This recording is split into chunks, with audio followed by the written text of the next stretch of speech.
So, all right. Finally.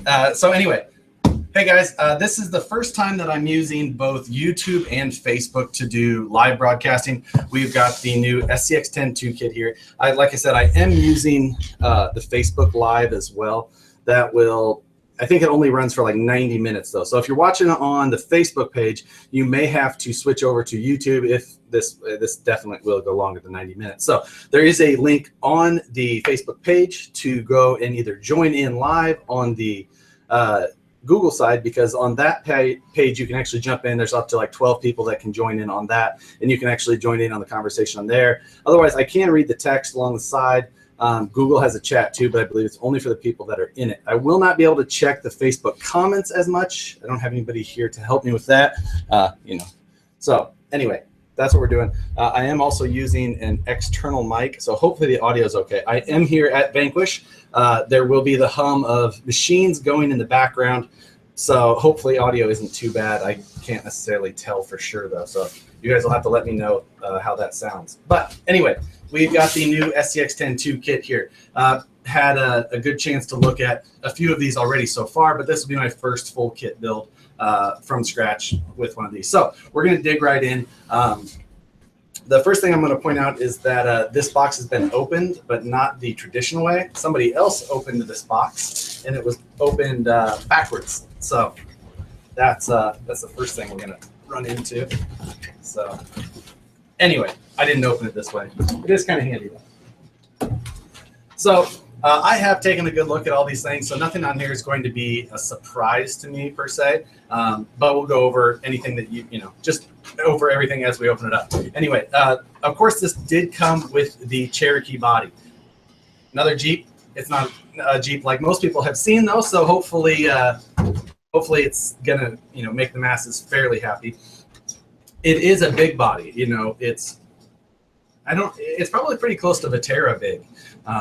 But I like the Cherokee body. It is a little bit odd to have a Cherokee, an XJ, on a frame rail chassis, being that these cars were unibody out of the box. But that's kind of cool to see the comments come in on the Facebook side. I do like that. That's the first time I've used this, especially that now that I figured out that I can do the live streaming through my actual Harley Designs page rather than my personal page, which I don't like to do a lot of my RC stuff on my personal page. But anyway, so back to this. It is a big body. If you measure it out with a 12.3-inch wheelbase, this Cherokee stock was like 101.4 inches. So that makes it just over 8th scale, as far if you actually do the math and scale it out. Don't assume things are 10th scale. It doesn't. That's obviously it's just how that.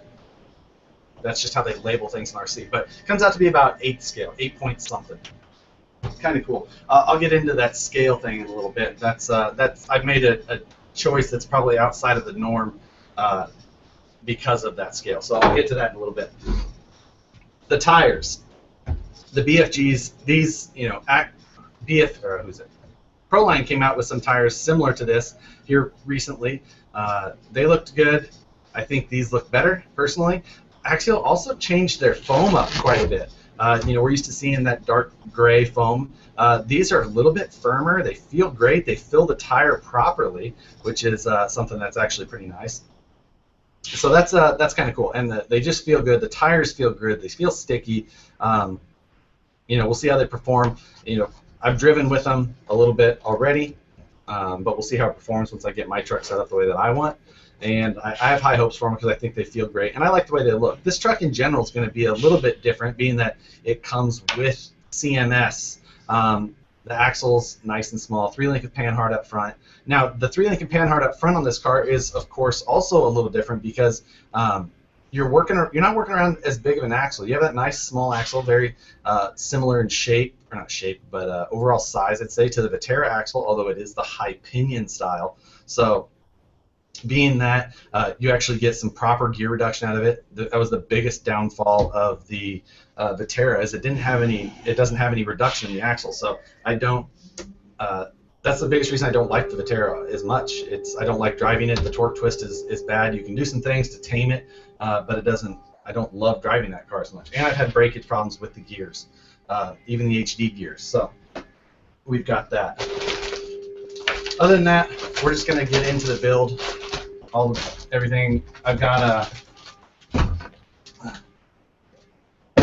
all my stuff lined out here already. I've got all my power drivers, my tools set up. The choice that I was talking about on scale a little bit ago, and what I was talking about is different. I am going to obviously change wheels out on right away, and what I'm going to actually use is I'm going to use some of our new Vanquish KMC Bully 127 wheels. Now the odd choice about that I wanted to discuss is that these are actually a 2.2. We have these in 1.9, but these tires look really good with a 2.2, and if you do the math, it comes out to be like a scale 18-inch wheel. Now 17s are probably the most popular when you're talking about off-road world, but if you use a 1.9, it scales out to be like just a little under a 16-inch wheel. So overall, I think that these will look good, and I really like the way that they look in general. So not something I would normally do, stretching 1.9s on 2.2s, but in this case, that's what is going to happen. I left my knife at home, so that, and I don't have one in here.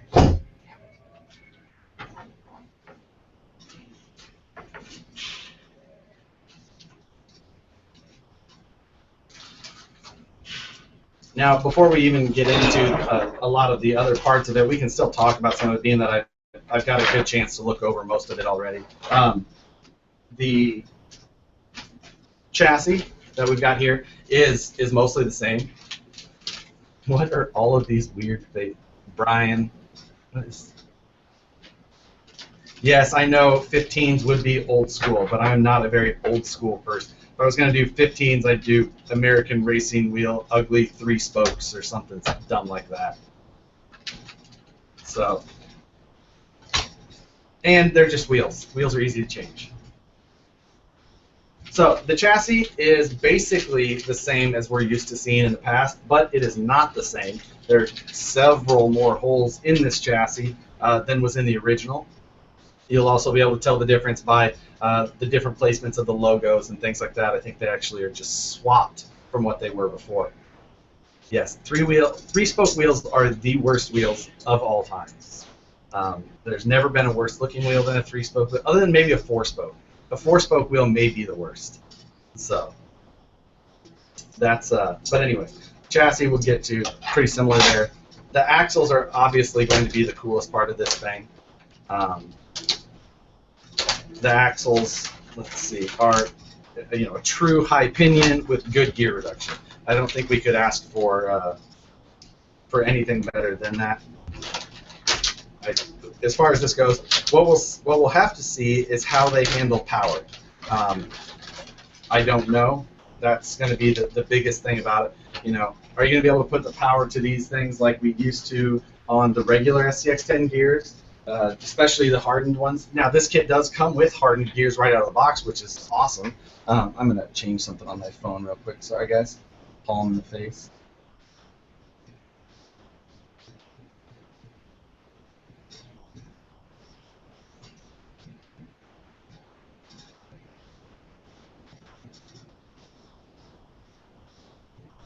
So,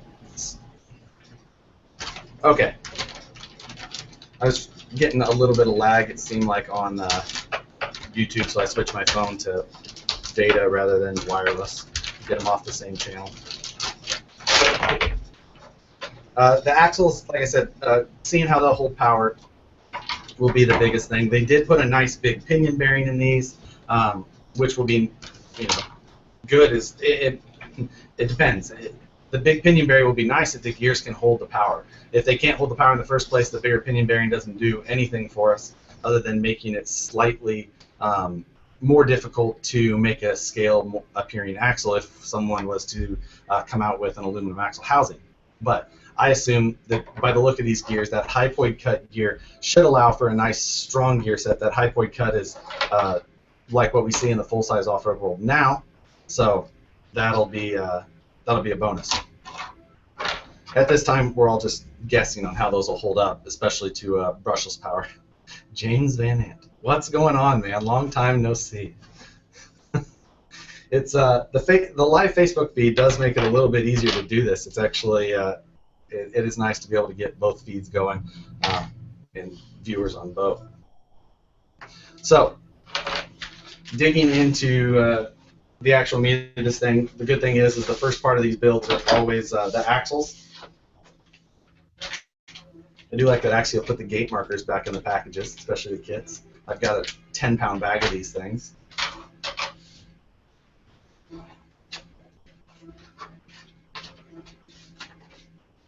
Speaking of holding up to power and all that, the one thing that is a nice upgrade is that Axial did put in the new transmission. Now, it's not the Bomber transmission, it's not a Yeti transmission, it's a totally new transmission case, transfer case, the whole deal. I believe it's all, at least the gears in the transfer case. I don't know if the transfer case uses the same rear housing as the Yeti did, since the Bomber has its own. But the transmission housing itself is all new. It does lay the motor down a little bit more than the Yeti one did, because that Yeti motor is up pretty high. The nice thing about this one is that it's got the all-metal gears, so the transmission right out of the box should hold up to pretty good power. At least much better than the 3-gear style, at least better than the 3-gear style standard Axial transmission did.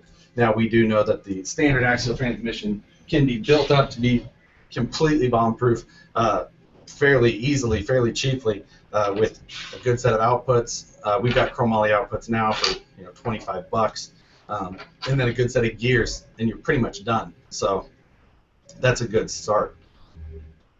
Yeah, the gear size on this thing is crazy in comparison. I think I've got an HD gear set in my pit bag, but just to see them side by side is such a huge difference in a car this size, and what that's going to do to scale looks of aftermarket axle housings is going to be awesome. Now, similar to like the Wraith, they do have those exposed link mount screws on the front, which kind of clutter up the look of the front of that axle, but it'll still look pretty good.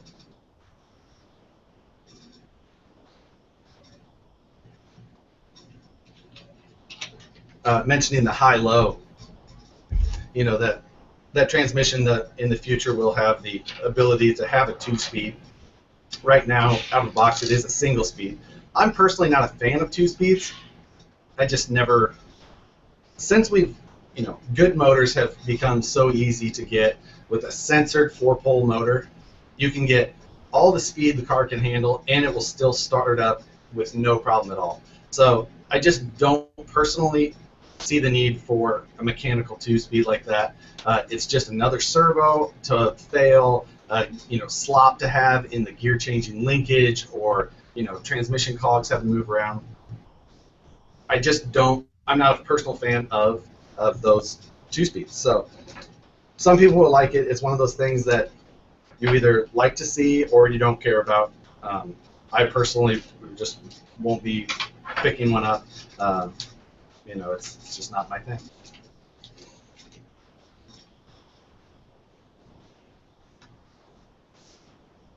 It is crazy how long we've been using the old SCX10 and those axles in general that have been around for so long, coming from the original AX10. I've built so many of those axles. I've actually so much more preferred the Wraith axle build, and these are much more like along that style. Of course, there's some changes in general, but not having to have that clamshell style design, I'm glad that that's gone.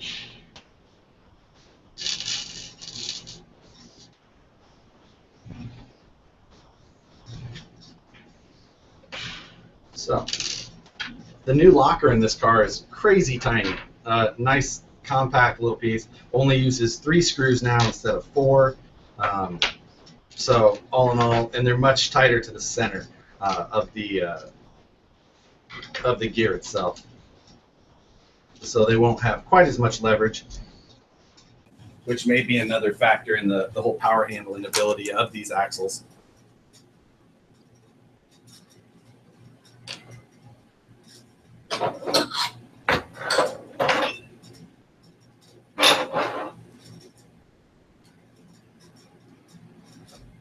I didn't notice before if anybody said if how the audio was on this thing. Again, the humming of machines in the background. I am trying to use an external mic, so YouTube audio may be different than Facebook. I know that I'm also kind of cut off in the Facebook video. I can't get quite the same landscape style video, so I'm dealing with that square aspect ratio, so I can't see as much. But if you want to be able to see more, you can always go on the YouTube channel. There's a link on Facebook as well, just so that you can get to it more easily. I don't know what happened, but something just changed in the audio. Yeah, that was one of the machines shutting down right now.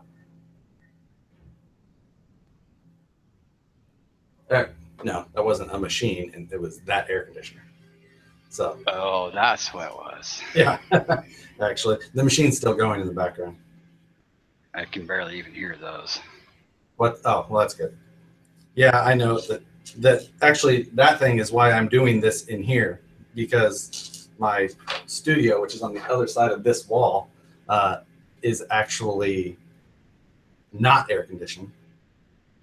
So being that this is going to be a long video, I'm sure, I didn't want to sweat it out in there because that would be awkward on live video for this long. You need to talk them into getting a mini split system.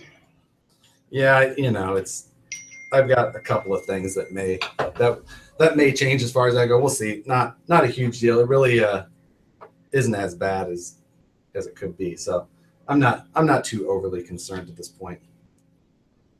One thing on this to note on this is the bearings that are now on the sides of this locker. They're not a shrouded bearing. They're an open bearing, but it allows for, let's see, for those who haven't seen them already, you can see right in there to the ball bearings.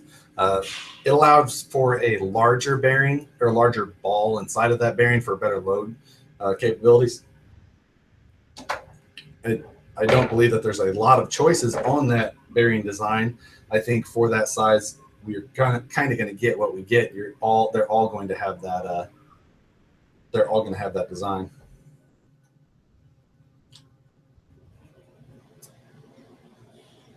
Let's see. Am I going to do a budget build on this?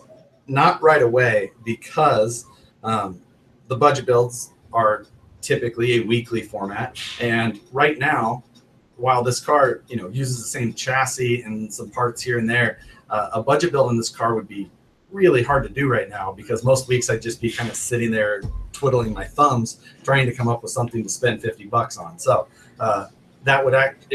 it would be hard to spend money on this car right now, which is something I've never said.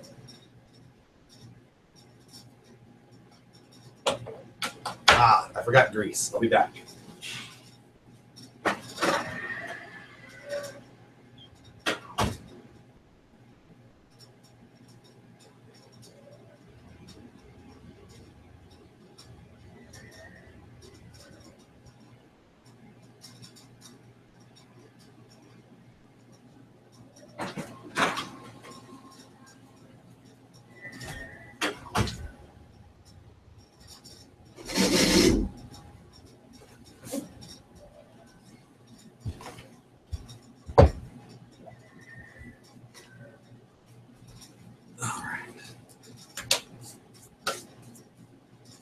So back to it.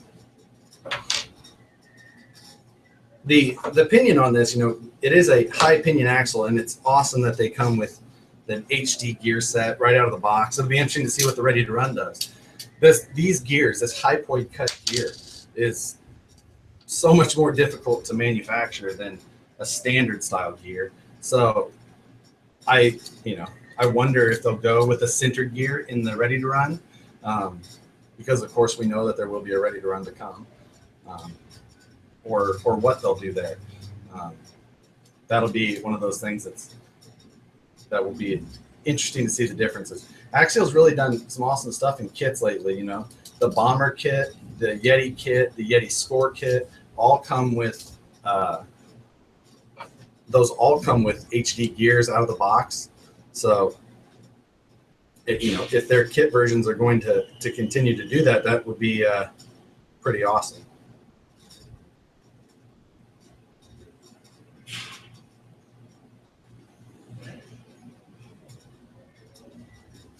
So, now, of course, everyone has seen the red diff covers on this thing. It's, you know, red diff covers is fine, kind of ARB-ish. They are also the upper bearing caps. So one thing about that is that the screws, the 3mm screws, go in from the back side of the housing into that diff cover, which what that means is that basically all of that force, you know, the axle, the ring gear is either trying to push out with, is going to just be held by those screws in that plastic.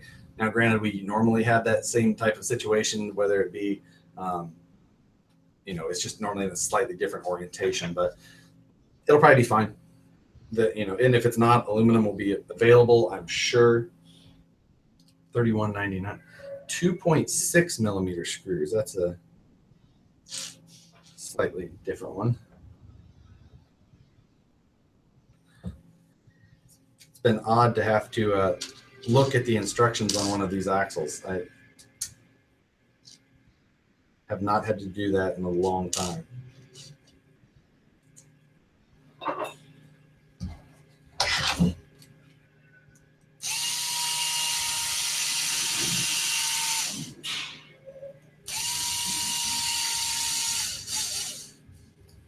Yes, there's still no metal hollow balls in the rod ends. They still have you use the plastic ones.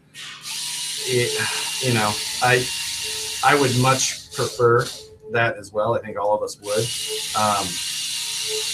The nice thing, they did step up the links though, because these links now come with a rod end that's more similar to what you would see on like a Revo size. It's beefier. It uses an M4 threaded screw. So it'll have that, you know, it'll be more resistant to pulling the threads out, which is great.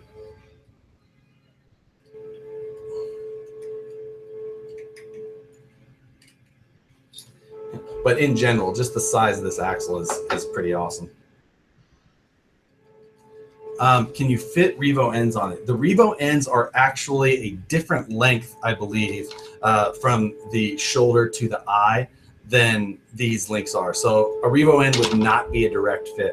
Also, this kit uses a lot of offset and bent link ends. You know, like you can see this one has a kick up or a kick down. Then the other ones are kind of bent down the other way. So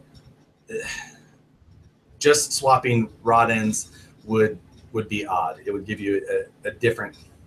Oh, just can you swap? I believe you could just swap in a regular Traxxas ball to these.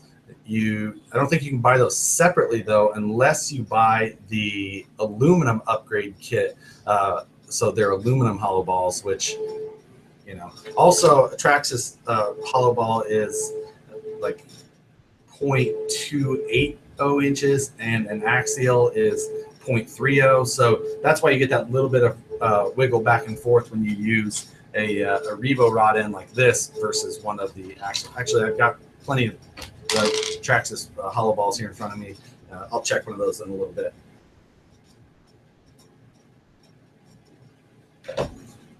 Another huge benefit to this kit is the new axle shafts. These new axle shafts are universal axle, you know, so even better than, you know, just a dog bone, or, you know, Axial CVDs in this side have never really been huge winners. They've always had huge problems with breaking the pins and things like that. So to see these instead is very nice.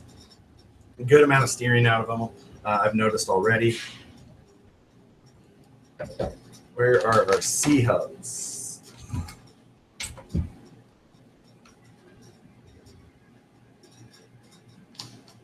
Are all of my required parts accounted for? I couldn't tell you that because all I know is from what I've opened this box so far. I do have another kit actually that's holding my computer up right now though. So so I could steal that one, steal stuff out of that if I needed to, but we'll see. Right now, I'm just trying to find the the C-hubs. I don't know if I... that would be a bummer way to start. Huh.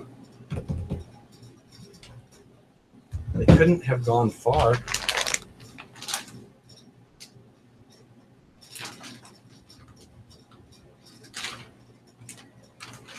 This makes for riveting video as well.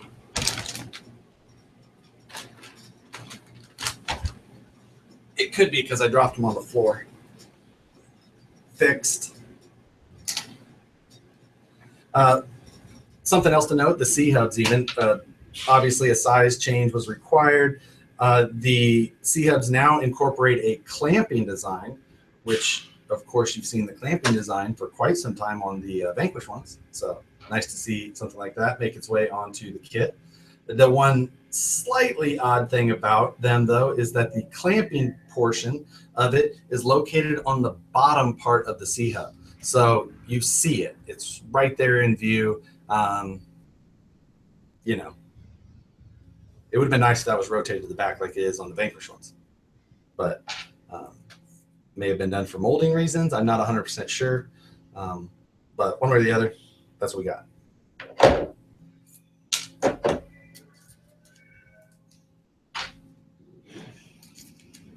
The Axial fit into the locker was great, and as far as rotational play on them, it seems to mainly be in the universal itself. The universals from Axial have usually done pretty well on strength, but as far as the wobble back and forth, it can be a little excessive at times.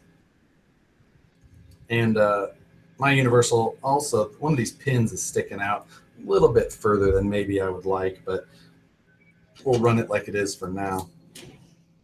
But anyway, rotational movement on that locker feels pretty good in general.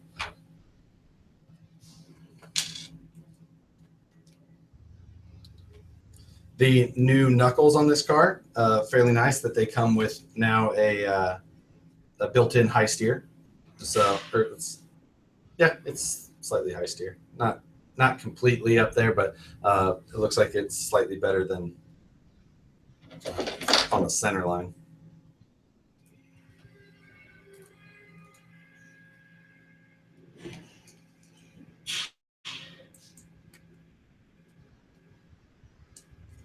Trying to get the bearings to seat properly in 8-degree knuckles is always a little bit of a fight, but overall not so bad.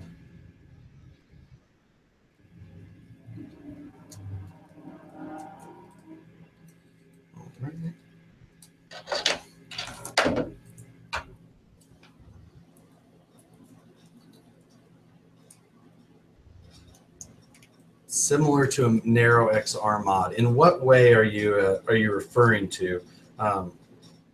The universals, being that it's a universal and narrow, I guess. In that respect, it's similar to a narrow XR mod. Beyond that, it would also use an 8-degree knuckle. It's not really all that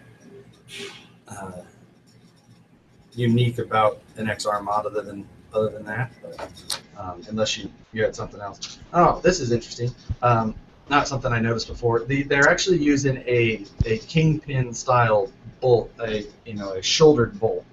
So it's got a section on there that's the larger smooth bore rather than a threaded screw all the way with a sleeve on it. So that will, cuts down on parts. You don't have to have that flanged pipe, as Axial has always called it in the past. Beyond that, I don't know if there's any benefits to this style over a flanged pipe and capture screw, but it should still do all right. This is obviously something commonly I've seen in RC in all kinds of RC for a long time.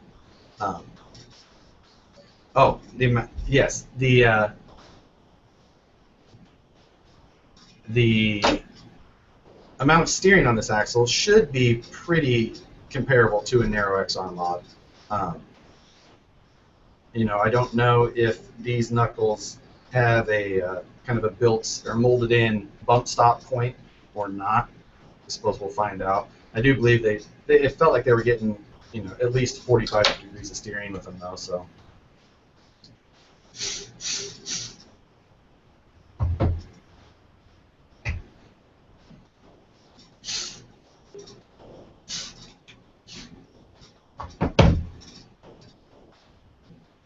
Let's see.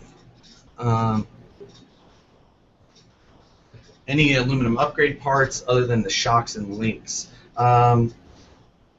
Let's see. I don't think that I've noticed anything else beyond that. As far as that would differ greatly, I guess I'll refresh. My memory will be refreshed as we get a little further into this build, and I can see exactly what else is in there.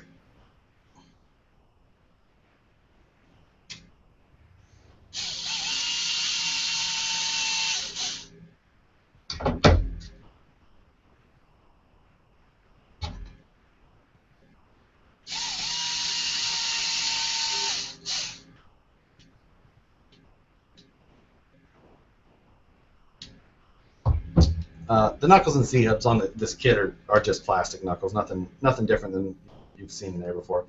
One thing that people I've seen, you know, talking about on there anyway, is that they were thinking that their axles weren't spinning properly. So, you know, if you spin your axles, they will spin fine in one direction, but when you spin the other way, they'll want to feel like they lock up. And what that is that it's actually a type of the gear cut, and it's wanting to pull that pinion in. So you need to really have the drive shaft on there to be able to get it held in place properly so that it spins freely. Now, in the future, we'll have to make sure that you watch that, see how that goes. If something starts to wear in and that drive shaft, that pinion gear is able to start to walk or something like that, then you could end up seeing your truck heating up, because it's not likely going to go to the point where it locks up your axle instantly. It's going to just create a ton of drag first, you know, or eventually increase the amount of drag. So something you'll want to watch is that the amount of pinion play that you ever get on that front of that axle, and maybe shimming it would be a good fix if you're going to continue running a plastic housing.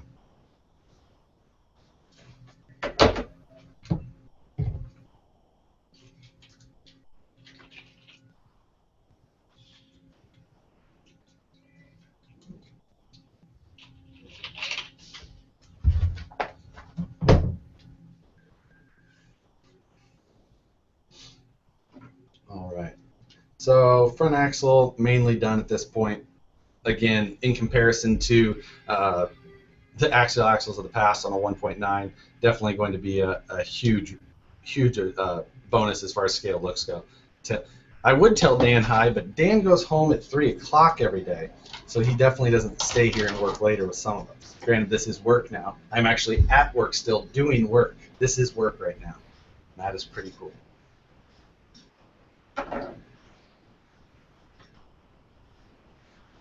It's fun. You know, now I get packages sent to my office that are RC related, like I always used to, and I don't have to act like they're not supposed to be there.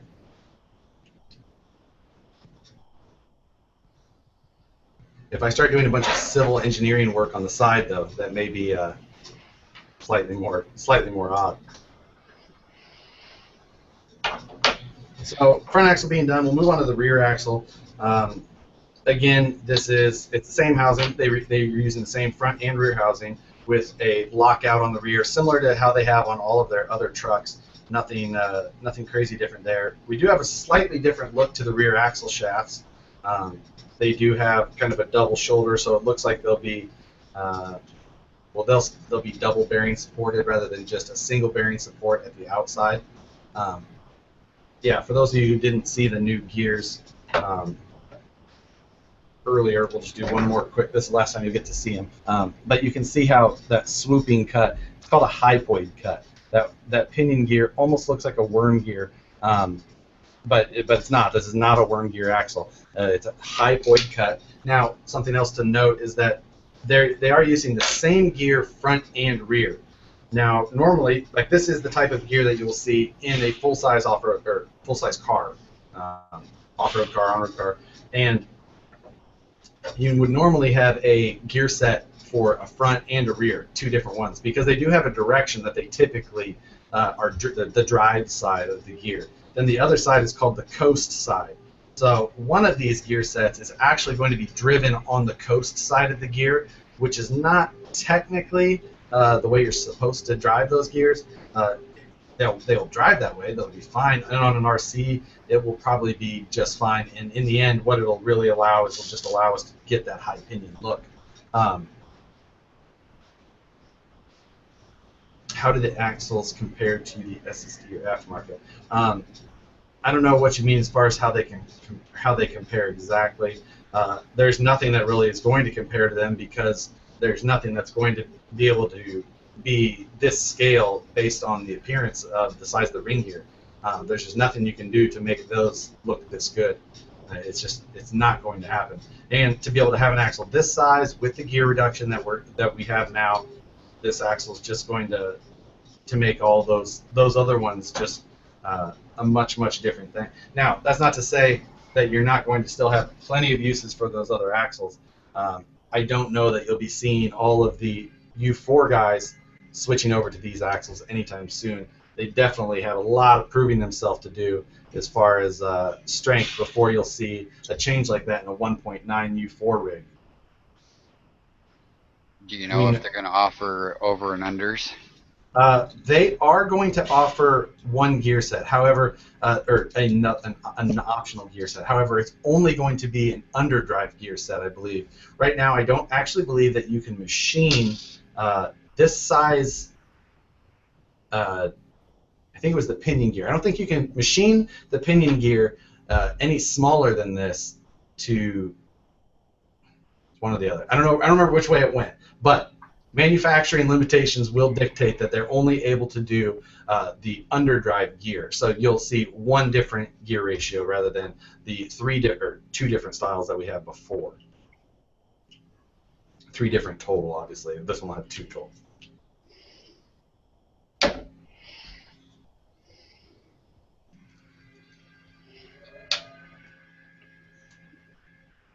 Yes, Bill said that the pinion gear was the limiting factor. That's what I thought. I couldn't remember for sure, but it seemed like what I was recalling.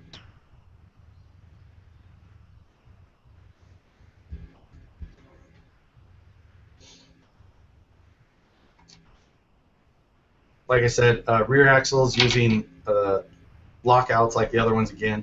That was one nice thing about the Vetera. It did have those small outside,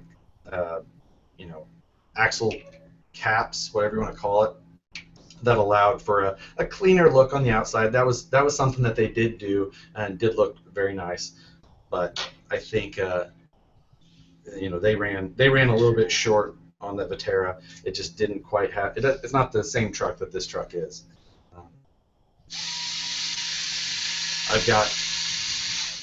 I have two of the Veteras here, and I started my Vetera project to try and convince myself that I wanted to do more with it, and I just, having a little bit of connection issues on the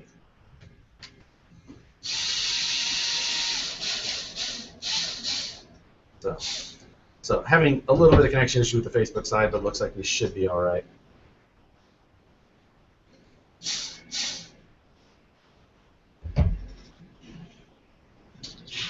Again, the Facebook side, I think, is limited to 90 minutes, so after that point, I will either have to try and catch it and restart it, or the Facebook also has a link to where you can watch this on YouTube, which is a better picture anyway. It's much wider. You can actually see what I'm doing. The Facebook one, you're kind of seeing half of me, a little of the table, and one of the pictures on our wall here in our office. However, I will say that the commenting on the Facebook side is much more, much better than the YouTube side. It's much easier to see what's going on there. Oh, so I was wrong. By the looks of these rear axles, I figured that it was going to be bearing supported here in the center portion as well. It looks like it should. It has a nice bearing fit, and it actually engages in the axle well, and then it fits right there. And then you could add the outer bearing as well, and you would just have more bearing support. However, the instructions do not call for that, which is odd to me. I'm going to add it. I'm going to add the extra bearing just because I think that the bearing would make it for better, make for better support on that. I'm just going to go grab another 2 more 5x11s. So I'll be back again.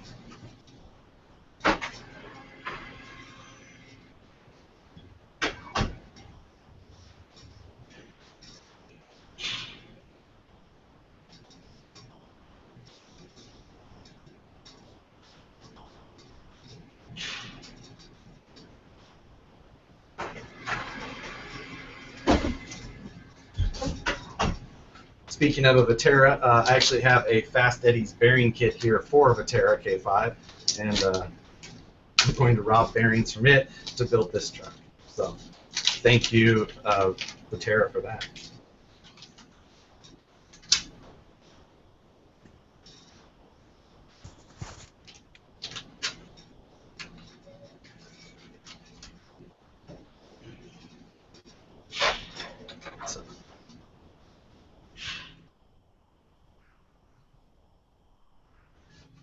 Yes, Scott was talking about the effects of the bearings or the pinion gear sizes and things like that, not being able to have enough room to move things around to be able to fit the pinion size difference and things like that, which is probably something along those lines.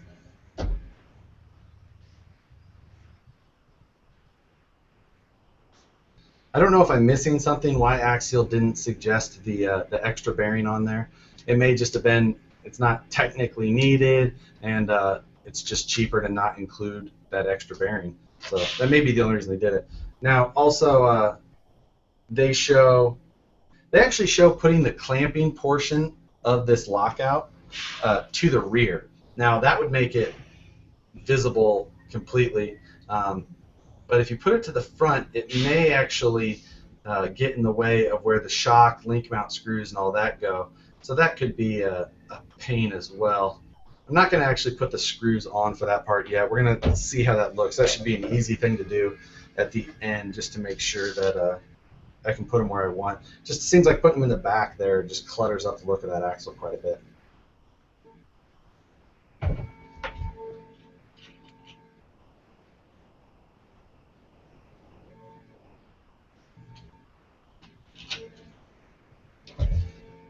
So along with the red diff cover, we got red shock link mounts as well.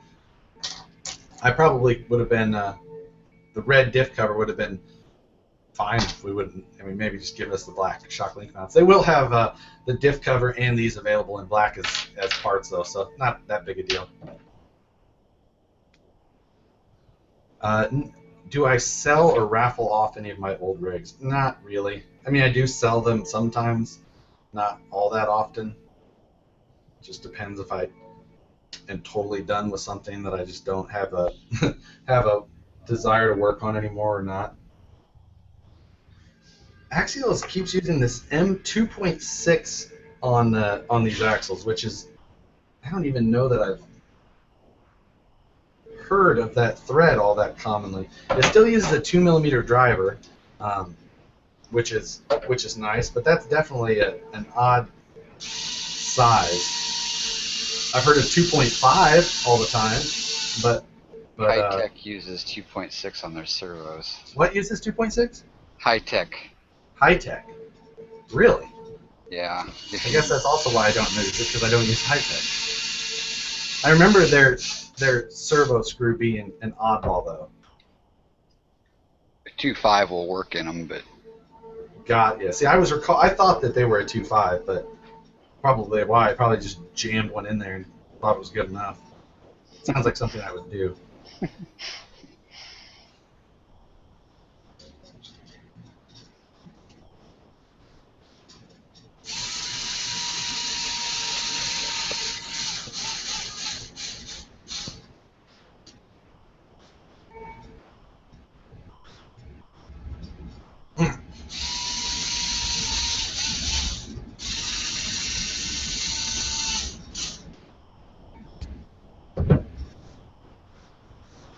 Am I ever going to build? What's up, Zach? Zach, who commented there, was my neighbor my entire life growing up. I've known Zach since I was 5 years old.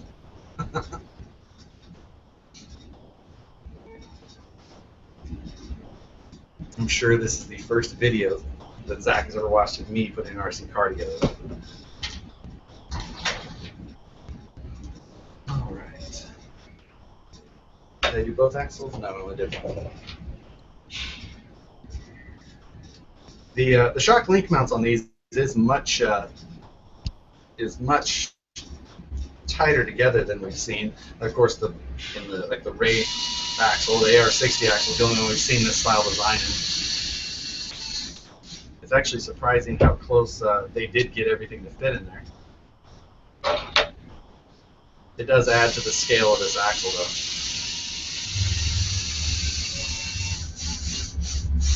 Now again, these axles are not an offset design, front or rear. I know a lot of people would like to see a centered rear, offset front, but again, on this side, I'm sure there was plenty of reasons, either for cost reasons of making the mold. It would obviously double the cost of that part of it. So.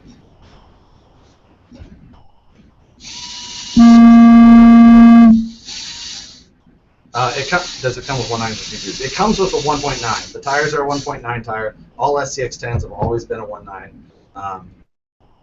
But given that at the beginning, before I'm sure a lot of you joined, I did talk about one thing, is that body over there is a very large body. And if you do the math, 101.4-inch wheelbase, stock wheelbase of a year 2000 model Cherokee. So if you scale that out to a 12.3, it comes out to like 8 point something scale, 8.2 or 8 something around those lines. So if you do the math and you use a 2.2 wheel, it actually is only like a 16-inch, or sorry, an 18-inch wheel.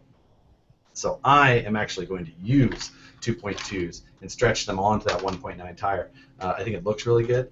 I'm going to actually use the 1.2-inch wide wheel as well. It's a nice wide wheel that's what a lot of our new 2.2s are. It falls onto these tires. Everything bolts on super easy. The look in general is just, it looks really good. I really like it. So that's what I'm going to do. I would not normally be one to stretch 1.9s on the 2.2s, but when you see it, you'll see that on this car it actually looks really good and brings, this car doesn't look like a huge crazy off-road car. It looks more like something that you would see as a daily driver. So when you put that on there, it still looks like something that you would see. The wheel doesn't look tiny with these great big tires. It looks something proportional like you would still see quite often. What do you think about getting one of these? Dual motors. I am not a fan. One good motor without a 2-speed, brushless 4-pole, censored, great startup, all the speed you can use. I am much more an advocate of that than I am for the dual motor plate setups. So, axles are done for the moment. Now it's on to links. My least favorite part of any build is building the links. I don't know why it's such a tedious task to me.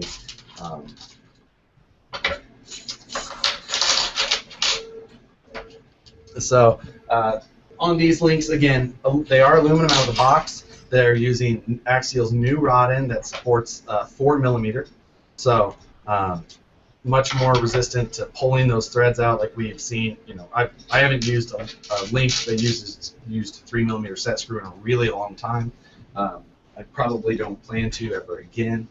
The Terra had the worst design though. Theirs was, you know, putting two links together with a set screw in the middle, which is just asking for issues.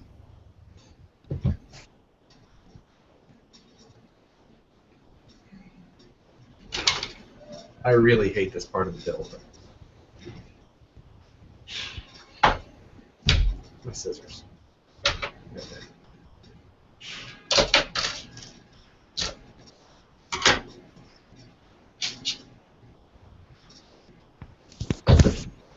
Why not just use some VP links? I will use VP links at some point, but at this point I need to build the truck first so that I can see what VP links will fit or what I have to build. I will go to a titanium link on this car. Thanks for that, Tyler. You're welcome.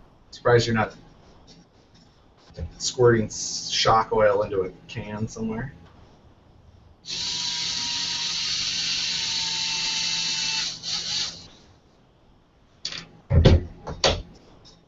Let's see. If I knew you were going to do this, I would have offered some assistance. You're not that far away. I'll be here for another 3 hours.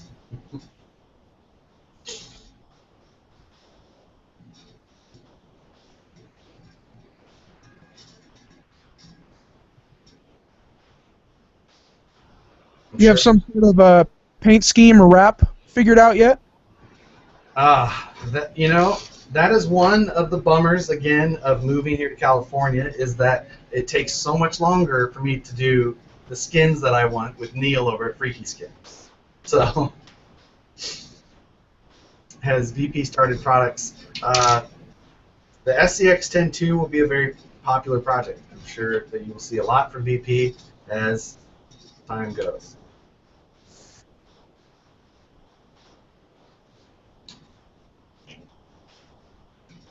There's obviously a lot of things that we'll look forward to building. I'm really looking forward to Axial Fest this year. Axial Fest just being up the hill now. Woohoo! I've been in class. Sorry, comments are going fast on this thing. Are you hiring out builders?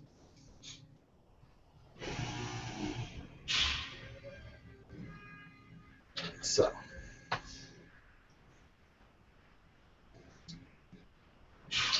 All right.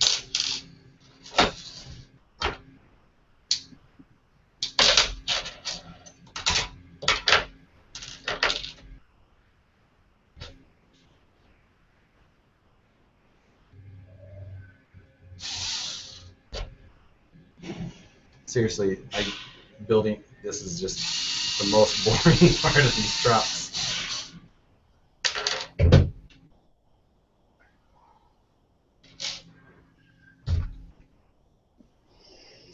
And having to do the set screw style just adds one more thing to the whole process.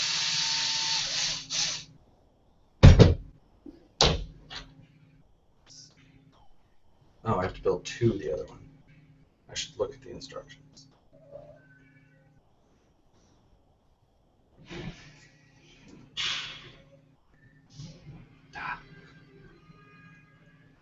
Sorry, I got it.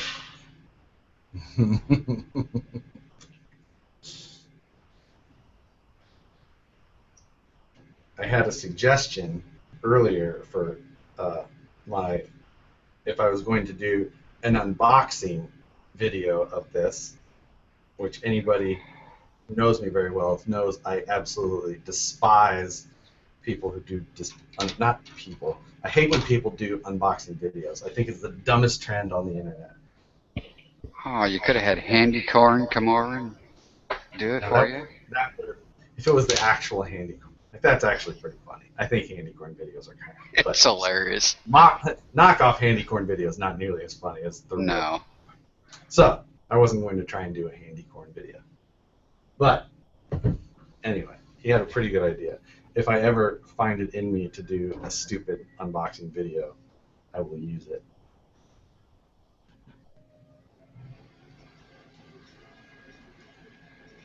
But yes, I hate unboxing videos. I don't know why anyone spends that much time on the pictures on the outside of the box and this and that, and just find something else to do. Is there actually a picture of the handy corn inside that box? I believe so. I saw one on the internet that showed it, but I didn't know if that was what actually got shipped to customers. Let's see. Yeah, it's actually the entire inside of the box is just, it's covered in handy corns. Prove it. No. Please. No. I'm busy building links.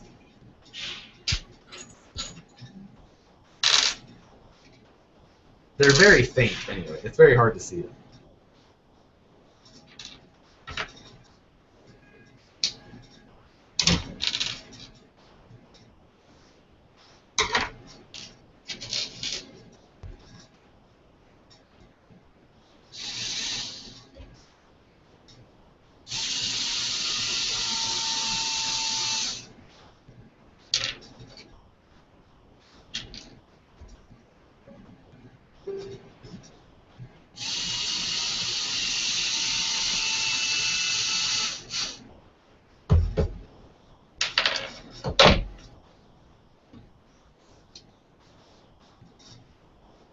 If you can come here and get the shocks built by the time I need them, I will pay you. But if not, you're of no use to me on live video.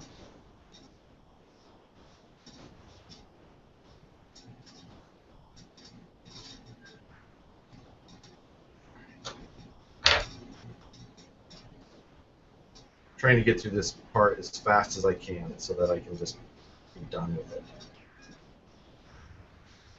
Only 7 more to go.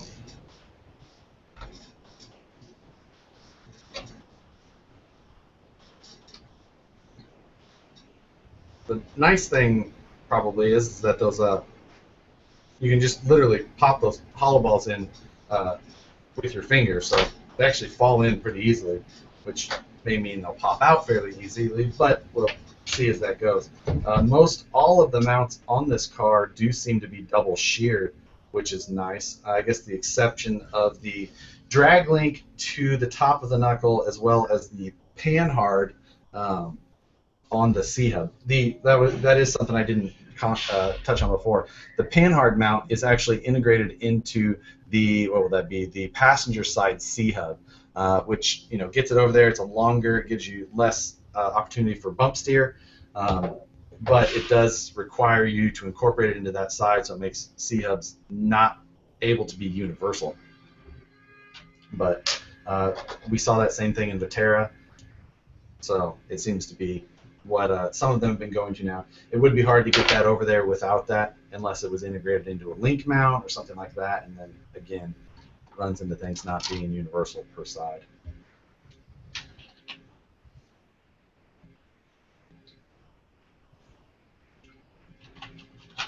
I will say that the one I have CMS on some of my cars. CMS is chassis mounted servo, for those that don't know. I do run that on my deadbolt. Other than that, normally I pretty much just kind of prefer to run servo on Axial instead. The one upside, though, hopefully, is that what this will help to stop is, let's see, is the amount of people running incredibly, ridiculously jacked up SCX10s, because their car just will not go together. They will have to completely redo things. Hopefully that will stop the ridiculous amount of things that we see on Facebook, but I guarantee it won't. What, you don't want to see them putting 120 millimeter shocks on them? Hey, that's good for Flex Friday. Yeah. Kill yourself. Jump off of just. Let's. I kept trying to bring Beer Fridge Friday back, but never would take.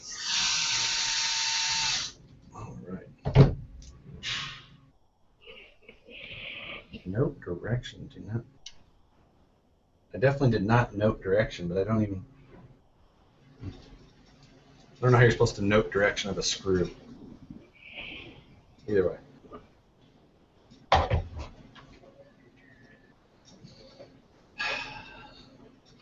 More links. Just write it down. Just literally write it down. Noted.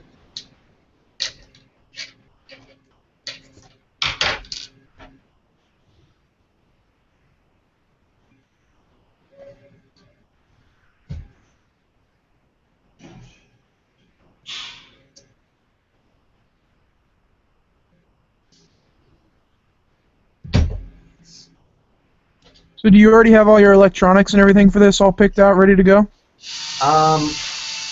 Or is it going to sit on the shelf for a couple of months?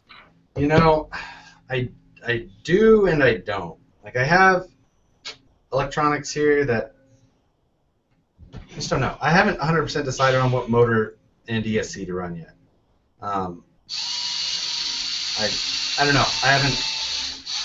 I haven't decided if I want to do what I normally run, or maybe I want to change that just a little bit and maybe not run so fast of a motor. But it's I know that 3,000 kV that's where I usually try and shoot. 3,000 kV on 1.9 or 2.2 has always kind of been where I really like, a little over, a little under, anywhere in that range, it fits well. 3,500 max normally is what I would ever run in a truck like this. But this truck in general, CMS, big body, things like that, maybe a 2,200, 2,500 motor would be fine. But then at the same time, I don't know if I'd be happy with it. I like wheel speed. I like to, not just for blasting fast down the road, although I like that as well, but just for, when you're trying to get up something and you just need to spin the tires and keep things moving. So that's what I can't decide. If I stay with what, actually I have decided. I take that back. I'm going to use Novak. Novak is what I'm going to use. That is absolutely going to be my choice. That sucks that news got released, because I have a bunch of stuff I needed to send back in. You know what? I always knew that you weren't the brightest kid. It was free stuff from a swap meet. Yeah. Well, you can say it all you want, but you still have Novak stuff. So. It smells funny. That should have been their slogan. Novak, it Novak smells funny. Like, that's it. Oh, look, the goat! What? Dan's here. Oh, Jesus. Dan is here. All right, now Jim Rowe can say hello to Dan. It's funny when we get to see, when Dan does live video feeds from K&K and you look up his nose the whole time. Because he's sleeping.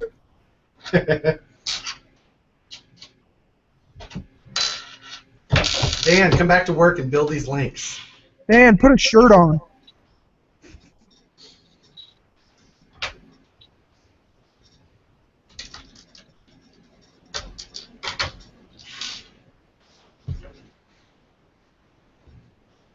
Let's see, did I?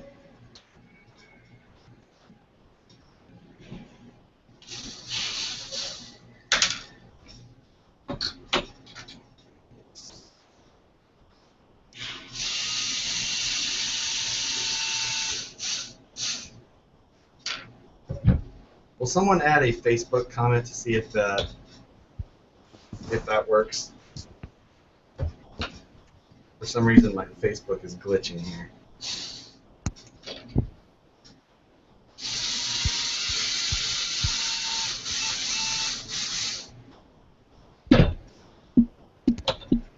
I can see likes. I do not see any comments, though.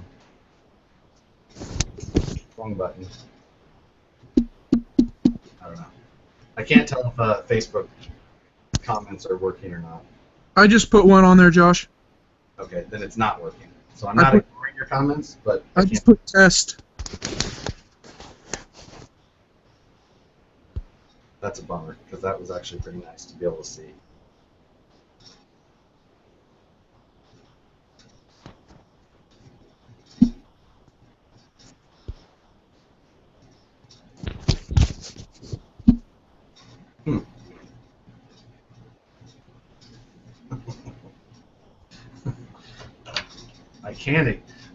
I'm getting comments through text more easily than Facebook. I can ignore them, actually. I'm good at ignoring.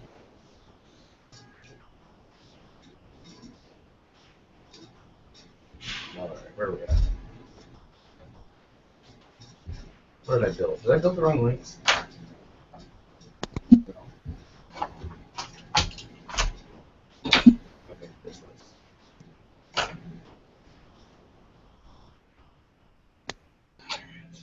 70. I do believe what was missing typically in the kits was some of the links. So it looks, I think, well, a small number of those kits got released without all of the links, but it looks like this one does have it now that I can get into the end and actually counting. I can see your comments rolling in real fast, so if you can't see them, there's a lot of them coming in. Yeah, I can't see anything. It's not refreshing at all, so. There's almost 300 at the moment. Well, the last one I can see is from Chris Pyers. It says, "Pay me and I'll build them for you." That was the last one I saw.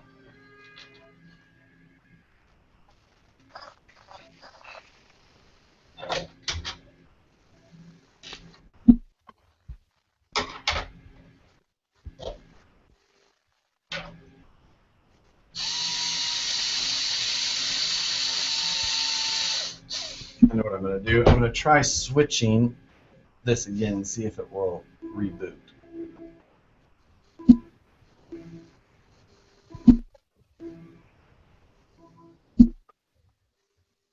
Let's see. Well, something happened. 250 comments so far. There we go. Now they're coming in again. Aha, I fixed it.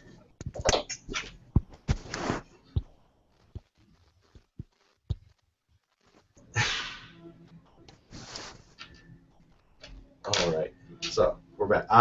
Any comments from before I missed? I'm sorry.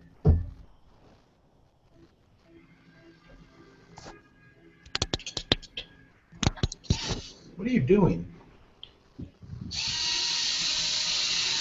What's that noise? Okay. So the front, what is this? I think this is a front upper link. Is the first oddball one so far. It's the one in the front. They all use straight bent links, or straight bent. Just straight links with straight rod ends. But this one, this front upper link, uses an offset up on one end and then a bent down on the other. So two different style of bends on this, or two different style of bent rod ends. All in all, just kind of a little bit different.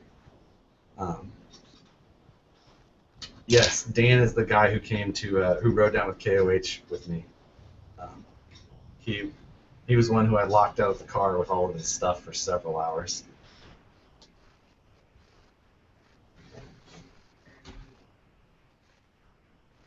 I will probably be at K&K next year. This year I had something else going on right around that same weekend, which... Congratulations. Oh, yeah, I'm married now. So I'm wearing a wedding ring and everything. So I was in Costa Rica by the time K&K was going on. So it was a good time. Next year I probably won't have a wedding the same day. However, she may have an issue with me going on a trip on like a first anniversary weekend. And I don't know that Ohio is the first choice on her anniversary destinations. So Yeah, it's probably not a good spot. I may have to rethink that whole plan. Really, I'm not always the brightest crayon in the box when it comes to good relationship decisions. Is she out in California with you now? She is not out here yet. I will be going back to get her probably the end of the month. So, that's a pain. Dan, if you're trying to talk, you have to unmute yourself, sir. God, I wish I could have that feature here every day. Just mute Dan. That's it. My day would be complete. I want to see him chew with his mouth shut.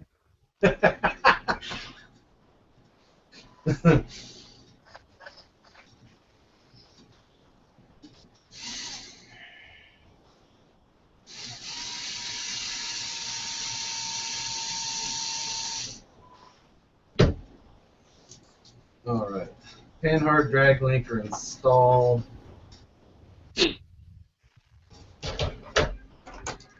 Now these, what are these? 117.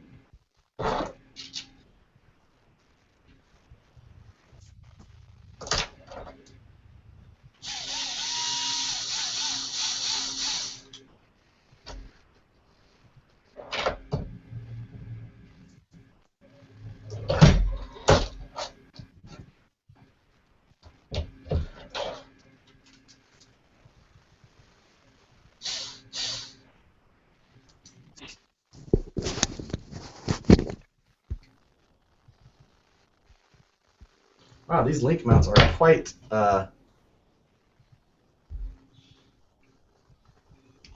to get in there.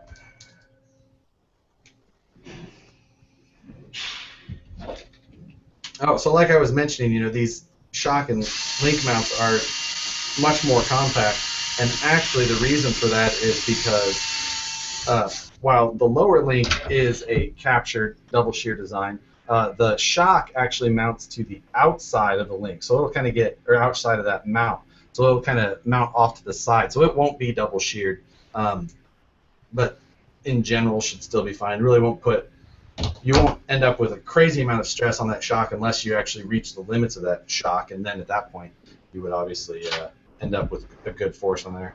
Hopefully, well, we'll all reach that point at some point, I'm sure, but we shall see.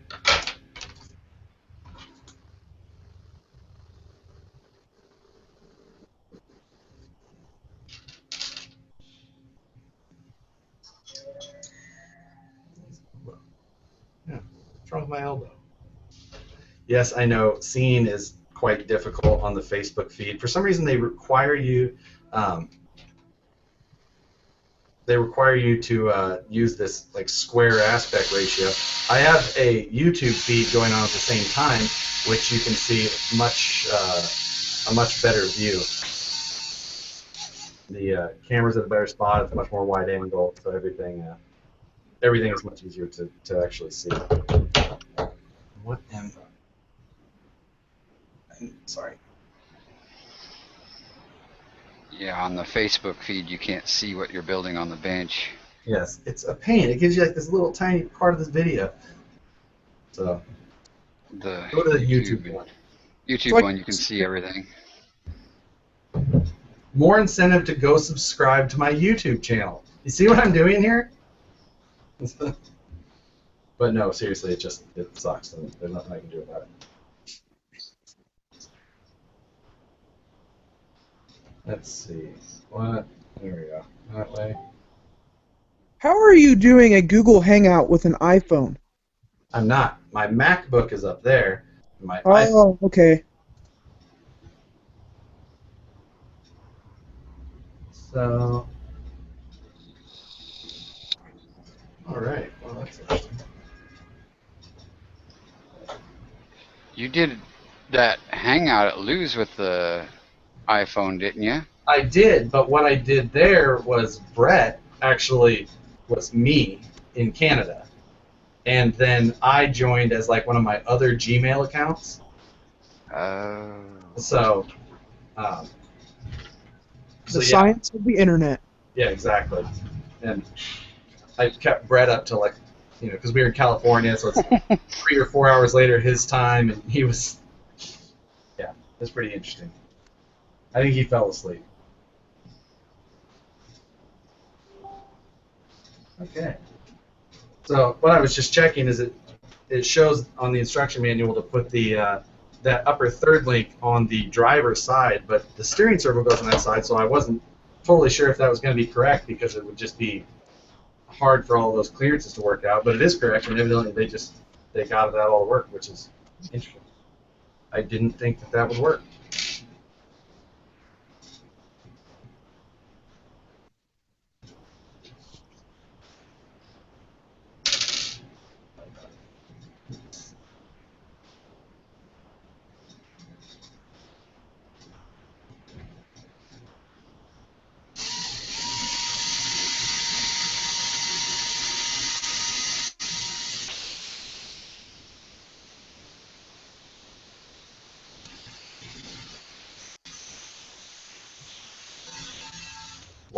Long skirt. All right, so front axle with links is done. Time for the rear axle. Rear links, whatever. So rear lowers look like they use straight. That's good. So it's really just all of the upper links that are funny ones. No, I can't do that.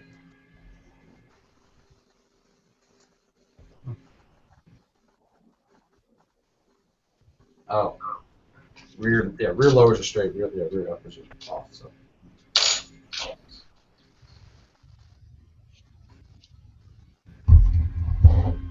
I don't know. Is this my? I don't know if my actual mic's working. Let me know on the YouTube side.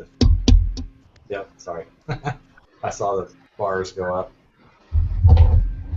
Try to keep the audio better on that one.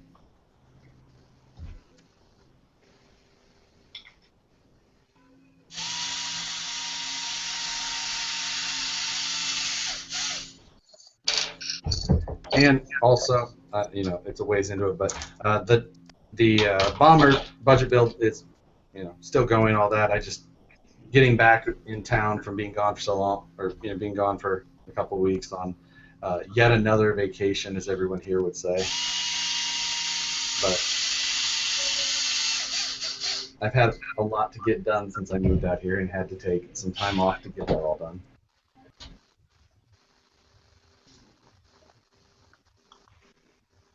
But I'll get back to that here soon. I actually have to figure out what all I need to get done next and all those type of things. And but I am looking forward to keep going on that build. Starting to get some of the fun stuff, tires, foams, wheels, axle housings itself probably. Transmission on that car is great. Did the motor plate upgrade, some spur gears, all that, or spur gear, and that worked out. That transmission will be pretty good at that point for a while at least. It's going to be harder to do that bomber budget build as long. That car came out and is already really good. So it just needs a driver. I can actually mute you myself, Dan. It's $100 bill? No, I just click the button.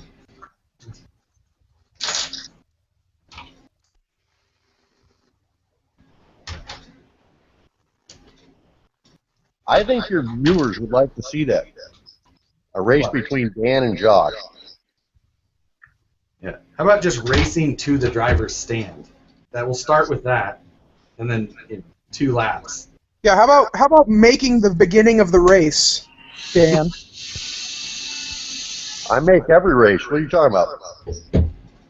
Yeah, how would you know, Tyler? You've been to 1 U4 race this year. It's the end of the race I have a hard time with. No, I went to 4 races this series, sir. Okay. What, in spirit? What? In spirit? Look at the points. Yeah, but when you pay off Brian, you know, it's different. Are you watching the YouTube? Someone's watching the YouTube and at the same time. How could I pay off Brian? I'm broke. Or maybe it's my two phones. No, someone's watching 2 feeds. I think Dan is. Of course. Of course it's Dan. Dan, you're the one that built his rig. You're the one paying him off. What are you talking about? That was, oh, Hood you're talking about, not Aaron. Yeah, that's what he said, Brian. Oh, I thought he said Aaron. I don't listen to Dan very often. I only win the VP stuff. All right. 2 more links and we're done with this goddamn exercise.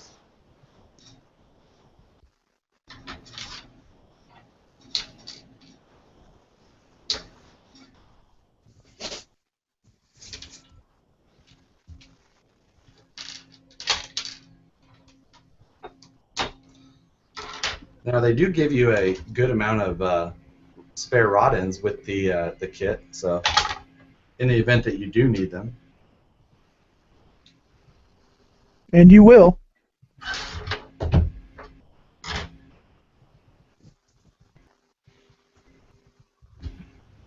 The links do feel good, you know. The step up to 4mm, obviously the big bonus. But hopefully they hold up. Aluminum links usually do pretty well for a good while, and SCX10s don't usually get too crazy heavy where they'll become an issue. But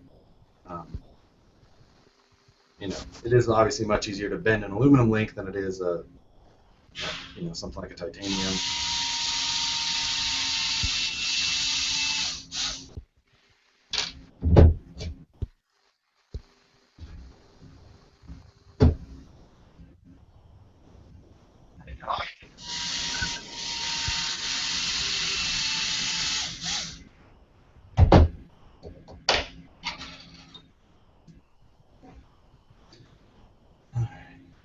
I think my comments have stopped on Facebook again, so again, I apologize.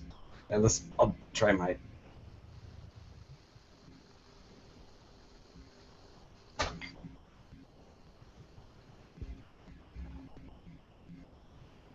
Let's see if that. Yep, it worked again. So let's.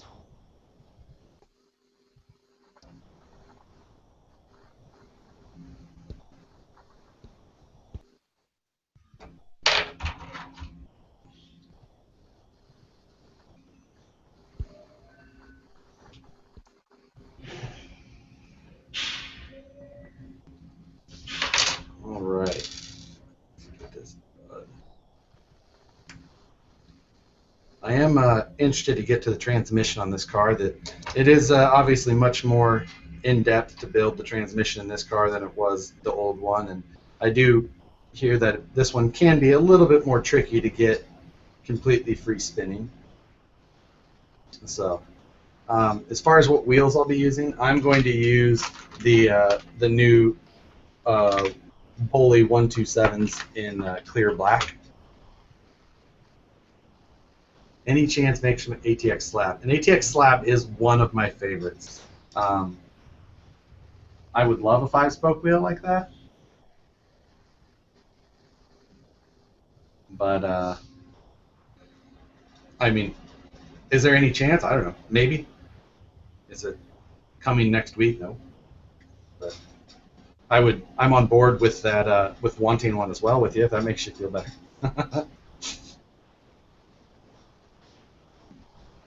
Ooh, Facebook is almost I think at 90 minutes on Facebook, which I evidently am I'm almost to. I think I turn into a pumpkin, and this whole thing goes away. But we will see if that does happen. I'll restart it as well because I do like the commenting ability on the Facebook side. So I don't know how close I am to that 90 minutes, but someone wants to.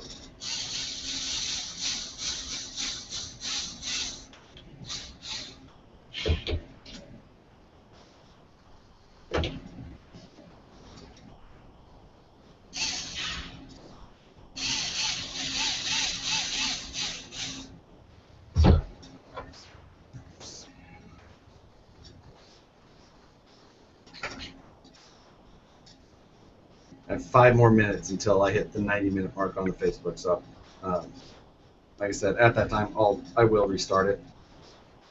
Hopefully it doesn't take long.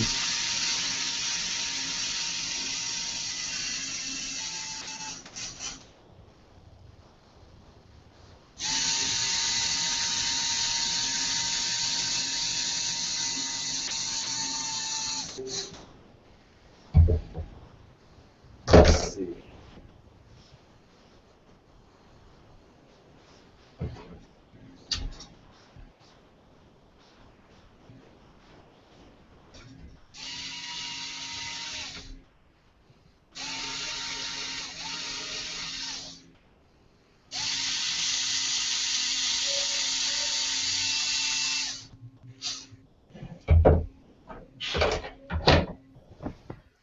You said you're going to stretch 1/9s over the wheels? They really just kind of fall into place on those tires. What tires are you going to run? The stock tires. Oh, okay. Yep, I like the stock tires. You know, for the look of this car, I think that they'll be great. And we'll get to that soon. I'll show you guys. You know, I would be as skeptical as anyone to hear someone say that they're going to stretch them, but they really do look great.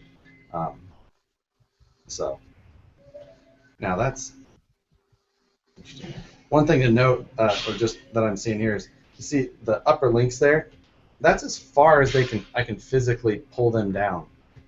With them, they're interfering with the housing and everything at that point. So with this housing, getting much up travel as far as like if you wanted to run a chassis that had much more up travel than what this thing actually will allow stock would be difficult. Well, actually what you would need to do is you would need to take those upper links and swap them to the outside, run a longer bolt, and then capture it. It wouldn't be double shear, but that's the only way you're going to get more up travel than that amount, which, you know, that's not a ton of up travel. You know, it's trying to, like, if that's the pinion level, you can see that's probably only like 5 degrees of downward slope on those links. So that's kind of interesting. I don't know that I, you know, have, that's probably not an issue on this car as it's put together, but aftermarket chassis, different type of suspension setups, obviously that is going to have to be something we see, and what you'll probably end up seeing is, like I said, people moving those things to the outside.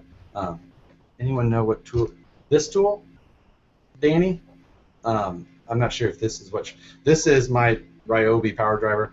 They don't make this one anymore, so I don't necessarily suggest the Vortex anymore. I like this one because it's got a clutch, and it's got like a very variable clutch. On the low settings, you can't hardly even strip screws out of plastic. The bits in this thing are a dynamite set, maybe. MIP makes the best set, but yeah, this one's out of a dynamite driver set. They all store in the handle. It works great. So I have 3 drivers set up. One that uses 2.5, 2 or 1.5, and then my 2 millimeter, just to make things go a little bit quicker. Right now, so far, I've only needed the 2 millimeter, which has been nice, even with those 2.6 millimeter kind of oddball screws. Like I said, right, I love this Ryobi. It's got the replaceable. It's just a 4-volt, and these are 7-2, but this one's faster. It's got great power for this type of work. It's great, but they took out that clutch feature on their new ones. So I even I'm not normally one to do so, but I even asked, like, I tagged Ryobi in something. They actually responded and said, you know, the whole deal. Okay, so evidently this whole video could end on Facebook in like 30 seconds, and like I said, if so, I'm going to reset it. So give me just a minute if we end in 20 seconds. Thanks for the countdown, Dan. The good news is all of our links are done and this video can stop. And then it's on to building the shocks. Bag C. Yep, video will end in 5 seconds. All right, we're going to restart the Facebook one now.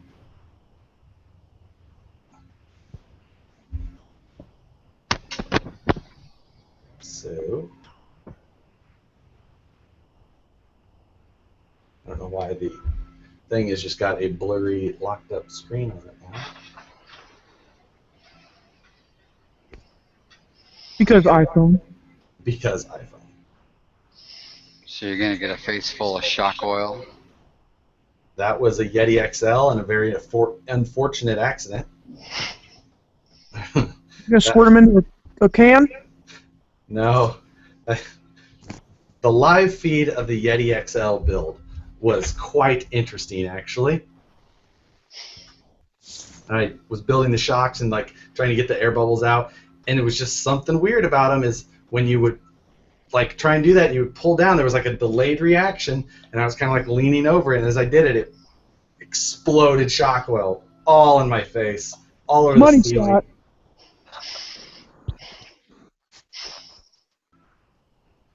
Let's see.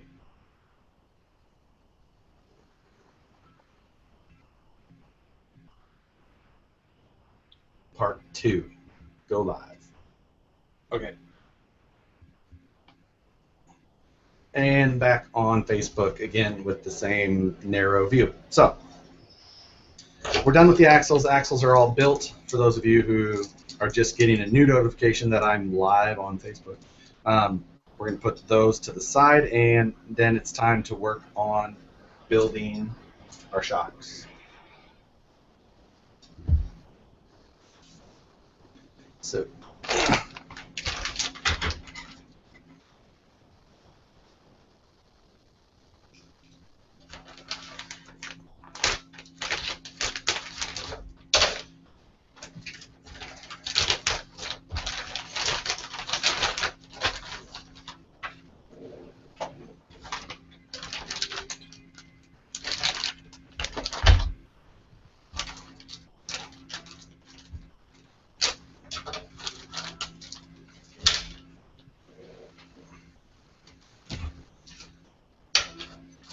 again, this being a kit version, it comes with the aluminum shock bodies. Again, these are Icon branded.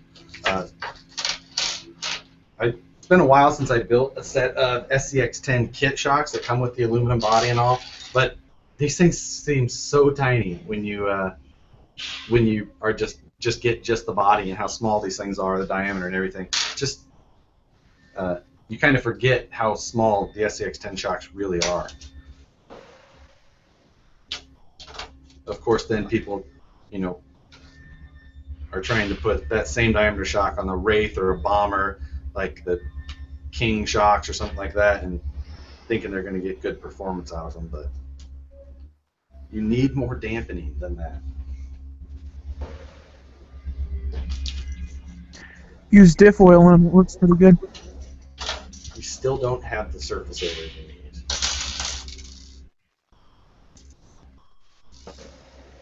It works for Flex Friday though. Remember what my my recommendation was a minute ago? No, could you tell us again?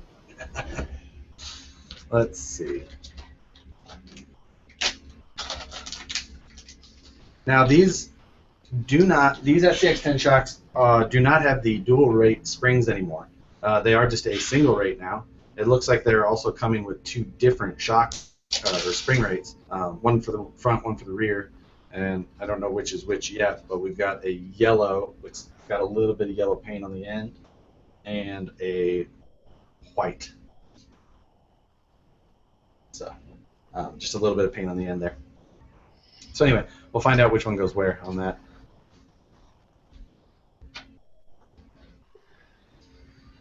So those CNCs run 24/7 out there? They run a long time. So, I mean, they're still running now.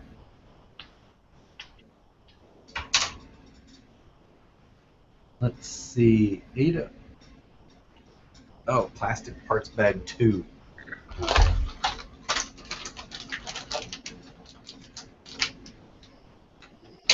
What's in the D bag?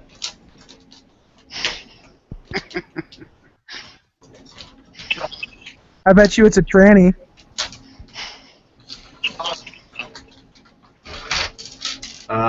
The question came up of how would you compare the Viterra Ascender to the SCX10-II? I think they're very similar. I believe the bone stock Ascender could crush the same, but in my opinion. I would highly disagree. I think the Ascender had some huge downfalls. There's a lot of things about it I didn't. The biggest problem, I've got two Ascenders here. The gear ratio on the Ascenders is terrible in the axle. You know, they wanted the small scale axle like this has, but they just went with these tiny little, you know, they have no reduction there, so you get that crazy torque twist, which you can try and band-aid it with the suspension geometry and things like that. But the fact is that none of that, all that reduction has to happen in the transmission, and then all of that gets transmitted down, and it just, that's why I do not enjoy driving my Ascender. I wish that I did. I think that those axles could look really good with some cool scale housings or things like that, but I don't enjoy that truck as much. I really wish that I did. I think that it was like a really good direction in that, you know, in scale and what this truck, you know, the next generation of an SCX10 style truck should be, but they just, I feel that they missed it. So I wanted to like it. I got one right away, and then it wasn't what I was hoping in the end. Their chassis was so crazy heavy. It was so thick, and then it also doubled up on itself with the whole, you know, overlapping for the adjustable wheelbase, which that was the other thing. You know, they had the adjustable wheelbase, but it was kind of a joke or a gimmick because, yeah, it's adjustable wheelbase by adjusting the link lengths. Like, well, anything's adjustable wheelbase if you adjust the link lengths. Like, you know, yeah, you know, they had the chassis changes that could help move shock mounts around, but it really seems like they should have had the link mounts attached to a portion of the chassis that would allow it to slide as well, so that you could adjust the chassis or the suspension, the wheelbase, by just adjusting the chassis, and everything would move. And I didn't care for that part either. It was a lot of things that I was hoping that I would like, and then they just didn't. It just wasn't there. Have I ever built a G-Made kit, and how did you like it? I did not like it. I had a sawback with the leaf springs, and not that leaf springs serve a purpose. Leaf springs make, you know, if you're building a leaf spring style truck, then you get leaf spring style suspension. I don't think that leaf spring style suspension is for the mass market, though, because people don't understand how poorly leaf spring suspension performs unless you know, tweak them to the point where they work really well. But then if you do that, it's so soft that you end up with S-shaped links or this crazy axle wrap out of leaf springs. So, you know, I think it was I hadn't built, what's the new one, the Komodo, which is their 4-link version of the sawback or something similar. I haven't touched the Komodo at all. I have no experience with that truck whatsoever. I also don't know why they did a chrome chassis. Why would you do a chrome chassis? Like, that's ridiculous. Bling bling. Yeah. Surprised it didn't catch on more here in the West Coast. Hey now. This weirdo state. You voluntarily moved here.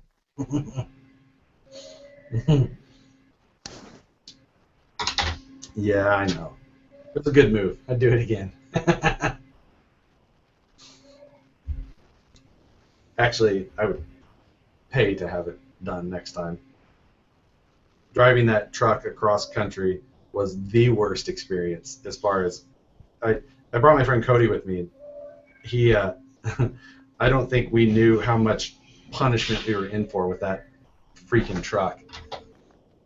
It was a bench seat, no air ride even for the driver's side, like this much foam. It was a new truck, ran well, but it was, of course, governed. It was just, ugh. I've done it 3 times. Yeah, it was just a terrible truck to do it in. I would drive Arizona I to would Michigan. drive it cross country in my Jeep. I'm going to drive it in my Jeep in a couple of weeks, but just not in that thing ever again.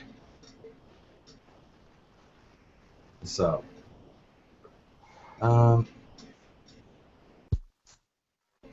SCX. As far as the the performance of this thing with the bumpers and the body that it has.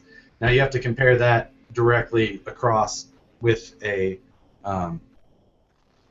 Vitera stock, and those crazy big bumpers and things like that. Sorry, I have a crazy person walking outside. So those crazy big bumpers and all that. It's way different to drive a truck like this than it is like a normal SCX10 with those narrow bumpers. Or, I mean, a lot of us remember driving like a Dingo with how wide those bumpers were and they got in the way. This is even wider. So the Vitera K5 was, driving that thing and fitting it through is definitely crazy. So this will be very similar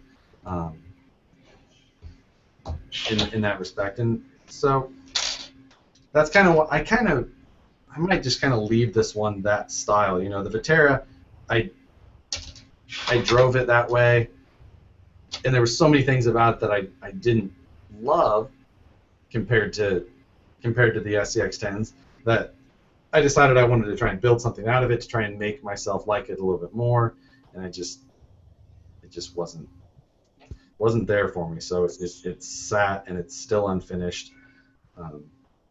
But I mean, some trucks even that I like are still unfinished, so that's not the biggest barometer of how much I like a car or not. But I ran a Cherokee body for a while, and I always got the roof caught on, overhangs and stuff like that. yeah, can you imagine driving one that's this big? Hey, Josh, What, Dan? did you read Jim's post? Where? What said if you scratch that table, Steve's going to kill you? Yes. I think he might rent you a truck on the way back home, though. I won't scratch the table. He loves his table. He does love his table. I picked out his table. And don't you have a shop just for this purpose? It's hot in there. This much live video in that shop would be painful. So you're playing as Steve and sucking up the air conditioning. Yeah. Just checking. Yep. Oh, except I have it set on 71 and Steve sets it on 14. That's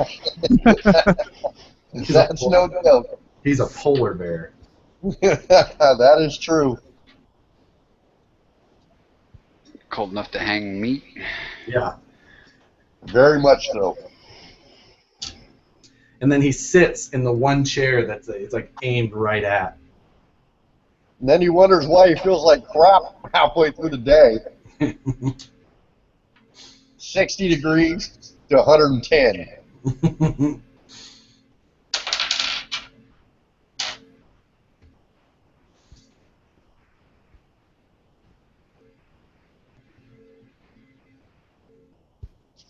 Surprised you don't have one of those cool little pit mats down there that you were showing off. I've got it in the other room, but I've got all this table space to work with now. He's got a brand new table to scrap. Don't get shock oil on the carpet. Don't get shock oil on the table. What's that? Came from Tyler. Sorry, my ringer was on my phone. Come on, Tyler, get with it. Says Dan that just learned how to use a mic. No, I had to put it on my phone. You've been mouthing stuff the whole time. And my computer, I don't know what's up with the mic on it. It will not work. So I had to get my phone out and do it off my Thanks phone. for putting a shirt on. It's set right. It says it's working, but nobody can hear me. Thanks for putting a shirt on. Oh, my shirt on? What? You don't like my sex identity? Here's an interesting. Great, Tyler. Tyler, quit texting while Really, Tyler? we can hear you. Your stupid vibrate. That's not my text. Whatever. No, I'm talking about you typing. Your vibro feedback. Dan, did you say when am I going to race? Yeah, when are you coming out racing? Next series. I'm going to run the series. I've been riding my dirt bike, man. Shock build on this thing is, no different than what we've seen in the past. The, SCX shocks can have a tendency to leak a little oil. We've seen that before. I'm guessing, and I'm not building these shocks with green slime or anything right now, so they're just going on, right out of the box. So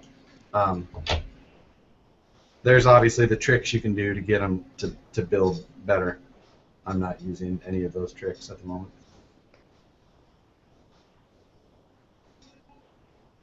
Doesn't matter. They'll be empty in a couple days, anyways. It's not going to get driven anyway, so it doesn't matter. There's gonna be a puddle of shock oil on his shelf. I'm gonna put it on Dan's desk. Look at that, Dan. You got a free car. No, just the shock. I'm just gonna go put the shock oil there. Great. That's what I need. Drop on my desk. So, squirt a big old puddle right on his desk. Yeah, I think Jim may have more of a problem with that than anything. Hey, I got proof you did it now. It's on live feed. I'm recording all this. All right. I'm going to choose to use the shock caps that are not the reservoir style. Thank you. Good man. They're fine. Then what are you gonna do with the extra stickers? I'm not a huge fan. What's that? I'm not a big fan of that reservoir. Just not. I just don't love it. I mean, it's fine. It gets the point across. It looks like what they're going for, but If you're gonna go scale, I'd run them in the rear, but not the front.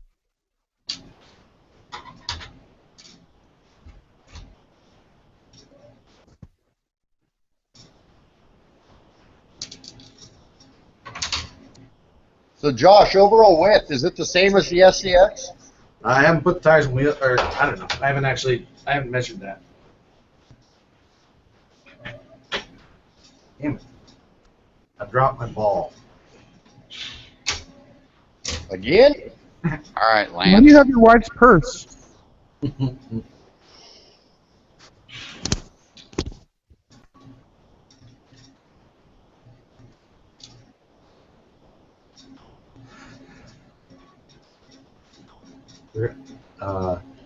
Michael, I don't know what you're typing.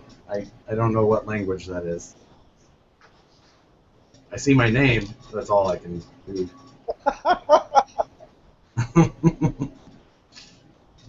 Something. I see video. What is that?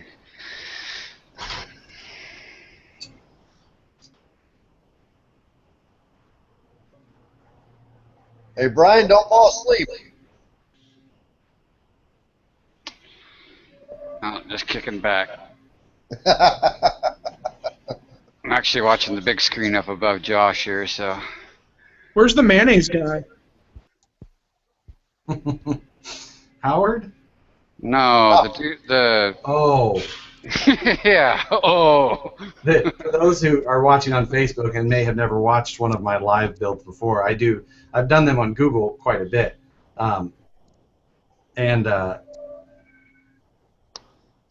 sometimes on Google, people who are they'll just hop around. Like Google allows people to just kind of hop around from. These are called a Hangout, Google Hangout. They'll hop around from Hangout to Hangout. Anyway, it was late. I don't remember what time it was, but some random guy jumped in and he sat there and like it shows. For those of you on Facebook who can't tell, there's a video at the bottom of like everyone who's on there, and the guy jumped on and then just sat there and started smearing mayonnaise on his face, just slowly, without saying anything. It was creepy. It was the creepiest thing I've ever. Did Howard get excited? Yeah, I guess it's not the creepiest thing I've ever seen on the internet, but It's still odd. We've had Oh, we've been serenaded. Yep, had people jump in with guitars and start. Yeah. So, Where's you never Brett? know. Where's Brett Maybe at? on the internet. What are you talking about, Dan? Where's What? Brett at? Do I need to come down here and build that thing for you, or what? Sure, come help. You're 10 minutes away. Yeah, but with the way that old man drives, he'd be there in like 2 hours. Takes me 6.5 minutes to make it work, but So in California, next door. you live about 2 blocks away. Yeah. a mile.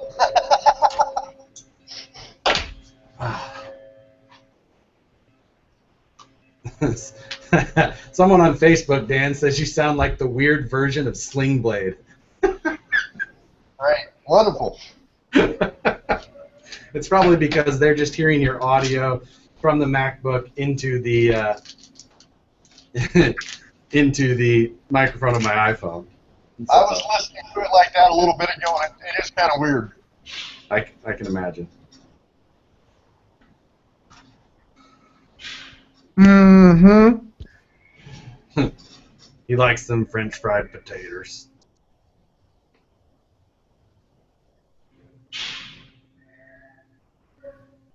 I reckon so. Fixing to kill him with it.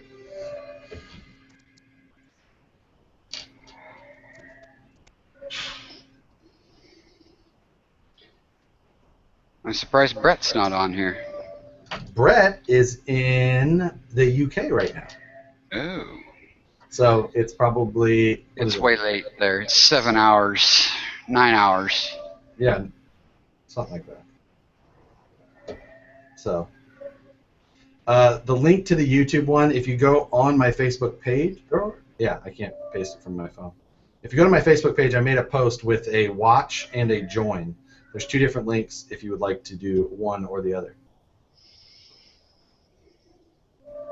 The wheels and tires come separate. The wheels are separate, and then the wheel is a glue-on wheel. It is a Method, it's the Method mesh, but it's a plastic wheel. It looks pretty good. I am going to be putting on a set of our beadlocks, though.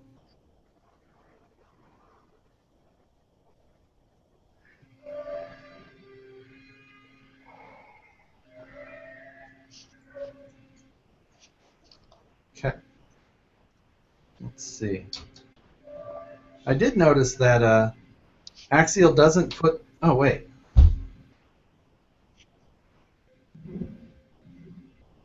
No, they don't. They don't show putting the bump stop in anymore, like the rubber bump stop. But then there's a picture below that it shows something. I don't know. I don't think that they do, but then at the same time it kind of contradicts itself. So, either way, I'm not putting the bump stops in. We'll see how the CMS cycles without the limits.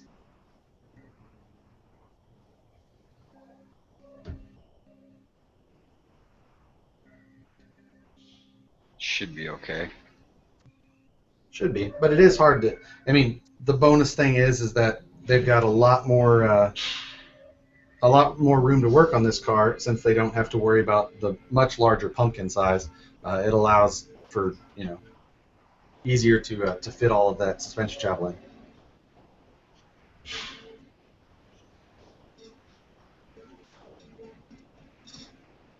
I am not missing any parts so far. The parts that I think have commonly been missing are links, either front or rear. I don't remember which ones. And all of my links are together and bolted to the axles, so everything is appears the correct length and in place. I haven't heard. Is there been any other reports of any missing parts from initial kits? There was some tranny parts missing on one guy's. Just one guy, though. Yeah. I'm missing my whole kit. Yeah. You know what you're probably not missing is like $350, though, right? No, I'm definitely missing that. He's missing that too. He just can't find it. What size are the shocks? They're Just the standards, aren't they? I believe they're the standards. I don't think that's. 75. So if they're the standards, I believe they were referred to as 90 millimeter shocks. If they're the standard, I can't confirm that they are for sure, but I mean, I think the rod ends are the same length. I know the caps are the same. The body appears to be the same. Push some air around.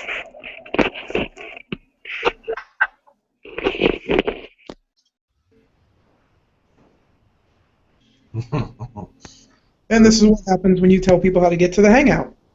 Yeah, exactly. Dan left us. His hamburger helper was ready.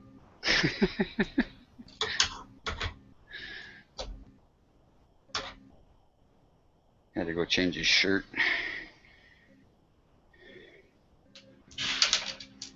All right. Oh, I didn't put the the spring adjusters on either. I'll need those.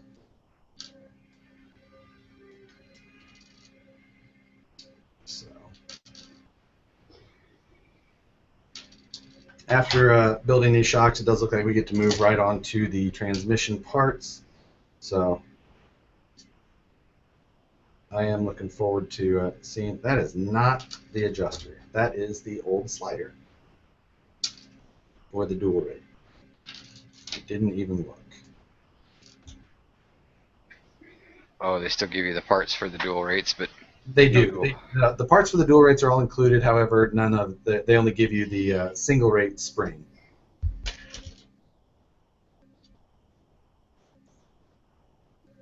they always hung up anyway. Damn it! And this is what happened. Oh, I can force it over. Can I? Yeah. What I didn't pay attention to is since I didn't put them on in order, I have to force them over the rod end and everything. They just barely fit. Yep. I did the same thing. Then, of course, you have to thread them on the whole way. It would still probably be quicker to take the cap off and put them on that way.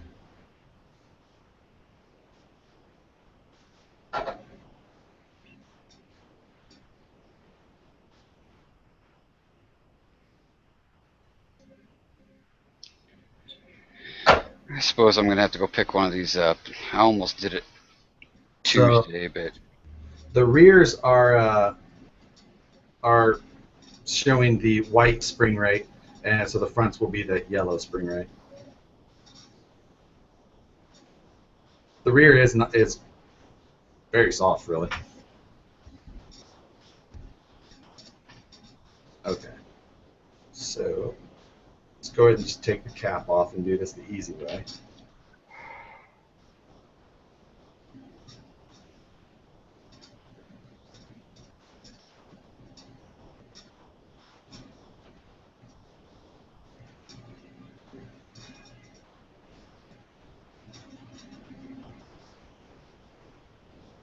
Transmission is a pain.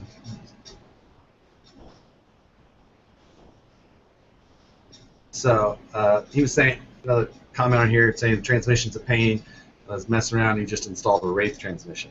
Now, the one thing is that with this kit, they do include 2 skid plates. One that uses the new style transmission and a new version of the original transmission, or original skid plate. So it is a new skid plate, though. For it's slightly, whoops, sorry, it's slightly different than the original one. You'll notice if you compare them side by side. So something interesting to note that they actually did do some changing to the difference there, or to the difference to the old skid plate, which you wouldn't expect. But there must be a reason for it.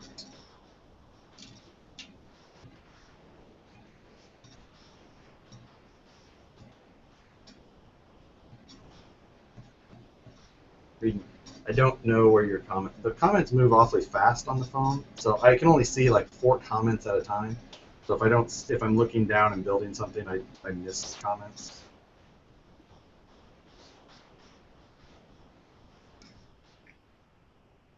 No room for link risers. Yes, there is no room for link risers, and also you do have to just look at what the difference in the vertical link separation is at the axle side. I suspect that the vertical difference at the axle side on these housings is much smaller than the original. Thanks, Shane. So effectively, that makes the separation of the links at the chassis side greater, giving it that effect like a link riser used to use. I don't know proportionally what that does, comparing it to a link riser, especially one of the exaggerated link risers. But there is likely going to be a difference there. Does the rear skid have better rear anti-squat upper link mounts? The rear, I believe that the links on this do have, the rear uppers have a double shear mount. And the front, it's different, of course, because you run a 3-link. They only have 1 link there. And I believe that anti-squat still works the same way as with a 3-link that it does a 4-link. But I'm not 100% sure on that. I know the triangulation, obviously, as far as uppers is different, so roll center and things like that change. But I don't know for sure. I wouldn't be able to say on that.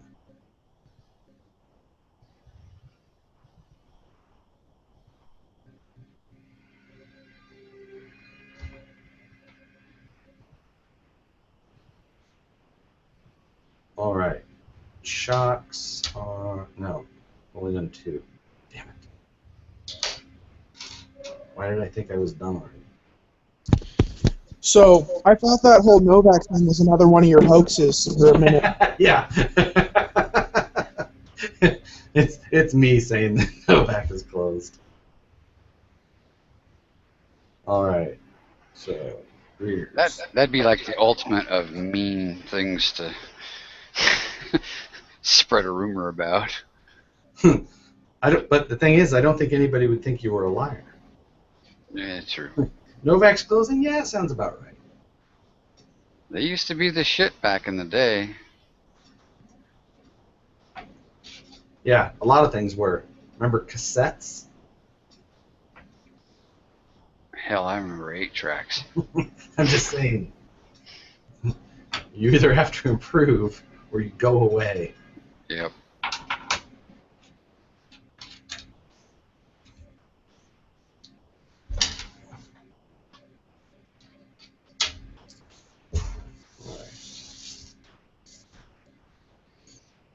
So these are. I need a spare parts thing.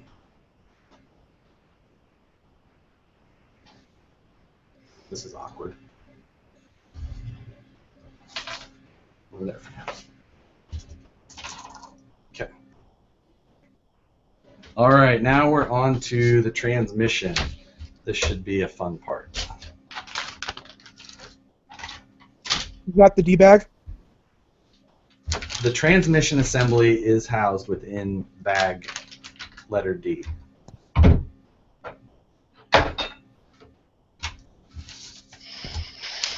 So is that considered the Caitlin bag, the tranny bag? I see Axial still has a little bit of a sense of humor. Or they just have a lot of these stickers left.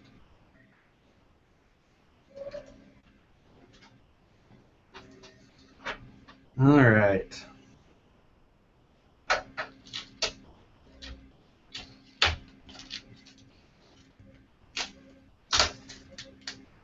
It is nice that Axial transmissions are coming with all metal gears now in the kit versions, at least. Big bonus there.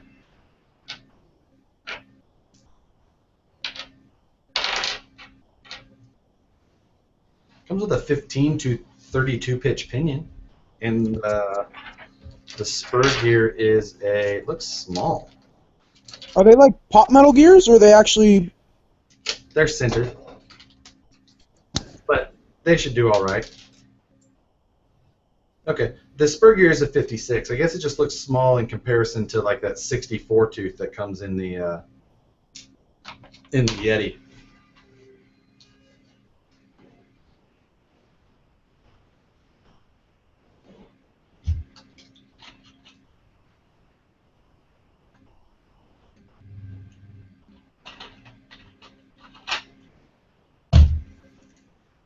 All right.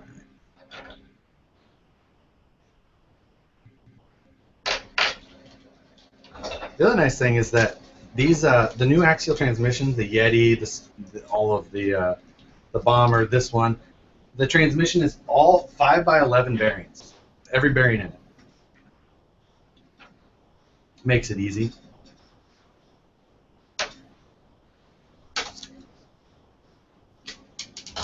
Now, something else to note is that there's also different pin sizes that go in the. Makes it easy. Someone's got me on 2 different things. William. There he goes. You can't watch me on Facebook and YouTube, William. All right. AX 2x8.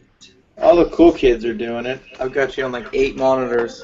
It's been so long, I want to get the full effect. A Josh overload. All right. That. Then. What is this one? Yeah, the Facebook feed cuts you off, so you can't really see what you're doing. Yeah, I know. It's a weird aspect of it. 18 to 40. What the fuck? Ah! Dan scared the fuck out of me. God. He's here. He's outside. I have a Crazy. minor heart attack. Going up out of the... Jesus Christ. He took you up on your offer. Yeah. A dick.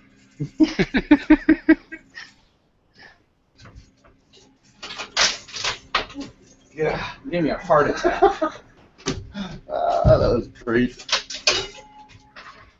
Easy way to make Josh jump. You never know around here. Yeah, that's true.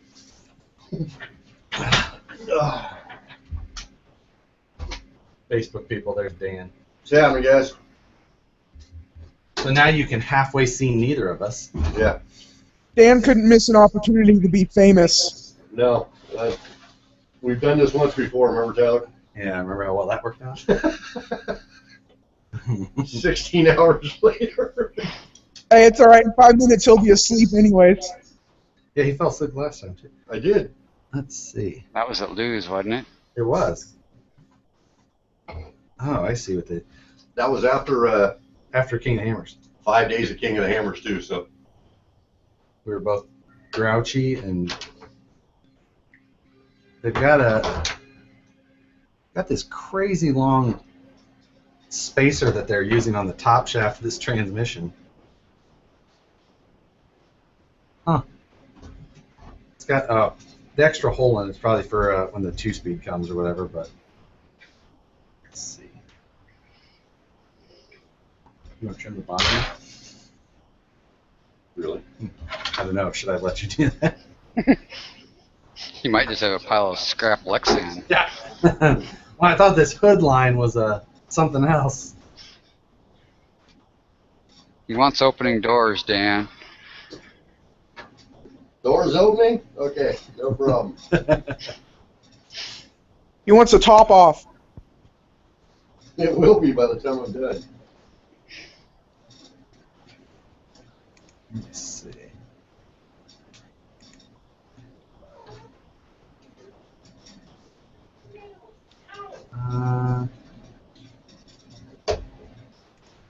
Seven. I'm interested to see just how well this whole thing spins.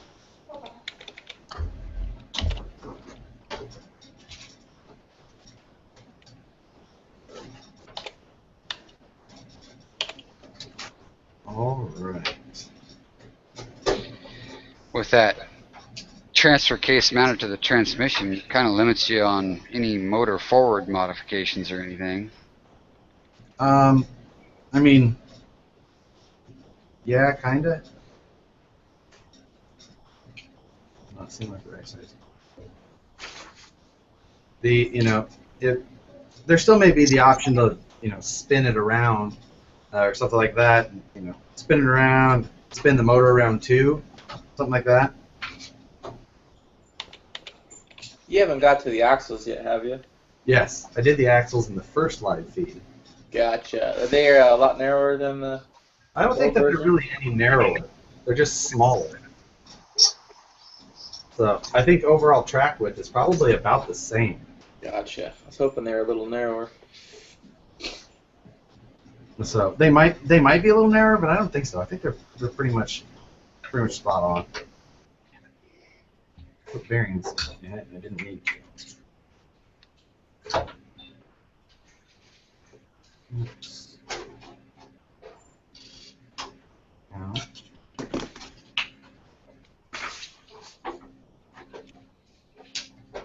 Body is thin. Body's thin. So, yeah, the body is fairly thin, actually. I don't know if it's just the size or what.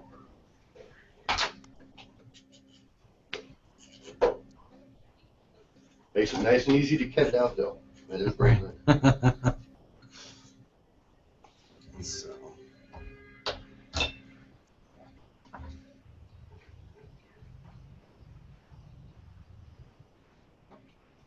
Now, one, big difference. The Yeti and Bomber, inside of that transmission, it is also, there's just 2 gears inside of the transmission, just like this one. However, on the Bomber and Yeti, it's, I think, it's a 22 and a 28 tube, if I remember. And this one's an 18 and what is it? 30, 26? 16. Oh, there it is. 32. Okay, so it's an 18 and a 36. So it's a hugely different gear ratio than the Bomber. So according to Axial's website, the original Honcho and the Jeeps are all 9-inch wheelbase or width, where the new SCX10-II is 8.9. Okay, so basically the same. Yeah, just a little bit.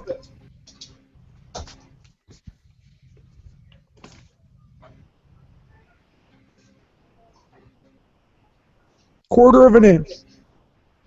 8.9. You said 9 inches and then 8.9. Correct. That's 0.1 inch. That's less than an eighth of an inch. Math. Yeah, it's hard. Gee. That's why, Tyler, to shut up there. Don't even say a word. Yeah, 0.1, that's about a quarter. It's real close. Well, sometimes when you do things... I swear it's 3 inches. There's no fixing it now. Don't start. Wow. This is why I learned. Just shut up when Josh is around. There's one thing he knows. Numbers. He knows numbers. I'll do some math. Some maths. Maths. Yeah. I'm good at maths. He don't talk too well, but he can add up quick. What the is this little part? 31375.8. It's the missing part. Yeah, see here Dan goes saying you know numbers, and now you can't find numbers. I don't know where this... Am I supposed to open another bag? What the hell? Are you in the D-bag already? 31375.8. It's a weird little... I don't know, flat spotted plug looking thing that I just... Over here on the West Coast, we call those chingaderas. I just don't see it. What the F? And it goes inside of this transmission case. Josh, I'm looking at it right here. Which part are you looking at? I'm at the same step. I'm on page 19. Step 19. Yeah, dude, that's on one of the trees. That's on one of the. I already threw it away. It's like a weird little nubby piece. It's easy to think it's just part of a tree. Really? Well, that's... Yeah. But it goes in there and then fits through a little hole. It makes sense once you put it in. And I have a question for you because I don't know where this other part goes.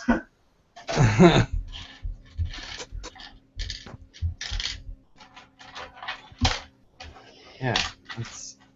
I feel like you should have told me you were doing this, and we could have all bought kits and assembled them at the same time. I thought you meant I should have told you so that you could have ordered pizza. Hey, don't get me wrapped up into that again.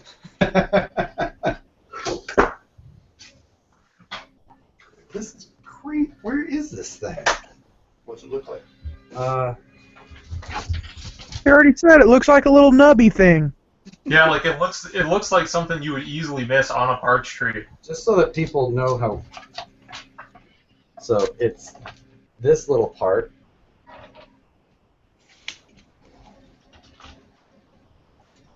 Yeah, a little nubby thing. One of those. Wouldn't you call that a little nubby thing? Not this. This goes in the back. I can see it from here. It's right 3-1, 3 right in front of your ring finger. That. Yep. Weird. Yeah. Okay. That's a. So for anyone who's done, it's on the thing with the spacers for the top shaft and everything, which makes sense, but still. It's a It's nubby in thing. the training tree.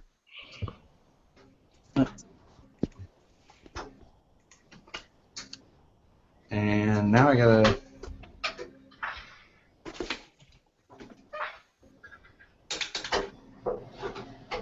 Now I'm trying to figure out where it goes, which. Kurt, you were saying it made sense? Oh, I see it. Once it makes sense, it makes sense, but it's weird. Yeah. That's an oddball position. I should have went without it. I don't think it's that important. Yeah, that'll work. Yeah. I highly doubt that's all that needed. Oh, better not lose the bearing. So here's my question though. When you get to the end of that page 19, basically like after the transfer case, you're left over with an extra little spacer, like that thin plastic tube spacer you already put in there. Yeah. Yeah, where does that extra one go? I almost feel like I missed it or something. It could be used like possibly with the 2-speed. Okay, I was hoping that was the answer. Cool. Okay. Yeah. I mean, I don't know. That's a total guess. But This is Josh you're talking to. that's a total shot in the dark, really. Now I'm playing with the amount of something's not right there.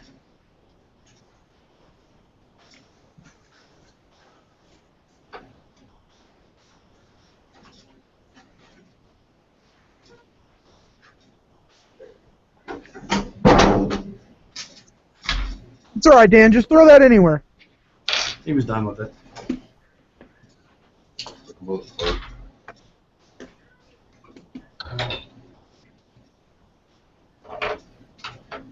Bumper, you have to do it from 14 different angles to get it all. Yeah. Well, and then you gotta you gotta cut out the grill too. What?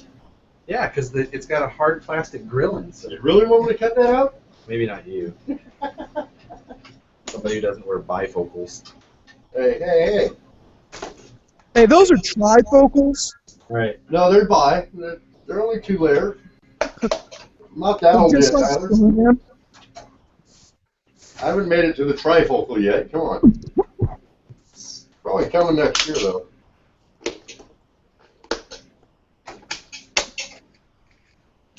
And you'll get here soon enough, young man. Oh, I already have bad eyes.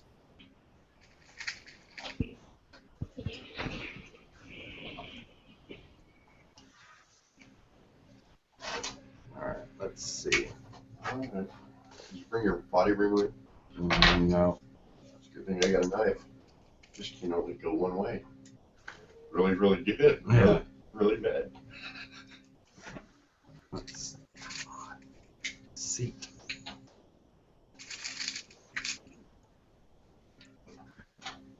I foresee an ambulance ride coming here pretty soon. Surprised it wasn't me when Dan walked in. You about had a heart attack. Yeah, I did. Damn it. Well, I didn't say anything when I was coming or anything. I wanted to just see how.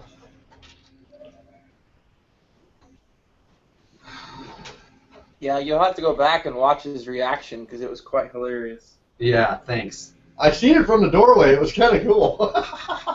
Damn it. Really? I think I lost a pin. Oh, really? Yeah. Yeah, you're screwed. Ah. Sorry, guys. We're going to have to continue this build tomorrow. Go out, find a drill bit, and cut it off. Oh, I found it. It fell into the hollow part of the gear. That is the pain with these style of gears. Little dab of grease holds them in place. Close. All right. So, starting over.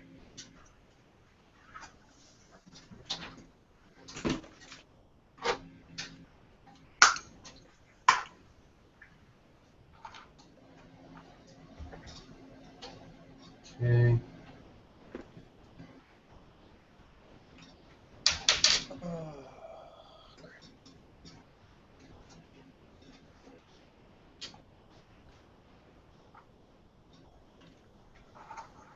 All right. Now we're getting somewhere. Ah. Okay. Top Shaft still has in and out play, but I think that take the sharp tools away from Dan. That's for Schultz. Really? Yeah. Really, Schultz? Really? So. Hey, one of the very first comments on your first video was somebody saying that they were trying to figure out how to get the play out of the top shaft as well. I've heard 2 or 3 different comments of playing the top shaft from different people. Well, we'll see when we get there.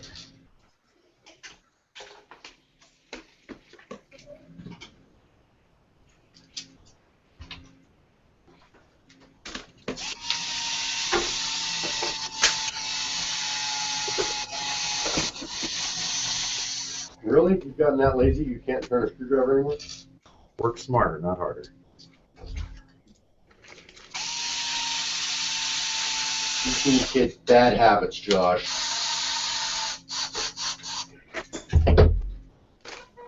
Next thing you know, they're going to be like me with my 18-volt cordless drill with a screw tip in it. Right. Yeah, because all of Dan's RCs are still held together with Phillips. Hey, don't hate on my Tamaya.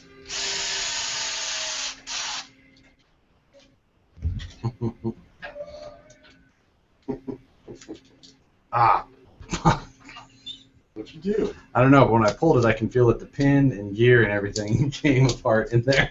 Did you miss something? I don't know that yet, but I'm positive that it's not supposed to do that. Damn it. These are things that are nice when I can edit these out. You're supposed to be a pro builder. I'm a better editor.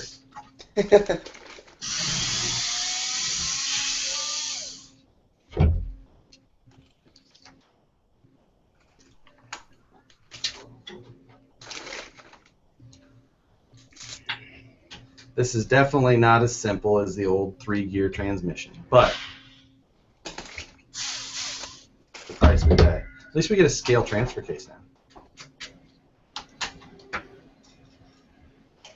Yeah, no, I'm just confirming that the way that I put it in there was correct. So when you put it in there, you just need to remember not to pull out on that that bottom shaft. Makes sense.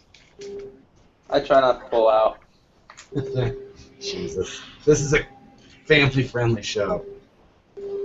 I'm referring to the transmission. Or traffic. All right.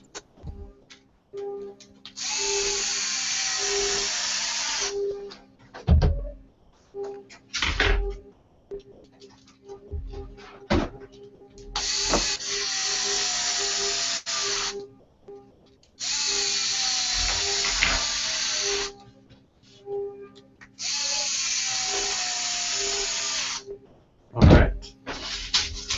So we're back to that part. Now the transfer case.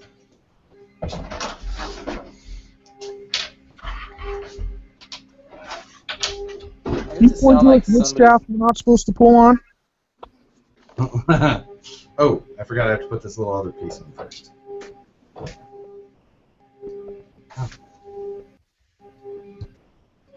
Let's see. This 116. Somebody's mic sounds like they're having a lightsaber battle. Yeah, I was wondering what the hell that noise was. That's the mills in the background.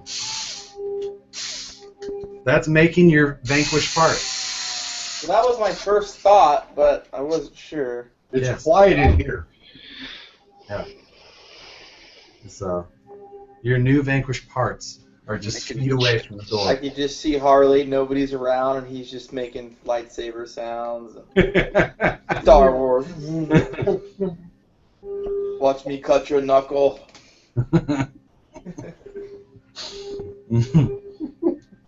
Where's the grill? You're laughing because you've done it. A lot right here.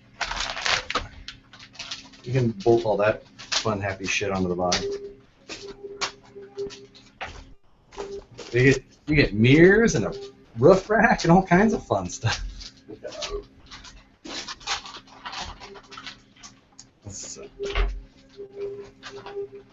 All right. So, Isn't that all going to have to come off to be painted? what's that? Isn't all that going to have to come right back off to be painted? Yeah, but it gives Dan something to do. Good point. Team effort. And, you know, at least it'll. It's not getting painted anytime soon. All right. He's going to run it clear at Axial Fest. I'll have to find somebody to paint it and then all that. You'll throw a coat of white paint underneath it, and then you'll have somebody put some stickers on it and wrap Right. on it for you. That's basically the plan. So, And even then, you'll find somebody else to paint it for you. most certainly will.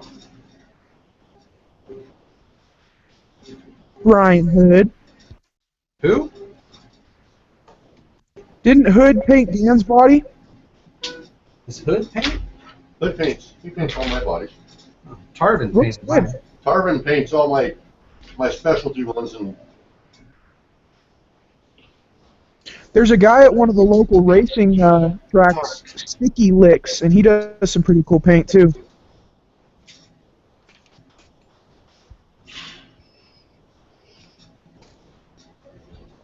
Man, it is a pain. That pin on that inner shaft is a pain because trying to get like these transfer case gears on and all that, to get everything to go on right, you have to be super careful, and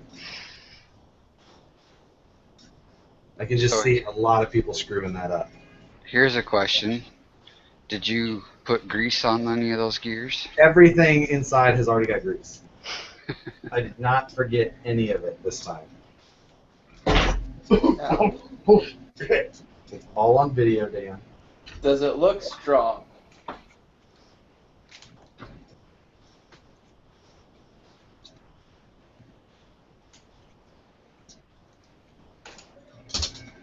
Okay.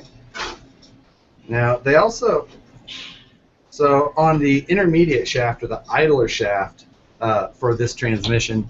They used a pin in it for the gear as well, rather than like on the Yeti and Bomber, it's got a hexagon-shaped shaft and the gear kind of engages into it. I kind of like that better.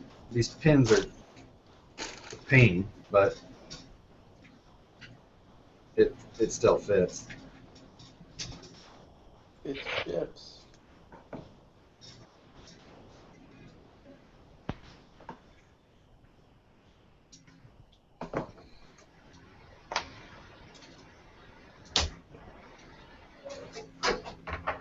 Oh, Gene just said hello.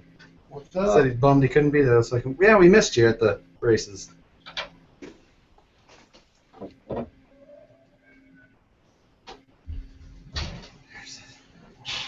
There is no beer. I'm technically at work still. Yeah, but you're off the clock. I have not started drinking on the job yet. Dan does plenty of that for you. I don't drink. I did buy a Red Bull that's in the refrigerator, and that's about it. What color? Yellow? Have you had the green one yet? No. It's really good. Yellow and orange.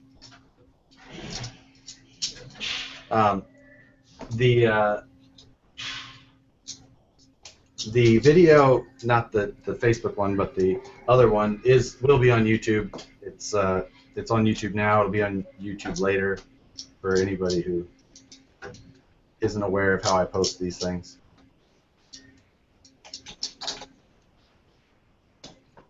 Welcome to the internet. Well, this is the first time I've done a Facebook one. It's Facebook official now. It's Facebook official. There you go. It's nice. It's nice that I figured out how I could post it with my Harley one rather than my personal page. I just had a brain fart on what my name is. Okay.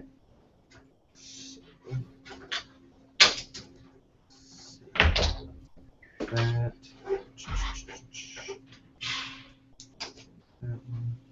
One more bearing. Where'd my bearings go?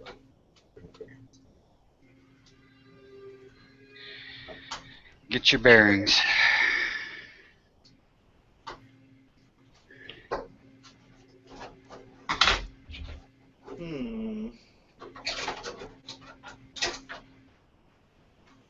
Ah, fuck. Nope. God, that bottom Sure, shaft. our potty mouth tonight. Well, that bottom shaft just Wow. keeps wanting to. Family friendly. I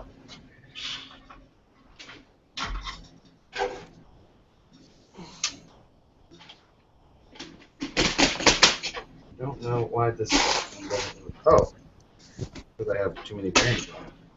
It's okay, man. As soon as you're done with it, it means I had a whatever bearing on happens. the next. lower shaft, and I had a bearing in the case on it. They won't go together.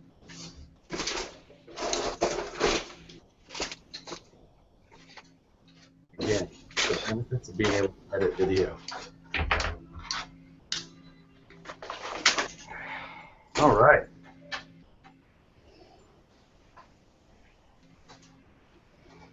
So,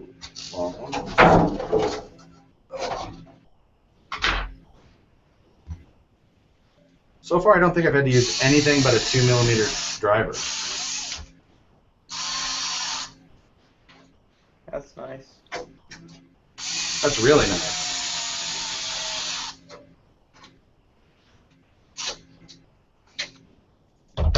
Surprised they don't come with hardware tools these days, like quality tools. Yeah, I mean that definitely get expensive though. Man, this thing spins super smooth though, especially for something I built.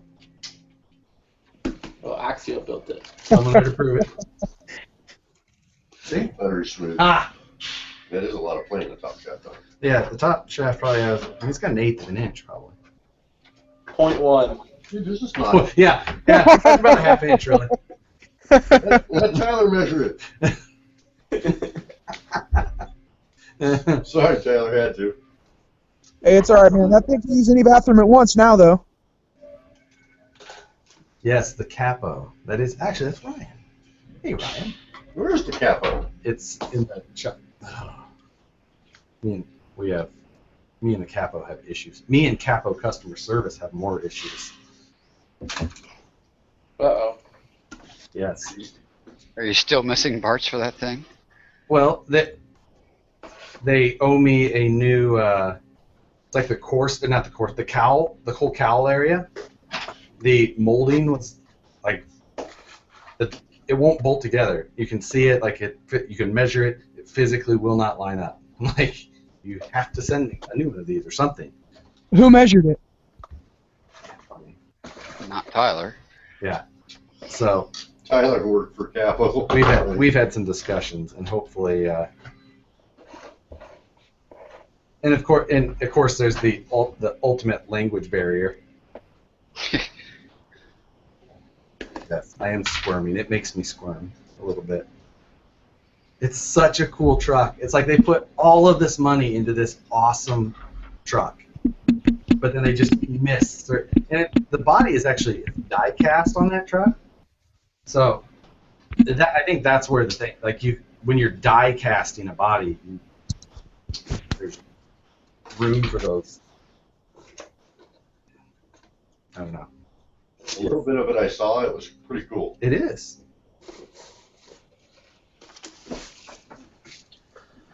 Where is? He's gonna come in the morning and go, what in the hell? No, he won't. Yes, you will. Crap all over the floor.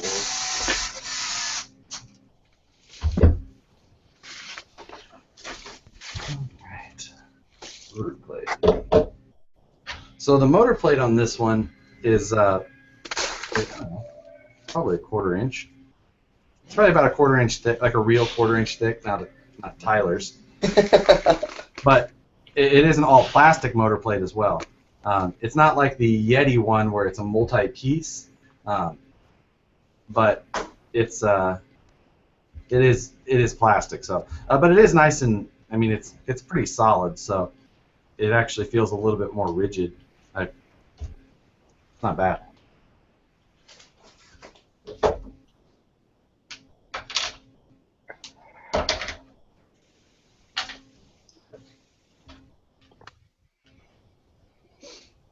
Let's see.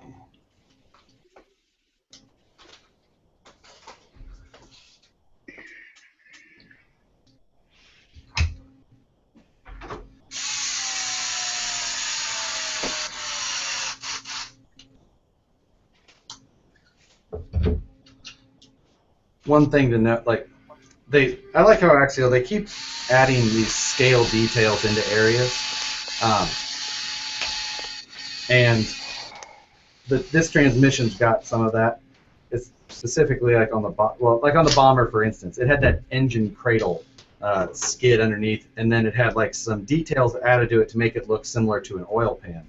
On this one, they did that same thing, and I'll show you in just a second.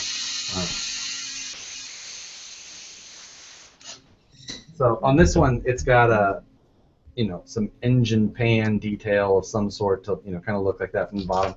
However, it faces towards the rear, so it's on the back side of the skid plate. So it looks like I guess it could just be a transmission pan, but it's awfully far back.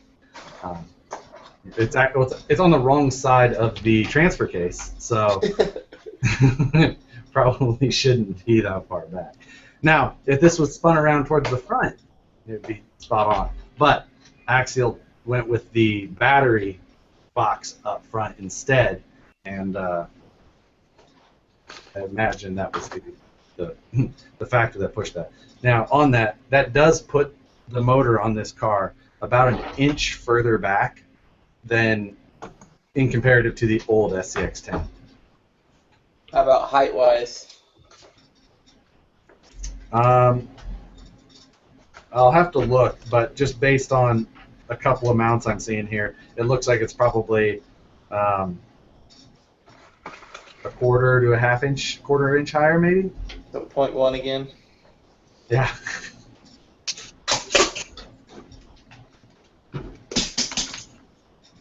So now slipper parts. Hi from Canada.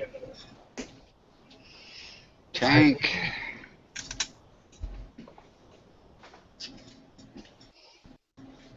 So, yeah, looking at the play on this top shaft,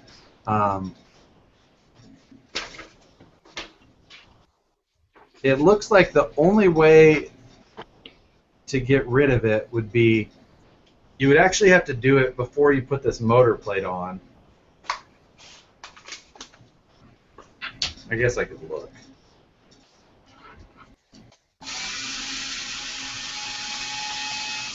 That's what the machine's cutting right now, guys, just so you know.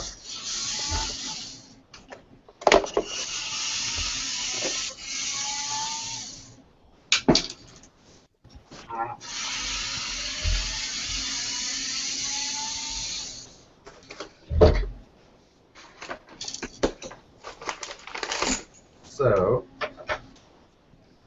no, I can't. So the problem is that you see this lip out here. If you wanted to shim it, you would actually have to have something behind that, but it would have to be on that side. So you would have to put the shims on. No, you could fit all that through. I don't know. It's actually kind of tough. You need to shim it behind the bearing, the first bearing that's inside the transmission case, and that shaft. So you would just need a spacer in there that was either the correct length to hold it in place. I don't have a calipers on me to measure right now, and in general, it's not going to be a huge deal. Just hold it up to the screen. I'll tell you how big it is. Yeah. That'll be Gross. accurate. How many times have you said that on the internet? That's what I said. Hey, Josh, this is a family show. Is that your pickup line, Tyler? It works. Just hold it up to the screen. I'll tell you how big it is. It works all the time, 80% of the time. Oh, God. Made with bits of real panther. I love that cologne.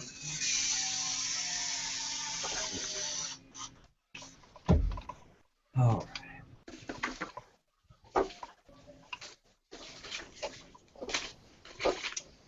Yeah, I mean, the good news is that even with the play, the spur gear and the slipper disc, it can't contact anything in the case there, so it's just able to move around. Annoying, yeah, but not a huge deal. Let's see your instructions for a second. Switch screws go to what? VP will not be at the Quebec scale jamboree. I will not be up there. I was in Canada last year, not in Quebec though.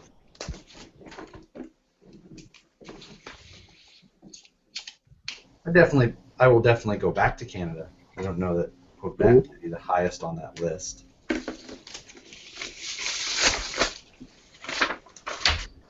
Go Canada, go.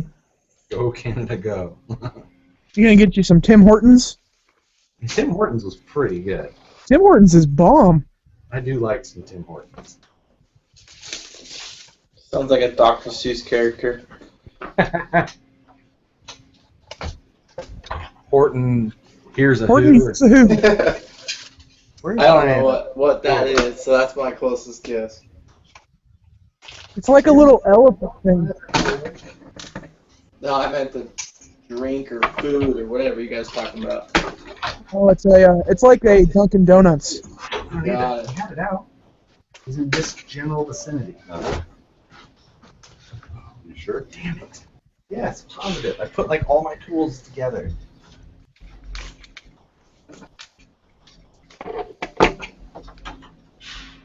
Are you sitting on it? Didn't it come with a new one in the kit? Probably did. I got one here. Forgot. I probably did have a new one somewhere.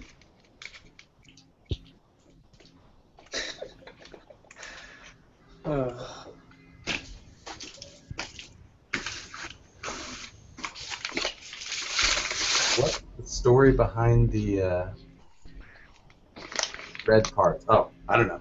I think the red parts are just to look like an ARB diff cover kind of, and then they happen to throw the shock link mounts on there as well.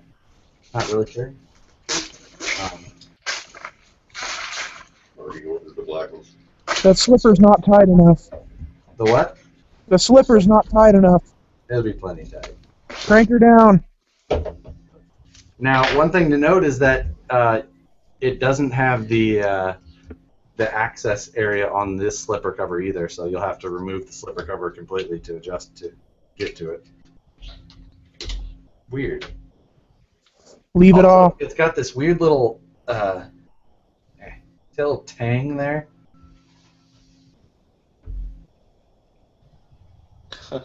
So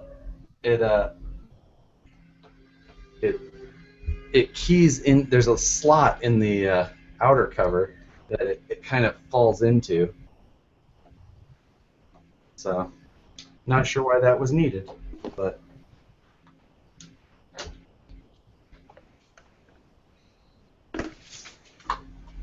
Can you run that without a slipper, like the other style?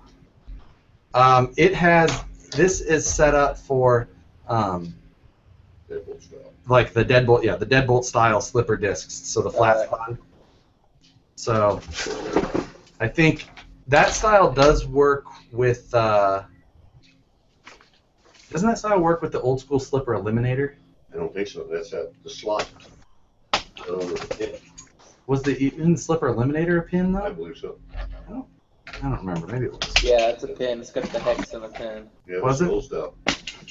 I like the new one better. I actually do like the new one. I have yet to have one of those fail on me.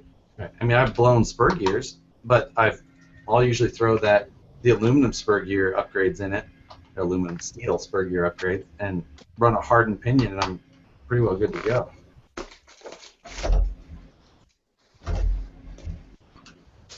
Good to go. Who let that Dan guy in there? Jim.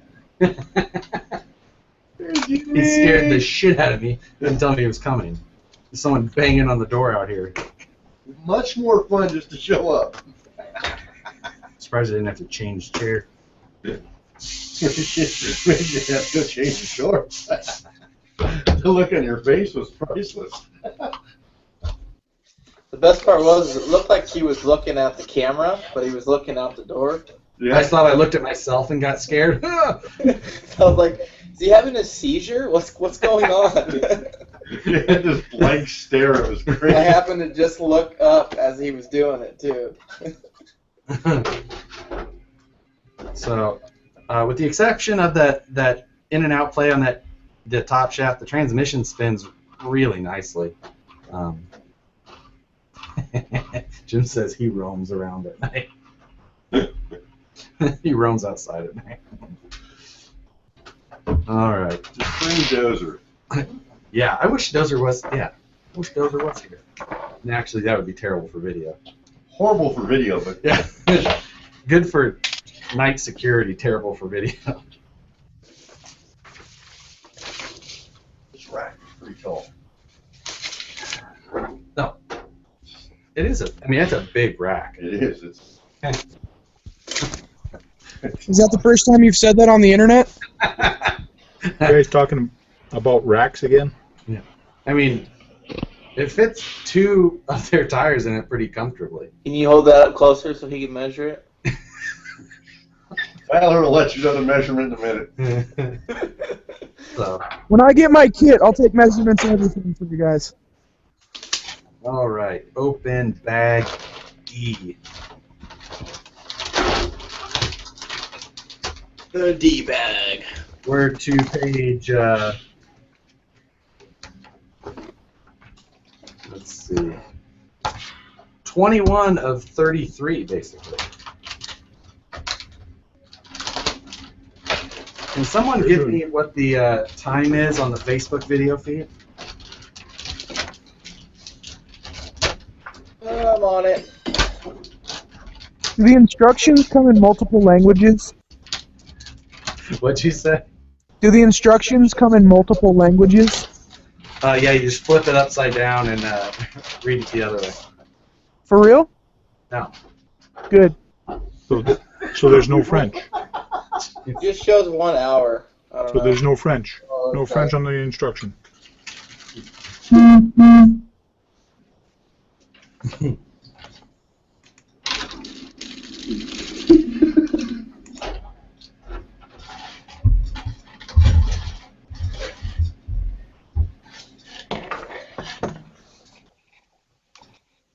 All right.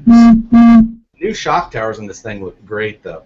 They're, I mean, they're much more scale appearing. They've got some gusseting in them. One of them has the built-in pan-hard mount, Oh, cool.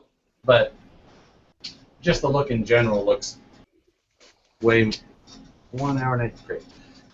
Will someone warn me when it's getting close to that 90-minute mark? Another 11 minutes. I'll start the Facebook feed over for the. But Yeah, I was looking, but I don't see where you see the time at.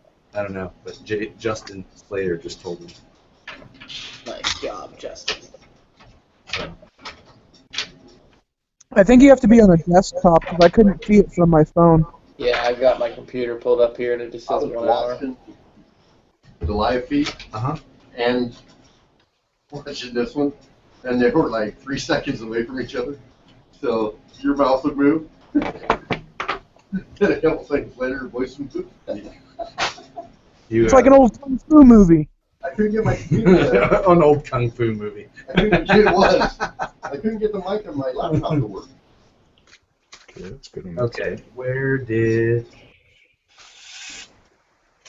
you see bag E anywhere? E? E. E? E as in Edward. It's a baggie. F, G.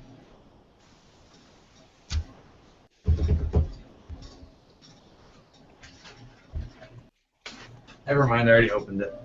Really? Yeah, Really? yeah, I I was forgot. gonna say, I thought you opened it. Yeah. I just don't know where the metal parts are. All that stuff in front of you is from bag E. No, that's plastic bag 3. Body ring repeat. In there somewhere. Workshop. Dang it.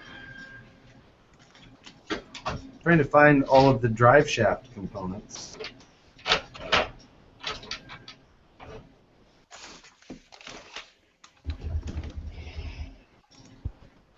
F, G.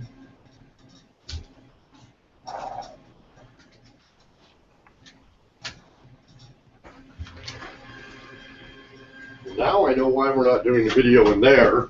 Well, for one, Dan and I wouldn't both fit. It's a mess. It looks like a bomb blew up. That door sure does keep a lot of that noise out. Yeah, you like that? Well, now the machine quit. All right, close it. Okay, I still don't see where my drive shaft parts are. This is all just screws.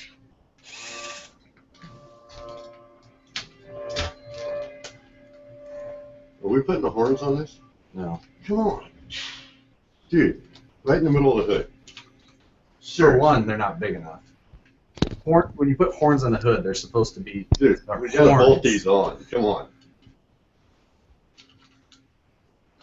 Okay. They're supposed to look like this, Dan. Where's? Where's Tyler? Oh boy. Oh. Yes, that's what we need. Josh can 3D print us some. We're good to go. You will not find 3D printed scale accessories on that. I sure hope this is the right video. These things are like, Get the bifocals out. dude, they're like almost non-existent on here. Okay. Well, we still have the major issue of me not having the drive shaft components. Which. They're in the bag labeled MIP. Yeah.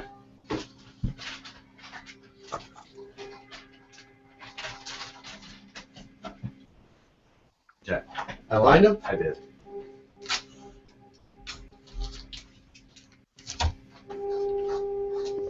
Was that the bag you just didn't want to open and threw back in the box? Ah, maybe.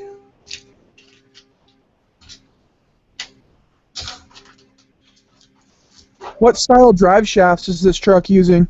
This has got the New wild boar, right? the wild boar HD, and I think the inner part of the wild boar is, I mean, it's almost completely solid. The hole is way smaller, right? Yep. Yeah. You shouldn't need to do a mod to it. Got a nice tight hole in it. And honestly, the wild boars have worked out great for me. I changed them out on the bomber with running that Pro 4 HD on 3S, but I had broke them being a jackass in the parking lot, and the only thing I actually broke the cross pin. I didn't break the shaft or twist it or anything. So those things they're a really good stock drive shaft, and they have great operating angle. They have way better operating angle than an MIP does. They're expensive, that's for sure. Yeah, I mean, the fact that they're included is great, but yeah, buying them if they didn't come with a truck is not usually. Yeah, but taking all that nasty rotating mass is worth it. Right. Oh, What are they price-wise? I've never priced them out. yeah. They're like $54 for a set or something like that.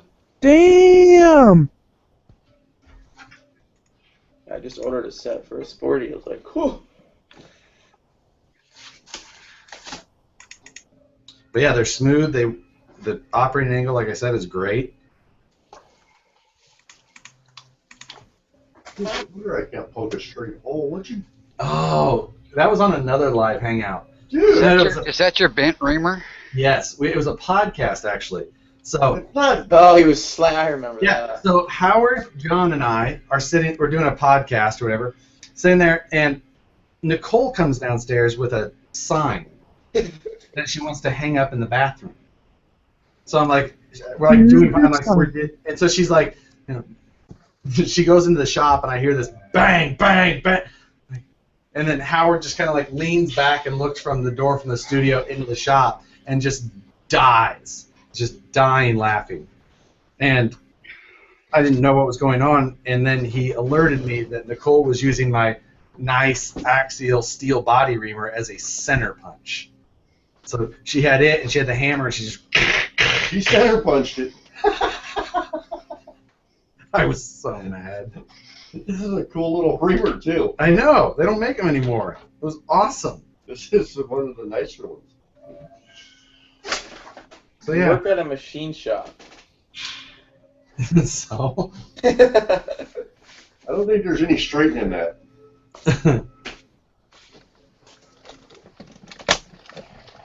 You got to ream like to the left or to the right, really perfect.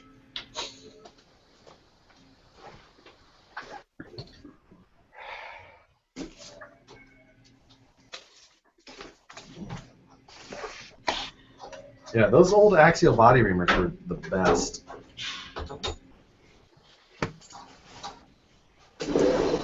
Let's see. Remember The when I drive first shaft started, really- I didn't know they made a body reamer. I'd like take a pin and slam a pin into the body Lexan and stuff. Right. That was when they made them really thick too. I use the stepped drill bits. So you ended up with your body pins just fell all the way through? Hey, you had a step drill bit sitting there. I almost grabbed their tape and stuff. I like step drill bits. They serve a great purpose. But body reamers, they aren't. They make really small ones. Body reamers. It almost became one, so. So, Chris, is there a big weather change where you are?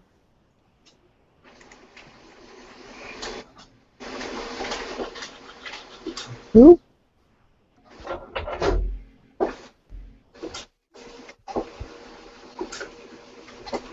Josh, sorry, Josh. Oh, yes. Is there a big weather change from Missouri? Yes. Fantastic weather change. Yeah, it's hot as shit. A little drier too, isn't it? Actually, It's not any hot. It's hotter back home than it is here. it's been perfect weather here today, all day. Yeah. I was in Vegas last week and it was 109. It was crazy. Yeah, Kansas City is hotter than it is here. When you got all that humidity in I was gonna Kansas. say humidity. I don't know if it's Oh, yeah. hot or you just got I mean, crappier weather. even temperature-wise, usually is as hot. So why did you live there again? Yeah, exactly. No, It's you know, only- it's far away from anything cool, and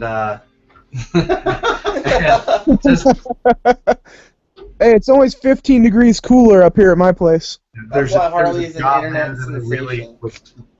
was, not super happy about. He was a movie star back there. Everybody loved him. For 18 plus. 7, And then he came to California and found out there is no such thing as love out here. It's just, I don't know what you're talking about. dude, this is How not, many autographs have you signed since you moved out here? I think I need to redo the Facebook one in a second.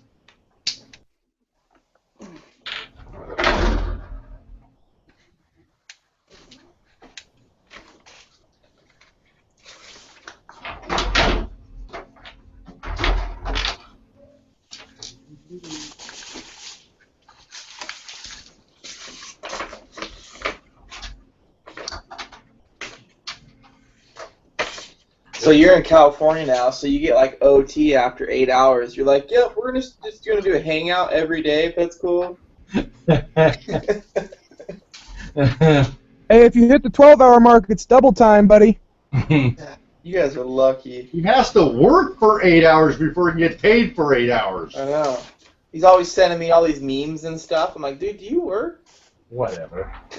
I don't screw around at work at all anymore. I used to be so good at it. I know. I was like really surprised. I could tell. I'm like, you work too much now. Do I need to call Jim in on this one? That or he's like, I ain't talking to this guy anymore. I'm too cool. I don't live in Missouri. I have texts that go unanswered now. My email looks just terrible.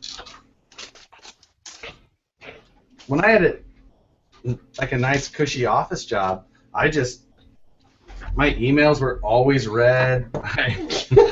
You had nothing else to do. I had plenty to do. I just Didn't want to do it. I would just do it all at the end. Like, oh, you've been working on this project for 6 months? Yeah. Sure have. Try to get some of that done. It's like when I do bids. I'm like, oh, it's due today. I better do this right now. Right. Yep. Rush to the finish line. Come build RC parts, Josh. It'll be fun, they said. Yeah. I tell you what, it is fun. Got a little bit of brown on your nose there, buddy. I do things go pretty well out here. Come on, how much better of a job can you ask for to play with Right. doors all day? You could not work with Dan. It would not be as much fun, Tyler. Just think, like every once in a while, I can go out there and just tell Dan to redo something that he did. Like, hey Dan, will you change all of these just slightly? Yeah, I changed my mind. shelves I built the day before. Yeah, I could just Harley. You got to do one of those weird pictures where the guy like swims in money, but you just swim in VP parts. Just wheels and knuckles. Scrooge McDuck in the vault.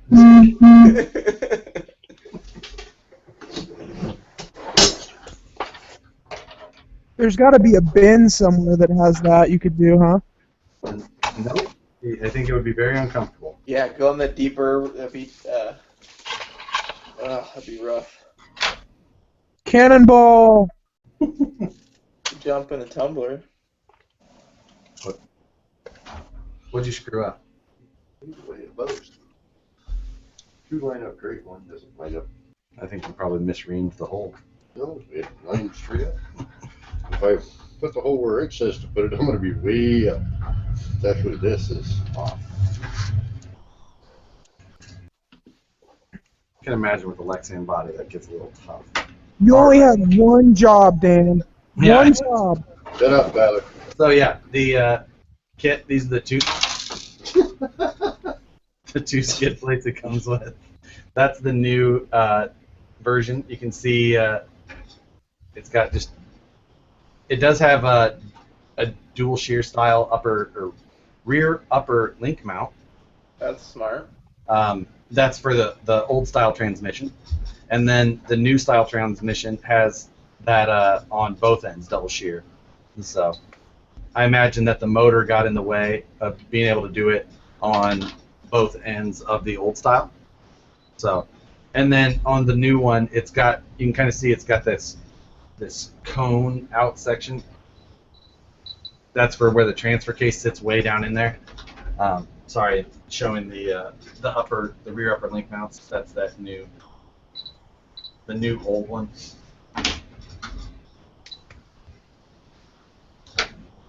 All right. Finally to the chassis part, the fun part.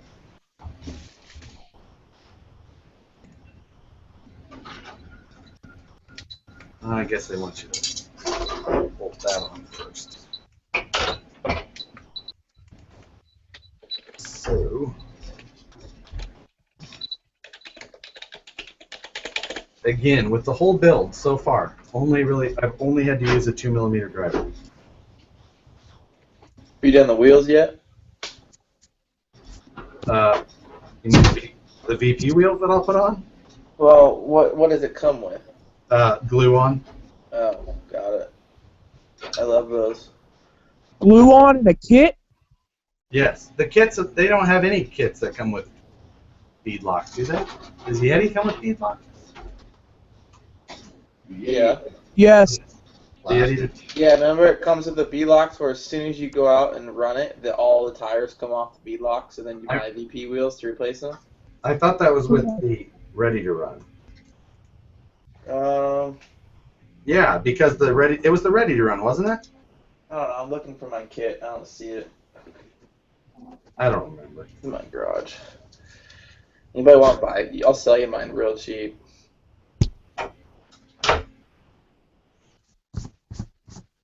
$5. Sold. Send me your PayPal info. Harley at RC.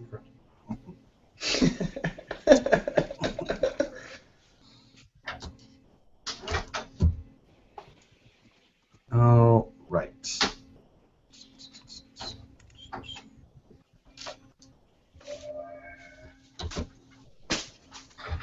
Start an auction, maybe you'll make money. Do what? Start an auction. Start an auction for somebody else's stuff? I could Yep. do it. Seems legit. It might go for more if it was auctioned off by the internet sensation. Oh, definitely. Hey, I'm not an internet sensation. Yeah. You're just a co-star. Dan could be the guy that like calls the bids. Does what? Calls the bids, you know, at like on the car auctions. Yep. That's called a ringer. Oh, sure. Yeah, Vanna White. No, not that one. No, Tyler. Tyler, of all people to start talking trash, really? Really? Okay, now we need... A ringer, huh? Josh and his trusty sidekick Dan. Wait a minute. Wait. It's Dan and his trusty sidekick, Josh. Right. Well, let's leave you to do something on your own. I don't see instructions in front of me. I guess I know who the joke's on. So when this is all wrong, it's not my fault.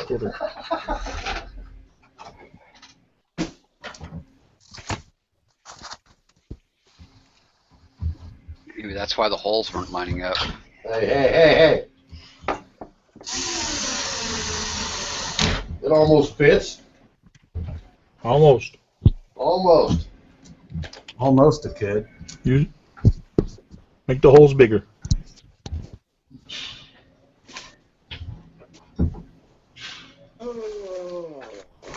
I'm trying to build it like it's not mine. So I'm trying to make everything nice and tight and work. Yeah. Unlike mine, but who cares? I can make it fit. I'm getting my son's truck ready for GCM racing. They're having a call to crawl this Sunday. Actually, Saturday, sorry. GCM Racing. A what? They're having a what? They call it a call to crawl. Just Too a crawling event. Too cold to crawl? Yeah, something like that.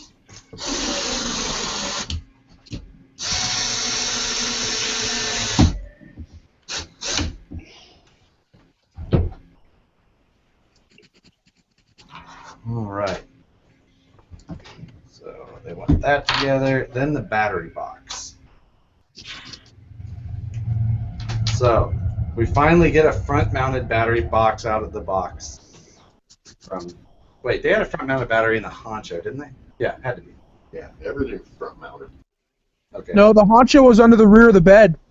No, it wasn't. Impossible. What were you on? 0.1. Yeah. What planet did you build your Honcho on? Good thing you let guys like us on your podcast. It makes you look a hell of a lot smarter. I actually never had a brand new rig there, Dan. Yeah. What? Why we let Tyler on? We look like geniuses. Shit. Even I look like a genius when Tyler's on. Yeah, but I'll still outdrive you. I'll tell you the same thing I told Josh. Anytime you want to put some money on that, let me know. You guys are both dummies. Well, I just won $5 on a scratcher, so let's go. Stayed at a Holiday Inn last night? I'll leave the light on. That's Super 8. Motel 6. I don't remember which one. Motel 6. One of the sketchy ones. Yeah. We'll leave the light on. Good, because I'm not getting out of the car otherwise.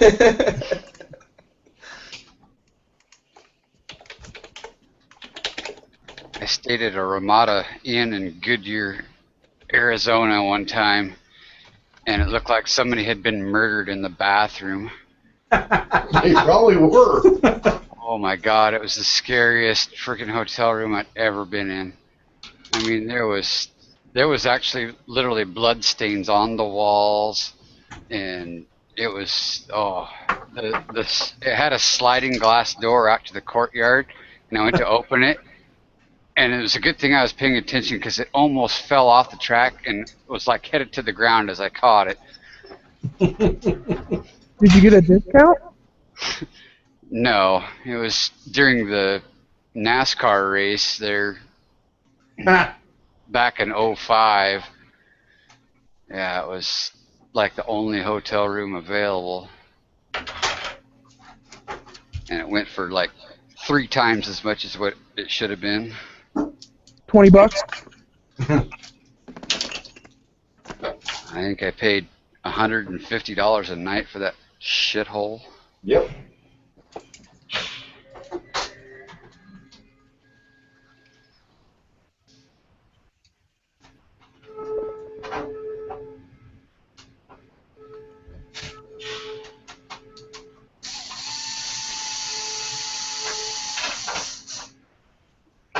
So this is getting to assemble the CMS kit that's included with it now. So the it's supported with battery box on one side and the chassis on the other. It's a thin mount, and I'll probably put a 500-ounce servo on it, so we'll see how it holds. How big a battery does it hold? It'll hold a full stick pack, and then it's got little tabs for adjusters so that you can fit it to what size you run. I've got some 2250 3S packs, as well as like some 3300 and some 4000.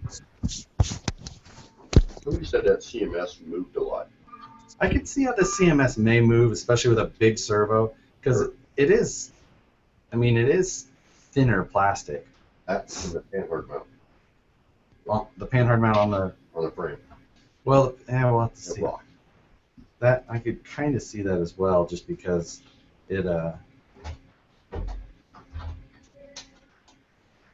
because it's, I don't think the upper shock mount has any support.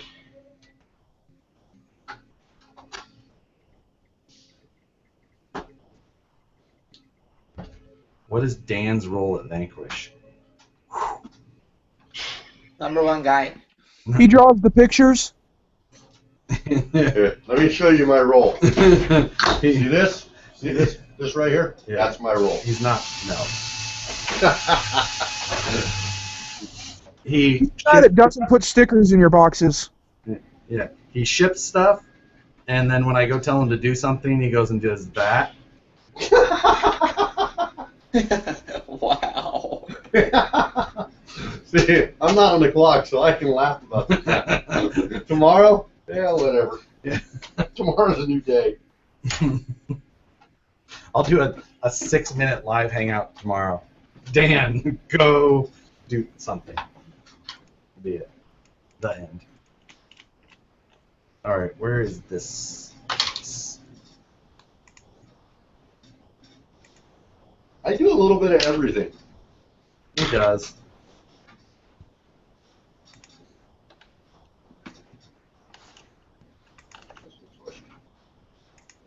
Brutal on the fingertips.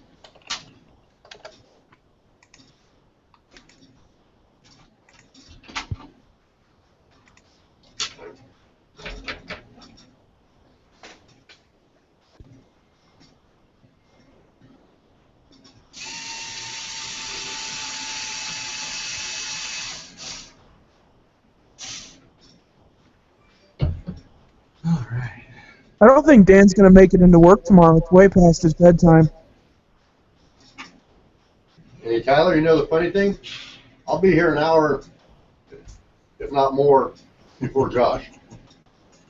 While I do work hard, punctuality is Not your strong suit. is one of my weaknesses. Only early in the morning. I may leave earlier than him, but I turn into a pumpkin at 3 o'clock. So. Yeah. Gone.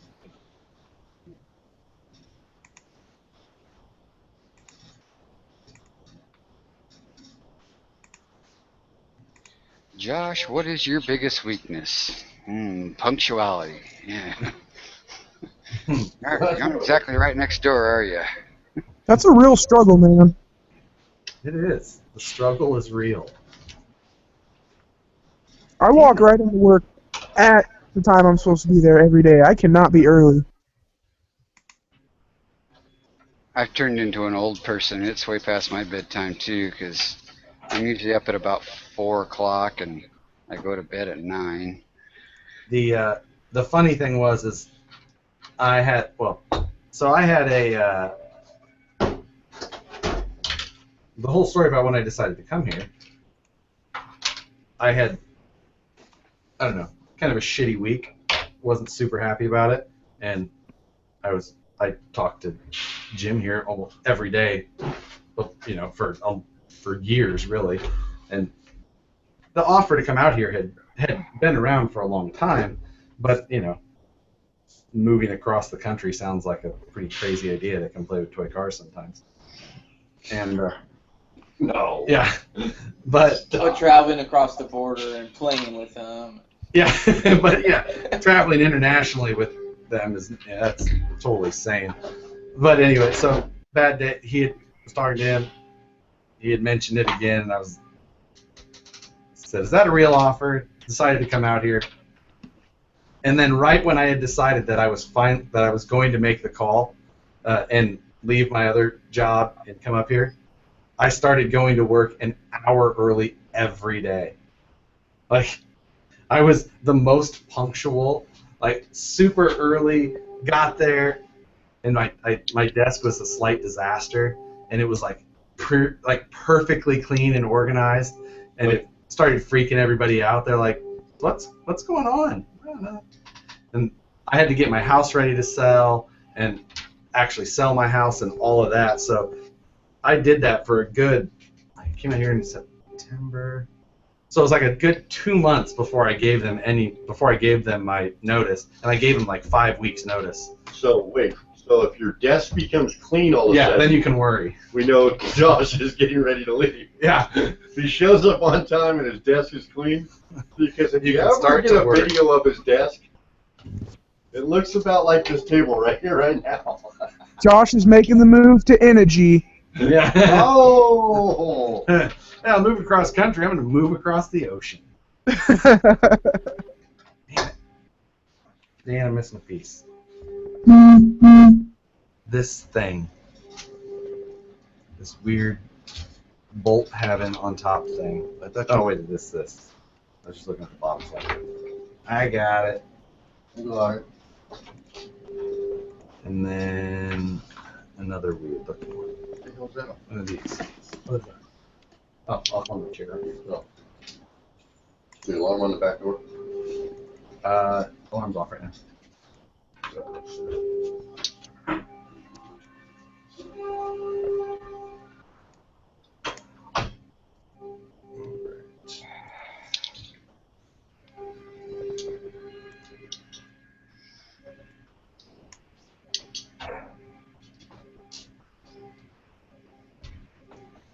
So they've got this weird little sliding mount.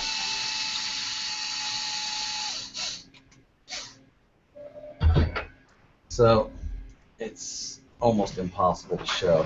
But this mount right here, wow, I can't see it at all. It's this little thing here. It bolts in on top of this brace. I can't see even what I'm pointing at. This thing in here. Anyway, that's what one side of the servo mounts to. It just kind of bolts in. It bolts into that plastic. I imagine that the chassis is what's going to try and make this thing more rigid. Because right now, it does appear to be a little flexy, but once you get all that stuff in and together in one piece, I think that's when you'll really see everything really start to tighten up. Did that outside move off too? Yeah.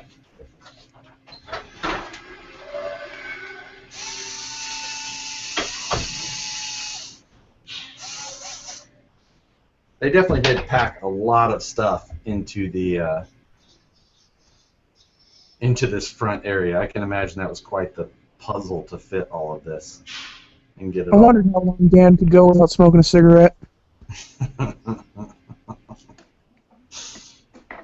Yep. Hey, he's made it a while. Yeah, it's been about an hour. All right.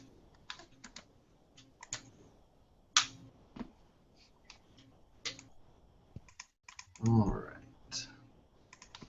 13 is the short one. So how many people on the way to work do you pass that are selling oranges? I think Not as many as are selling meth. I don't think I really pass anybody selling oranges on my way to work. On my way home, there's a cop. Strawberries up here, bro. Strawberries. Okay. I think I see somebody selling oranges. I don't think I see strawberries.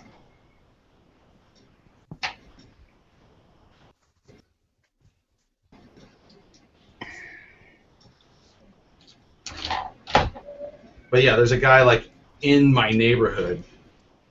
I'm like, this isn't that highly trafficked of an area. Like, you should get out of there. Just like the laziest salesman ever. You got one of those guys that rides around on the bike with the cooler full of corn. Full of what? Corn. Cold corn? Well, I don't know if it's cold, but you know they put the butter and the chili powder and all that stuff on it. On corn? Yeah, man, Mexican corn on the cob. What'd you say they put on it? It's like butter, and they put this cheese on it and chili powder. Dan, quit looking at. You know what I'm talking about, Dan. Butter, cheese, and chili powder on corn? Butter? Yes. Come on, dude, it's that Mexican corn. They drive around on a little bike. They sell fruit, all that shit. I don't need. Whatever you say, Tyler. He's getting tired.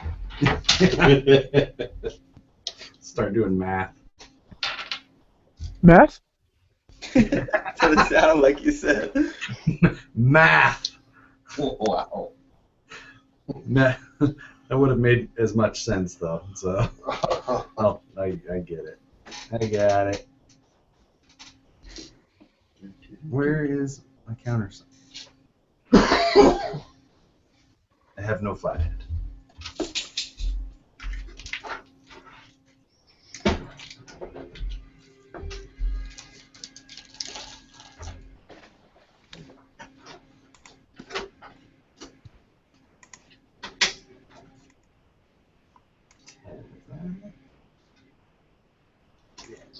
Vanquish is up by Stockton, right? Fail.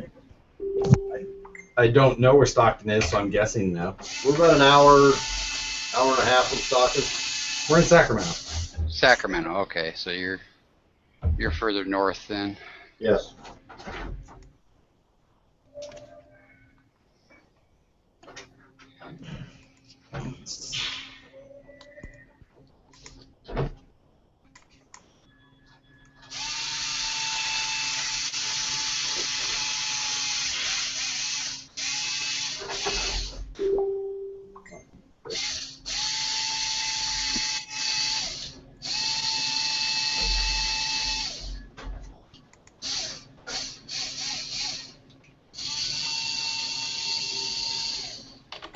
How much different is that chassis?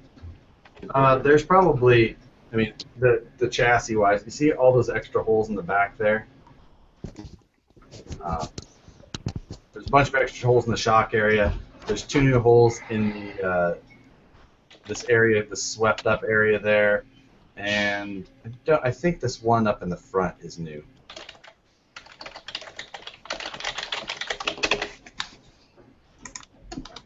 So there's quite a bit different, and then the you can tell by the logos.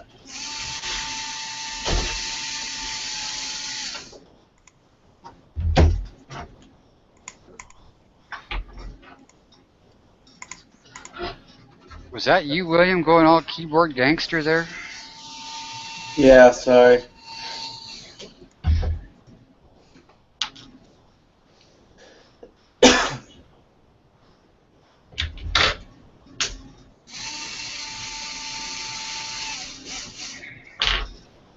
All right. Finally, getting the chassis together.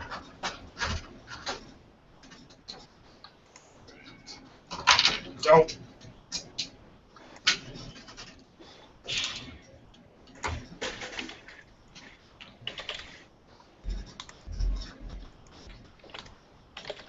Definitely a tight fit with the new transmission, all that.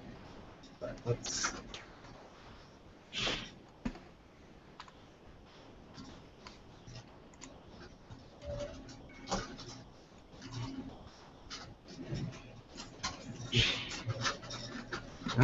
Where's the side plates? So you have to bolt the skid plate on with the rocker.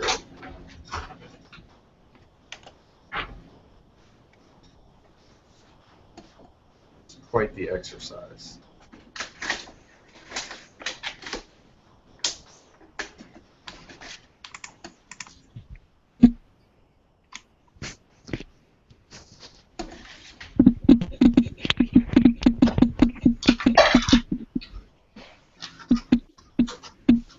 Tyler, quit texting and. Sounds like you got a bag of potato chips.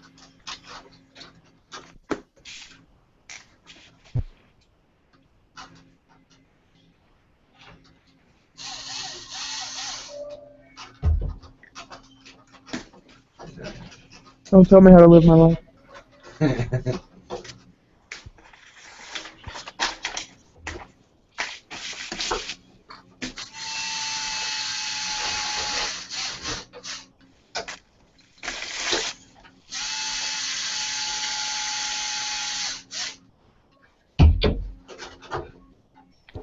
All right.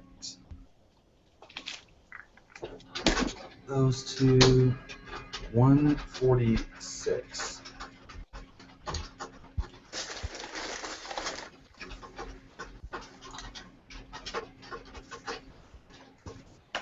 One head. And what is that thing? 13.7. Oh, this.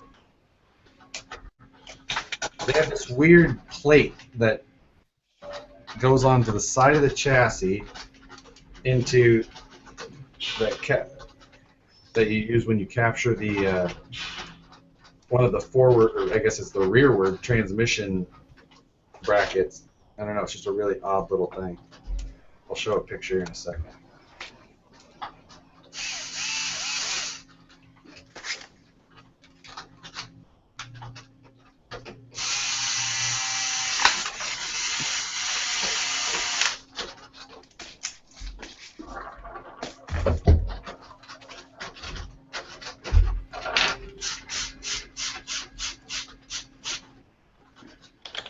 So, if you see here, you see that little plastic plate there? All it is this weird little flat plate that it's basically like a conical washer, kind of, that also covers up the second hole in the chassis. It's just like this. It's supposed to be like a decorative or kind of a plate to just hide that and make it look less like more holes in the chassis, I guess. Can't say I've ever seen anything like that from them.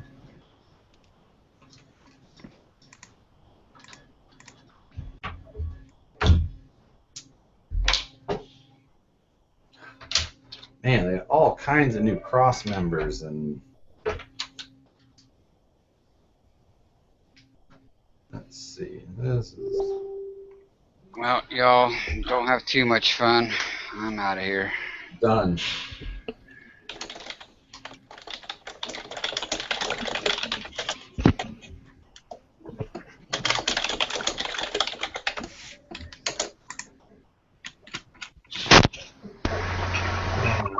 William's writing a novel. Dude, I know. Sorry. I don't get to do my dream job during the day.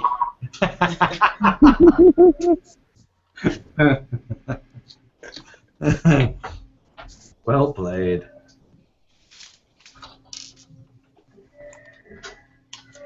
You must be answering questions on Axial RC Crawler. That page is the worst.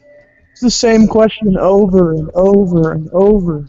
And the dumbest questions and the dumbest pictures. And the same guy posted Trail Tuesday, tucked Thursday, fucking What do they do on Friday? Wednesday. Thursday. What's on Friday? The question I like is what RC should I buy? That would be better than posting a Flex Friday picture. Is that Nitro?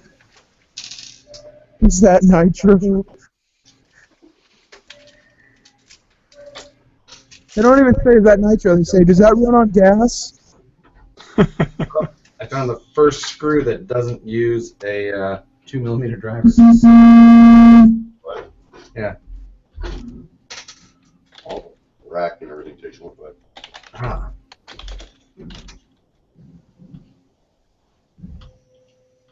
The front cross brace that holds the back of the battery box in place uses a 2.6mm screw. I think that oh, I know why. It's because they're using the hole that was in place already. It was the rear support for the electronics box in most of the Axials. It's always that one you have to take the cover off of your electronics box to get inside to remove the screws, or you can just rotate it out of the way by hand. So, chassis is coming together well, though. I mean, comparing the amount of time and packaging and engineering into this amount of the truck now, the chassis and everything, compared to the original SCX10, is crazy. just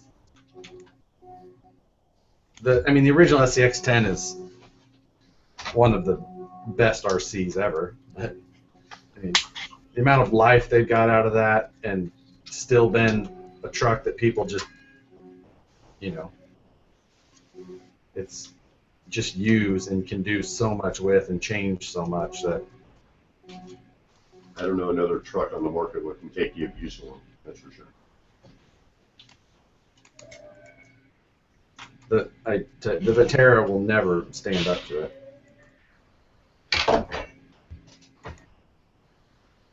Are you talking about the Trail Finder? Yes. TFT right there. This is Trail Finder 2. Trailfinder's a cool truck for what it is. I like the Trailfinder. I had an original Trail Finder on leaf springs, and that thing was really cool, actually. Yep. Super scale. Oh yeah, it was awesome.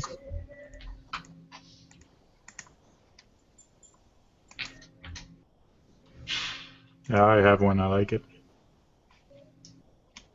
I broke all my leaf springs. Me too. I fell on it. You fell on it? Well, it kind of fell down a cliff, and I rolled with it and ended up on the bottom of the cliff on top of my 12 Finder 2. I think if I did that, I'd have a pancake at the end. Body was cracked, leaf were gone. Yeah, my body'd be cracked for sure, too. Well, I'm about 270 pounds, so it didn't help the truck.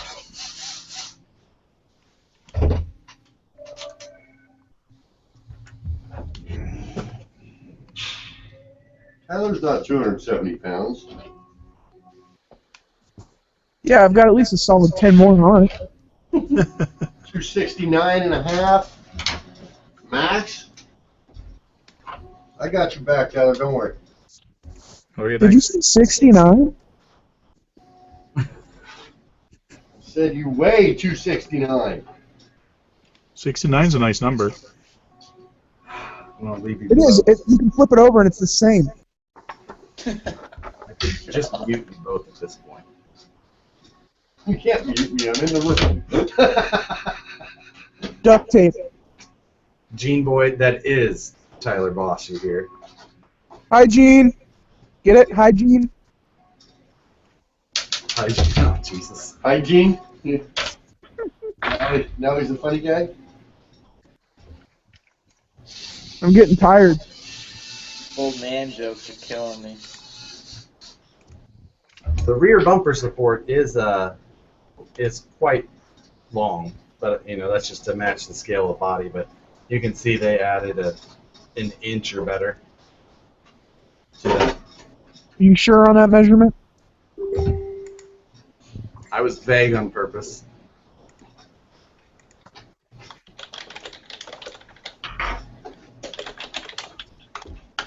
Do that a bunch, didn't it? Yeah. Make us for the body. Yeah. So those are all in. Do I get to add the other chassis rail? Yes, finally.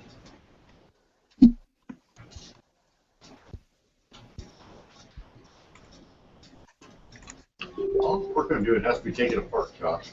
I know, but at least we'll get to finish, put it on the end. Be like, look, we finished it.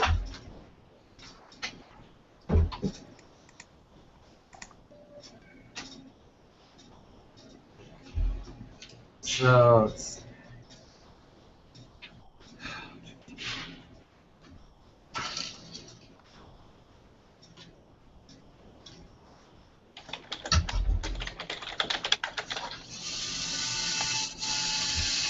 oh, I know what else you get to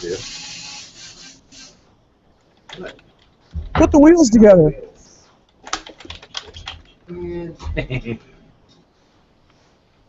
It's okay. They fall right on. They do. True story. They glue right on. No, they fall right on. Oh. It's because I said that. Uh-huh. Josh said they fall right on. I'm going to spend the next 14 hours trying to get them to go together. Yeah, that's it. Put the Axial wheels on while you're wearing that shirt. then they'll fall right off.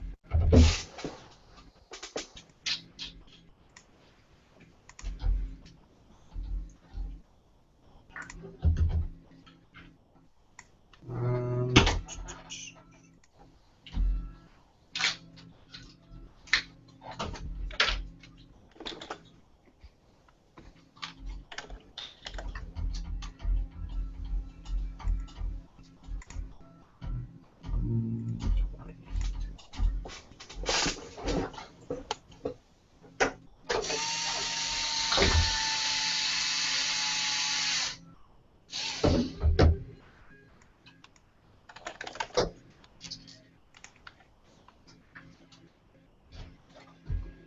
we're not even really that far from that, or from being done.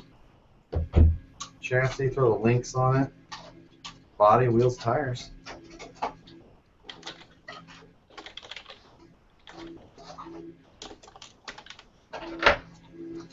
I didn't show, but I'm sure most people have noticed that they've got the new rock slider deals here, or the rock slider mounts that the rock sliders bolt to. But so that's where the integrated electronics box is. That's all waterproof like the rest of theirs. It's actually pretty nice, and they've got cable management throughout the whole car. They've got little wire chases and clamps and just routings to get everything tucked away nicely. That is pretty nice. You mean I can throw away all my zip ties? Well, you know, zip ties should always be kept around.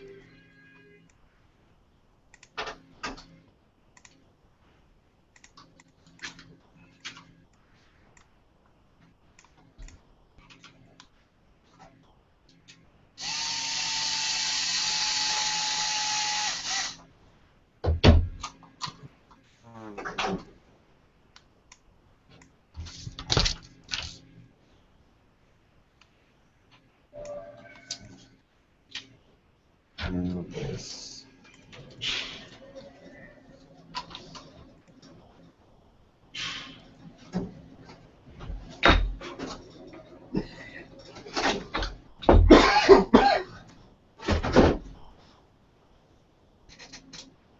No, 1.5.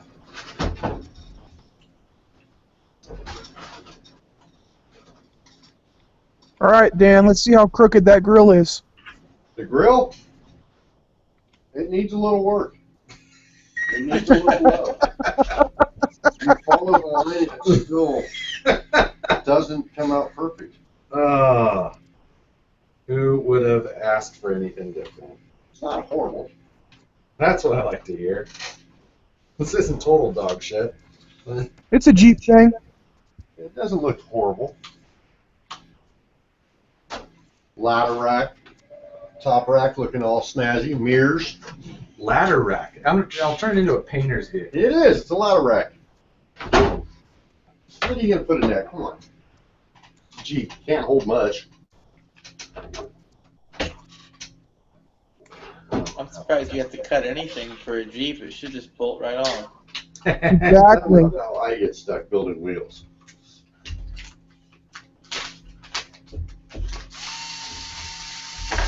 This is like punishment. Dan, you tell everybody on the internet how easy it is to put the wheels together. Let's see it. I'm going to show you how easy it is to put the wheels together. You do what Josh does. Hand it to somebody else. See, look. I already know how easy it is. What's that?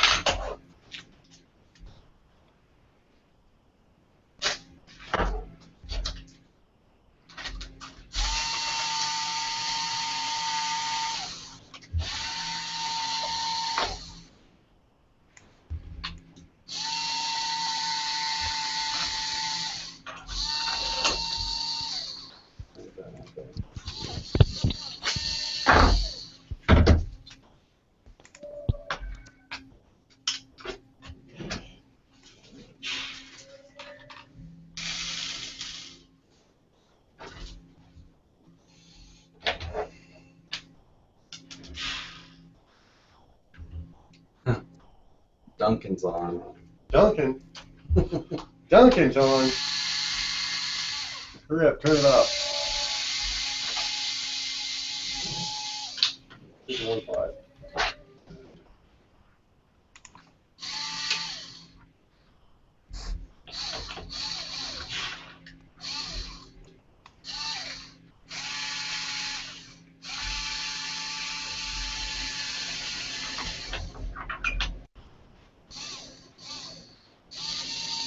What's going on here?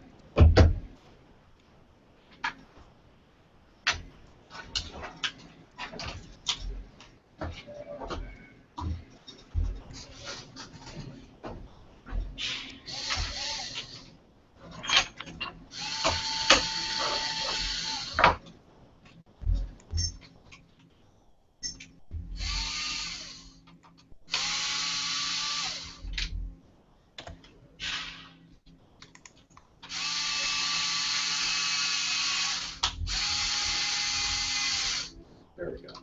Cross thread's a tight thread. What'd you say? Cross thread is a tight thread.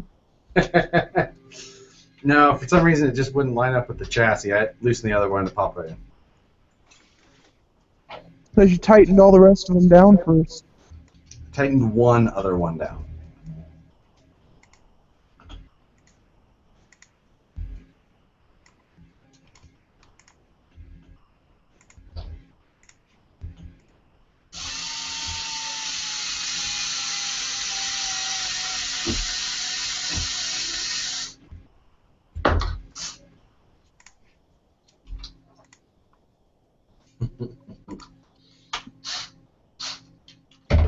Duncan's questioning both of our driving abilities.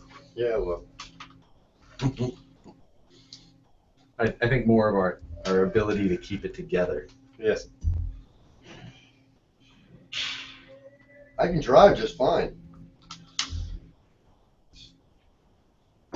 Must be the manufacturer. The last one kind of was. The skid exploded on it. It was not my fault. Wasn't my fault. Have you ever seen a skid break like that? It was kind of interesting.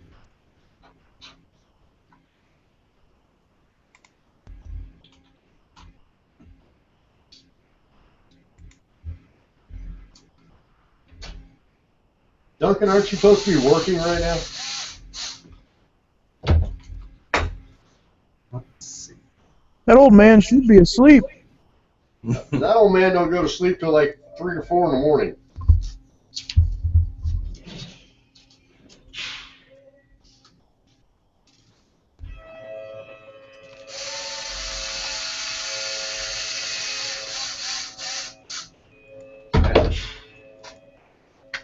All right, chassis done. Time to bolt the axles.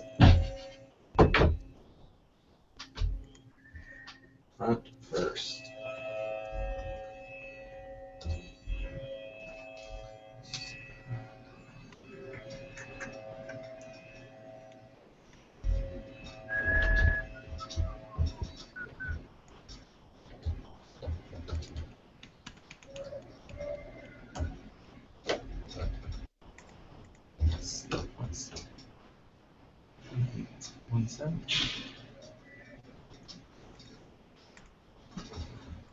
One. All right, ladies, I'm out of here. Have a good one, William. You as well, buddy.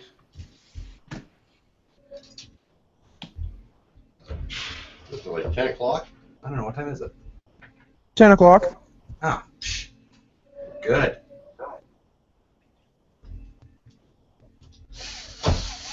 I got a whole other hour before my bedtime. If I'm in bed by 1, I'll be set. Shit. You'll be here by yourself. You and the crackheads hiding in the bushes. Me and the homeless. You and the crackhead and hookers hiding in the bushes.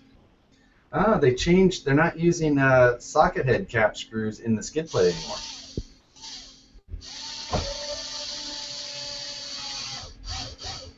Standard button heads.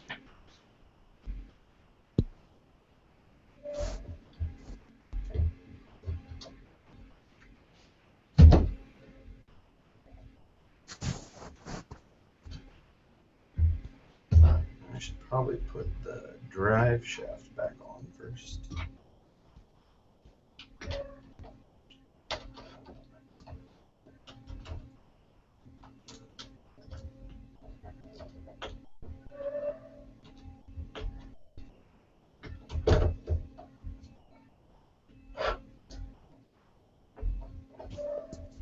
So does anybody work there at night, or the machines just run until they're done?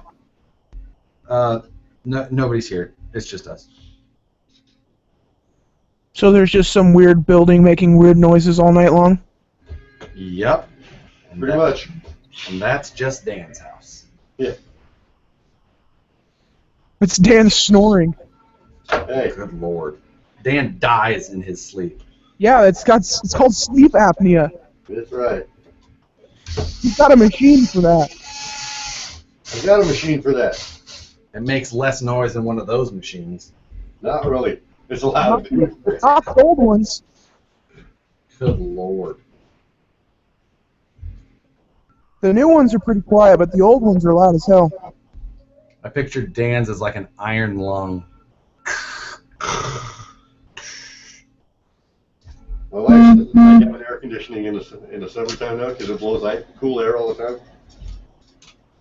Dan's has a cigarette attachment. How'd you know? You just light a pack and stick it on the end. Got a built-in cigarette holder.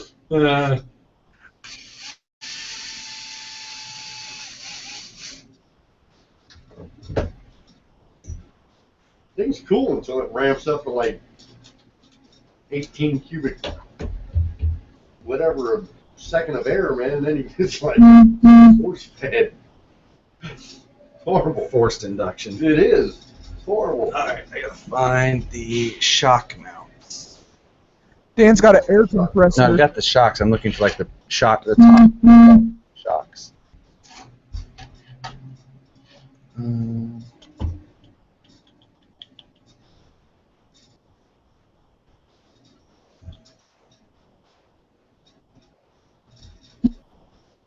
I got swamp ass.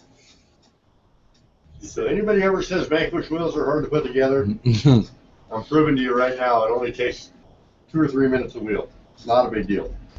Put a Proline tire on it. Where is... You know the sad part, I can mount Proline tires in 3 to 4 minutes a wheel. It's not hard. God damn it. We're going to have to do a tire mounting video one day. A race? No, just show people the proper way to mount a tire.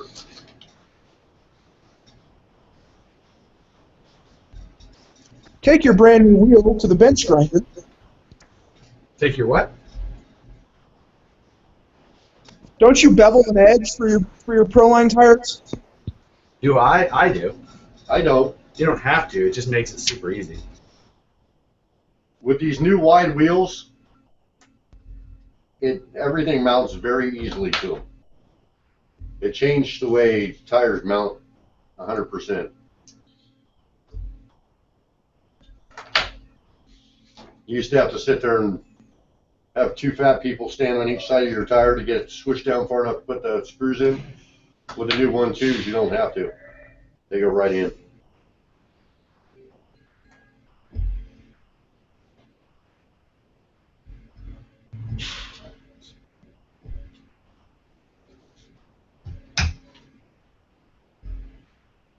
Oh, something else to note is that on the new shock towers, there's only one shock mounting position. Really? Yeah. But that is, you know, more scale, really. But that is interesting.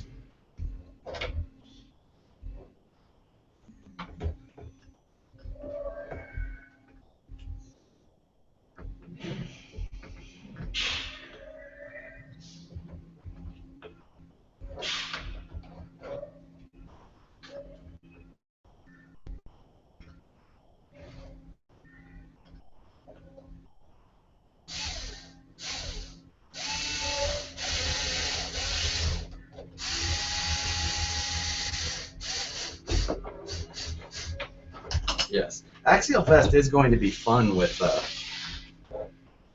all these rigs. I mean, I'm sure that it would be fun anyway. What are you looking for?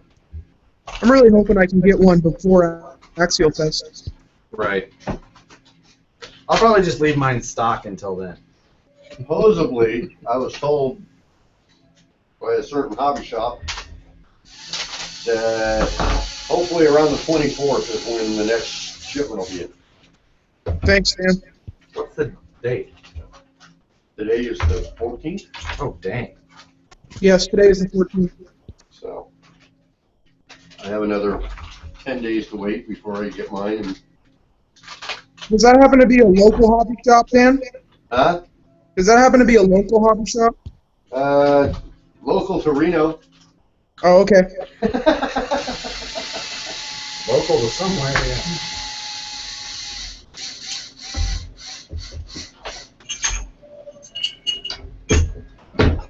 All right.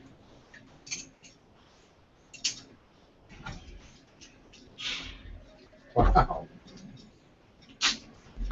So, the front suspension, CMS, everything mounted up. It's got, really great travel both way. I mean, I've got no bump stops on these shocks, so they're the stock, stock shock.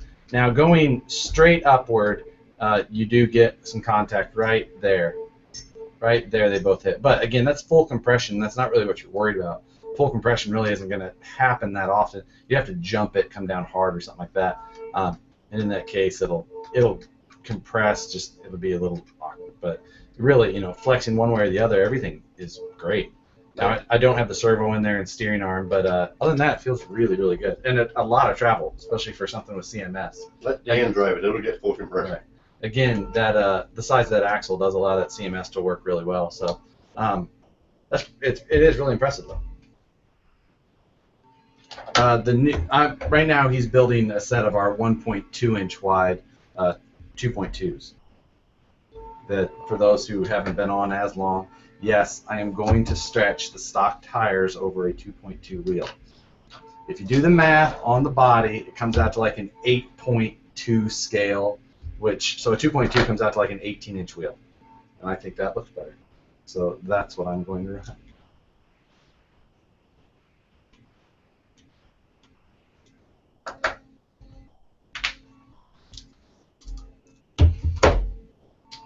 Other axle. I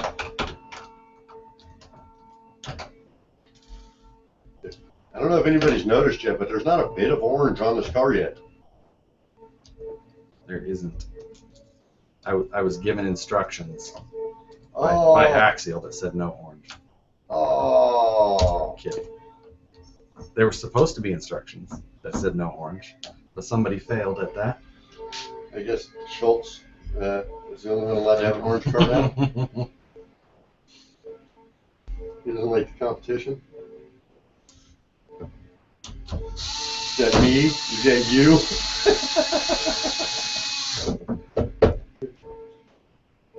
It's okay, I did all the hard work. I paved the way for orange.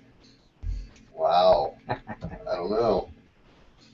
I've been rocking orange for a long time. Yeah, but nobody knew. A lot of people.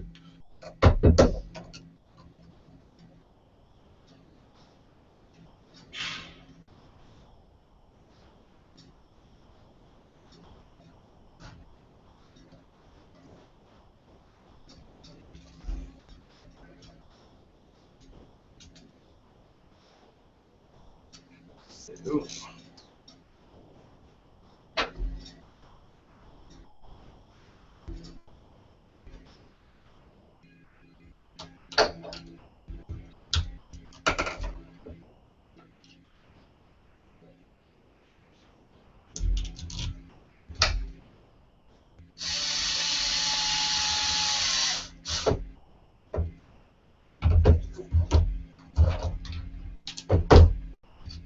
It's so nice. I haven't had to change my power driver tip or use my other power drivers at all.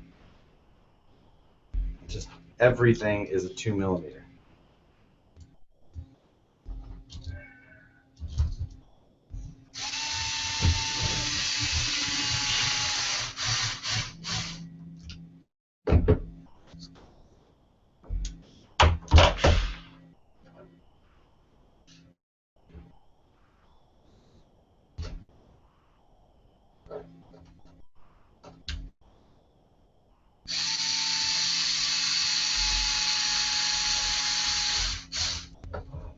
name handheads Button hit? or button head, yeah. Yes. Oh.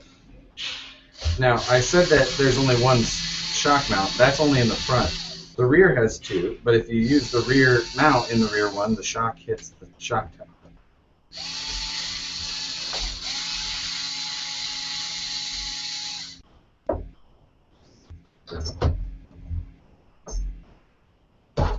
Rear, do we need a spacer? The rear actually shows we're using the rear.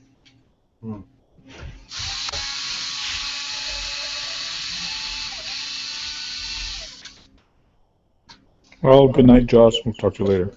Take it easy, Frank.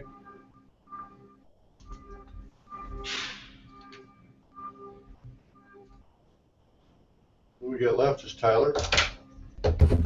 It appears so. And Win.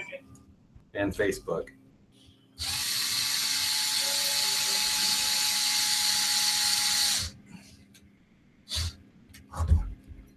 So.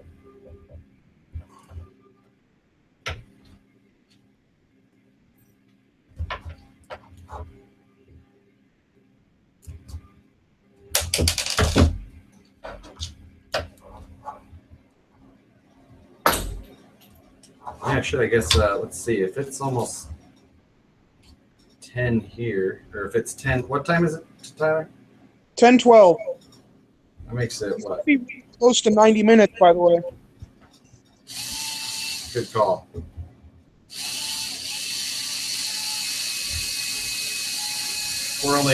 We're at 18 watches is all on Facebook now, so 17. 17 now. You just So chased one off. they may just get. Oh, we're back up to 21. What are you talking about? Ah, damn it!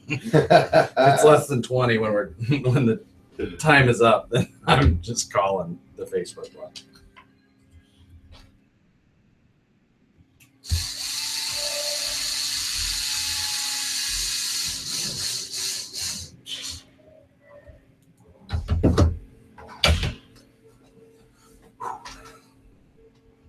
One shock left, and then it's time to bolt on hexes and stuff.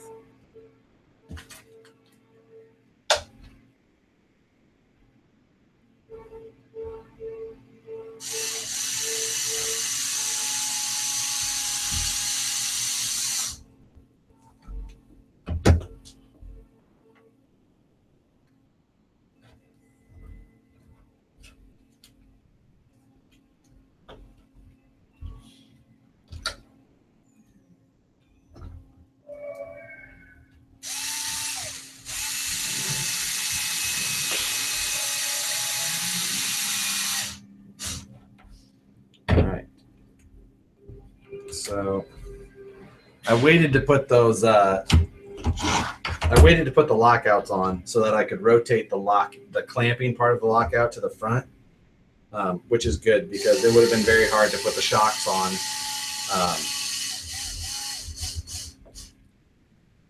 It would have been hard to put the shocks on with that rotated forward, but rotating that clamping portion to the front there, I think looks just way better than having it back here in the exposed and all that. So I think that's a better way to go. All right. So we are. Tyler, are you taking notes? No, I'm eating ice cream.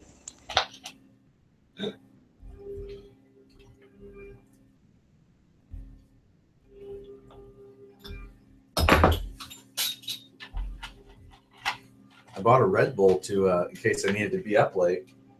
I think maybe I'll just save it and take it in the morning because I'll be more tired then. If I drink it now, I'll be up all night. You're going to be up till 4 in the morning.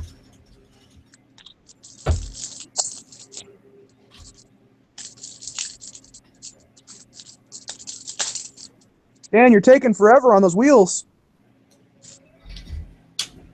Little chrome tape for the mirrors. Nice. Done. Ooh, shiny. Done. Here you go. Here's my new ones. Hold on. Are they Vanquish? Yeah, straight from China. I'm booting you. No, I'm just kidding. They're VP. I was gonna say I will literally shoot you. That's fine. You would have been the last and only viewer to say goodbye. Yeah. Like gone. All right, let me see those tires. All right. Figure this out. I'm telling you, they fall on. Yeah, let's zoom in on this falling on process. Okay, it's 10-16.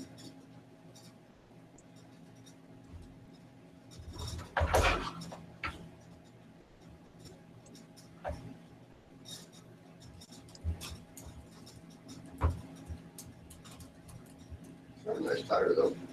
They are a nice tire. What tire does it come with? They're BFG KO2, but the compound's good. It's got like a nice square profile. Nice. It's nice and wide, and it comes with a new foam, a foam that they haven't used before.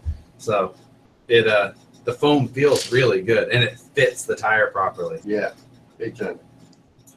Cool.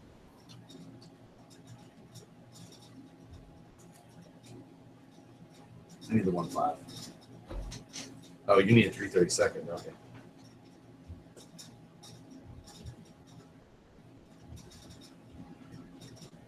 Let me run to my office.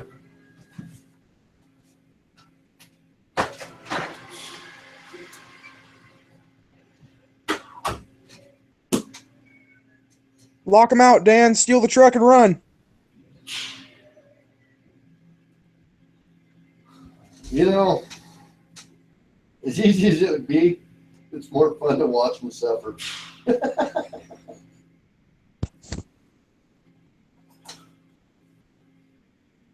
Feel like I'm working at the gas station trying to get 24s on a 16 or 16 on a 24-inch wheel here.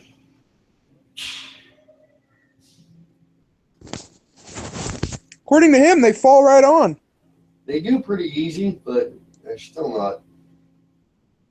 It's not my favorite look.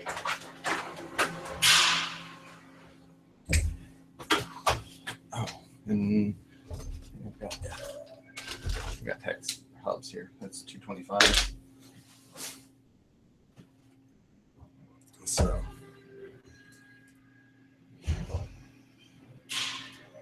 why do they have O-rings? Oh, I guess I still have to put bumpers and stuff like that on. Meh. Where's the fun part? Huh. What those are for? There's three included little red like shock O-rings with the in that pack, and I don't know exactly what they went to yet. I suppose I'll find out somewhere, maybe.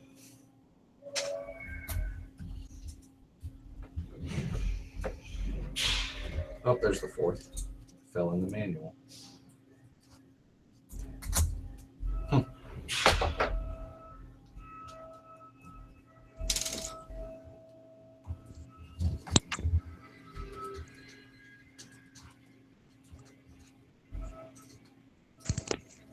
Everything on the drivetrain still feels good though, just rotating the drive shafts by hand.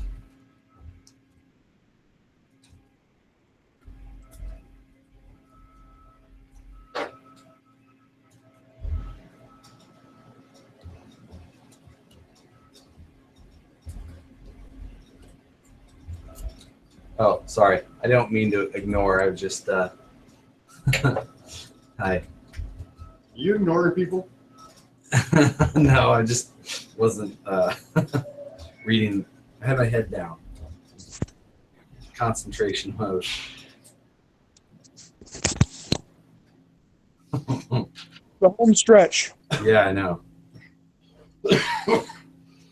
So that is their tire with on a 2.2. That does look good. And they do mount up very easily. But It does look good. that's that width, you know, that's a nice wide wheel, the whole deal. Everything went on nice. Looks like it's mounted well. But And Good job, Dan. it feels correct.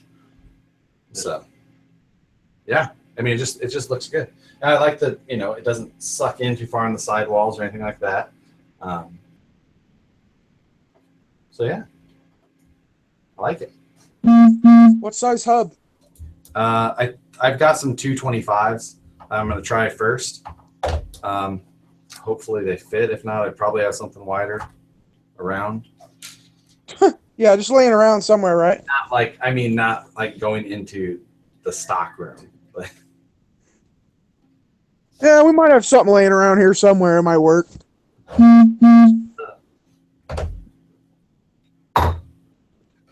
okay.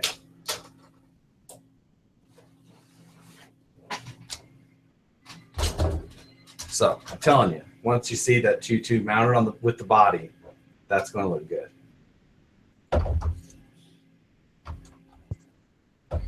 All right. So now I did skip ahead quite a bit. I need to go back and put the bumpers and sliders on. Okay.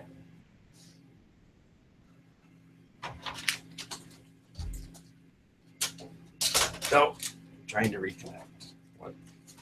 Oh, there you go. I don't know. Can someone is anyone on Facebook able to tell me what time is left on there? Or what time it is on the video?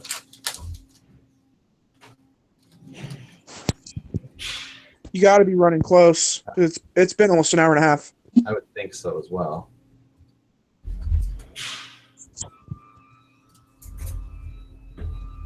Oh, so I got 20 minutes left still. We're built fast. Yeah, I don't know if I can get it done in 20 minutes. I guess that's our challenge. Stay tuned to part 3 of This is part 3.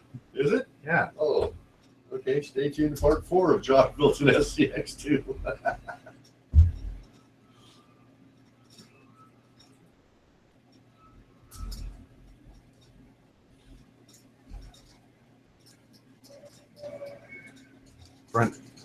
Front axle shot again. I would give you another shot of it, but now I have a deadline of 20 minutes to get this thing built.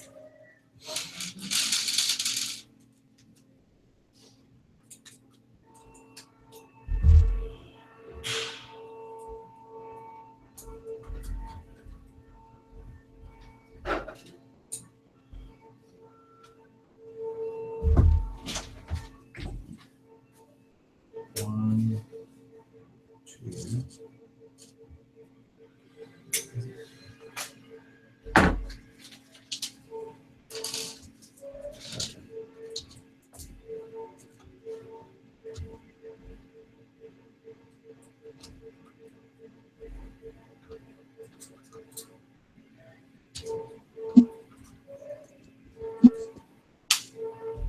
Better put the drill in high gear.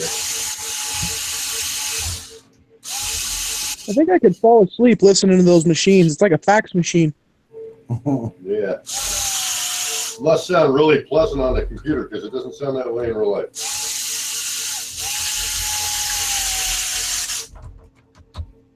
Yeah. I mean, It's like that white noise in the background.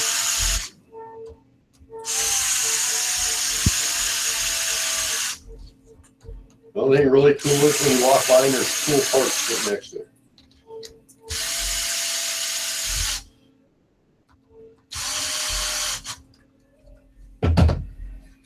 the only bad part about not changing out that driver the whole time is I've used it the whole time and I think it's getting slow.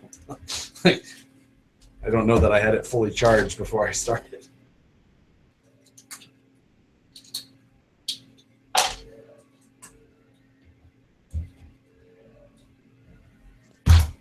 Yeah, that bumper looks like it's going to get caught on some stuff. It is a little bit of a plow. Wow. I mean, it's big. Does it look like there's any open spots for a servo winch in there anywhere? Yeah, there's a built-in servo winch location. Seriously? Yeah, with servo winch routing built in as well. Good. Yeah, I guess I forgot to talk about that. Yes, so there is a servo winch location, and then it's got like cable line chases molded in so that it routes it from it right up to the fair lead on the bumper. That is so awesome. So Makes it nice. it does. Where's it mounted? Right behind the steering servo. Servo. Okay. So that's up. So yeah, it goes right behind the CMS servo, just right in a line. It's all set up perfectly. Now I have to get one. Now, the one thing we'll find out is how rigid that is when you've got a 500-ounce steering servo and a 500-ounce winch or something like that. Same just rips the chassis apart. Getting a good bind. My 480 on. I'm sure there's a certain company that can machine one. Yeah, I mean, a lot of this stuff up front will be in Energy will have some out in no time. Don't worry. case you need bubble gum. I'm getting a purple one. Boom Racing. Boom. Boom Racing will have them in all colors, shapes, and sizes. Bam! You just bend it to fit. I didn't want to go there. That leaky shock oil will help it lube and fall right into place. Wow. We went there. It's late. It's late in the late. There's not very many people viewing. You'll be all right. Yeah, it's not getting live uploaded to Facebook or to YouTube at the same time. Josh's gonna have to edit this one. No, I used Boom Racing way before they were giving everybody everything, and said it was shit then, and I will stay. Now, isn't Boom and Asia Cheese the same thing? Yeah. That's what I thought. It's just because they keep saying, "Well, this isn't." I mean, I don't know that I shouldn't say that they're the same thing. I guess they're just the distributor, so I doubt they probably are not. Yeah, isn't Boom Racing just the American version of Asia Tees? I don't think so. I think Asia Tees is just a distributor. I don't know if the owners are probably different. No, they're I Thank thought you, those- Ryan. Thanks for joining. I know you have to go to work and raise a family. I thought they sold T-shirts. You thought they what? Sold T-shirts. Asian tees? Yeah, exactly. I just thought they were Asians in tees. Shit. I lost one of the clear covers for the lights. Really? Steve will find it tomorrow. Got it.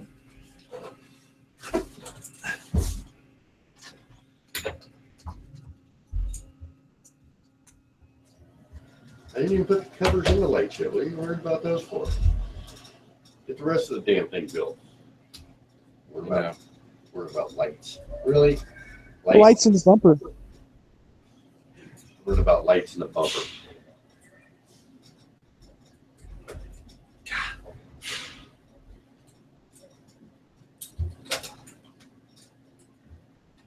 See, Tyler, they do go together quite fast. Yeah, I'm seeing that.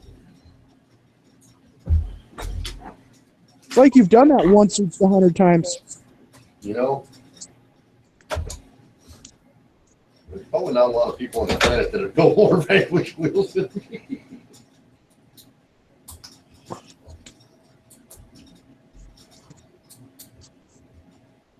Bam, have probably built the most. Yeah. Sam might have me beat.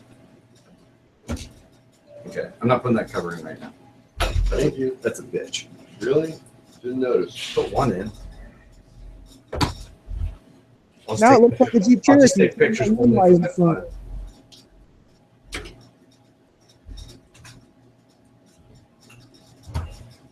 All right. What's the wheel, overall length of this thing? Like 20 inches? 24 inches? Gotta be somewhere in the Hold on, I'm looking it up. The long one. 12.3 inch wheelbase, call it 5-inch tire and chain. That's 17. It's gotta be 18 and a half.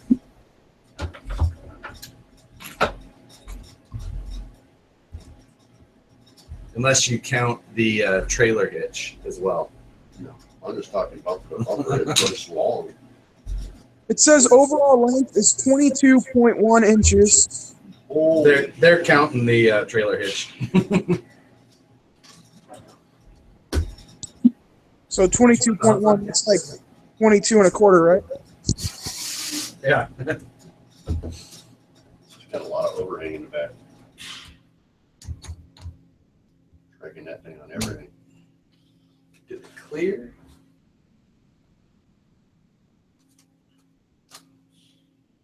Did you put Need 350s. No, actually, they cleared. Did you put hubs on? Yeah. Oh. I am that good, Tyler. They needed 350 for clearance.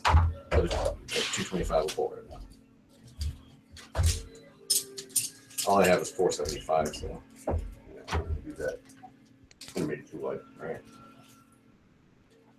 I think a 350 will end up. 350 would be perfect on this width. But That's where it puts it on the fender wheel too. yeah.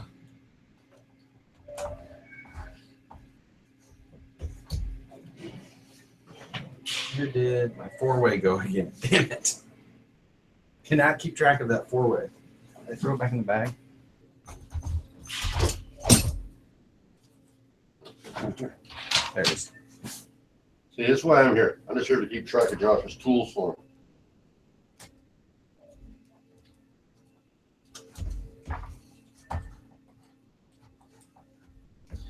I think even just a standard width hex would probably.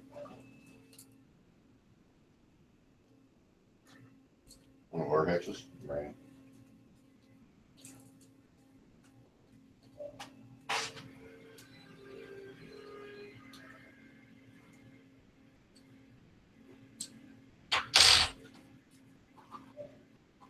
Yeah, it needs that little extra clearance.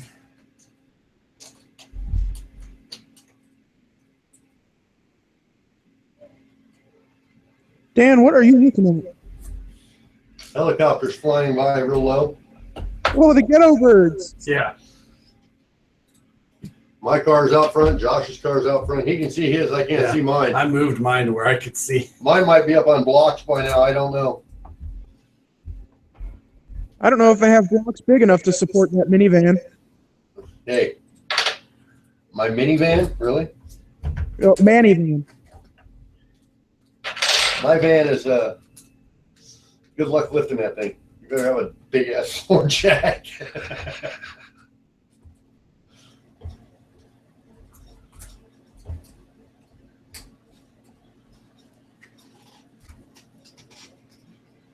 All right, we need, where's the sliders? Is there another bag? There's a cover there. No, I didn't put the door handles on either. Or the thing over the rear license plate. Is that what that is? Yeah, I guess. I was wondering what the hell that was. So it looks like. The back hatch.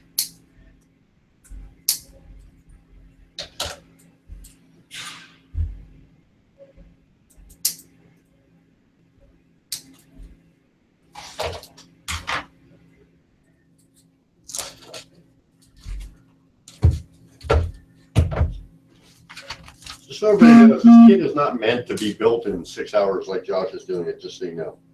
That's how I do all of them. Yeah, it's supposed to be built in 4.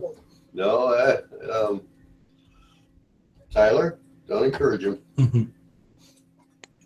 Hey, we built my dad's entire rig 3 hours before Axial Fest in 2014.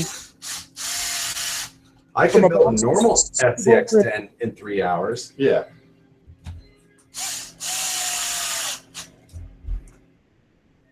This one is definitely a different beast. Hear that? Yeah. He's low as hell. Yes, he is. I need to find out if my tires are on my car. That or he's circling above going, okay, what's this van doing over there? Right.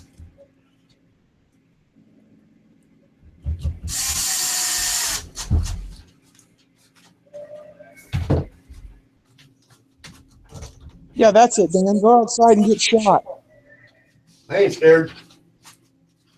dummy.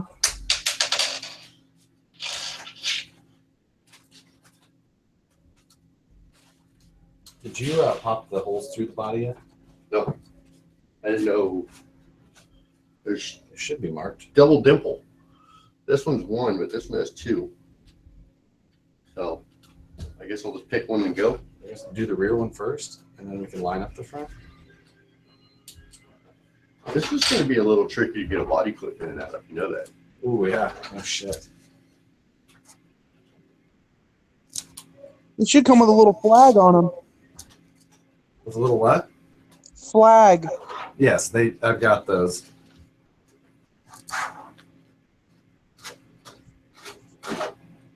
Okay, where is the big rear standoff?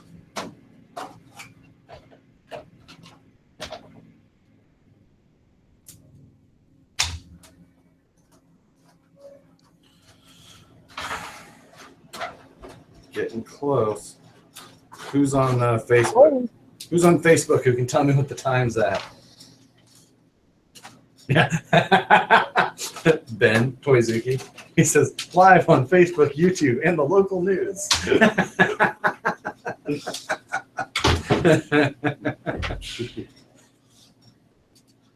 Oh, boy. All right, let's... I think what it is they give, there's 2 marks. It all depends which one you use up front. I'm guessing that this whole bumper has to come off, right? I don't know. That's Yeah. the front one too then. Yeah, coming both off. So what are you going to end up with? There's almost nothing under that grill, or nothing at all. Just cut it all off. Okay. Just cut it off the bottom of the grill. That's not Here bad. it scissors. 5.5 minutes, Dan. Scissors. We can do this. Hurry up.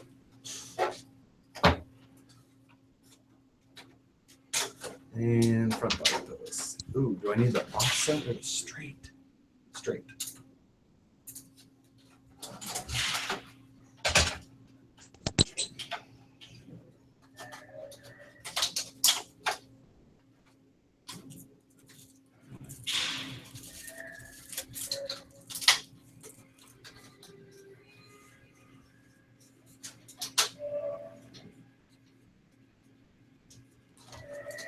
I'm telling you, those 2.2s look right on this truck. And I've never said that about an SCX10. You know what I should have put on here is rock stars. No. Yes. What are we cutting in right here, Josh? Up and Yeah. down, across. Yep.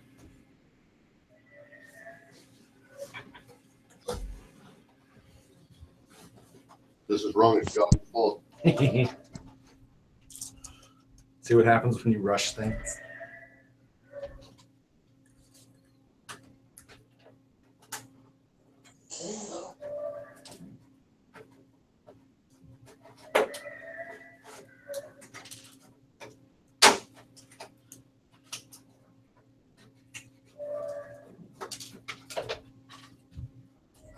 So is the front 2 holes for one with a offset body post and then one with a straight body post? Wait, what? He said there's 2 available holes in the front of the body. Is that for if you use a straight body post and an offset? Because it looked like on that perch tree you had a couple offset body posts. That's what I was looking at as well. I just don't get why they would do that. Maybe it has something to do with a servo winch? The double dimple. I think that's just a weird mold. It's not far enough off to be for offset. Okay. Just go ahead and punch the. I'm gonna punch it. Okay. We don't have time to wait.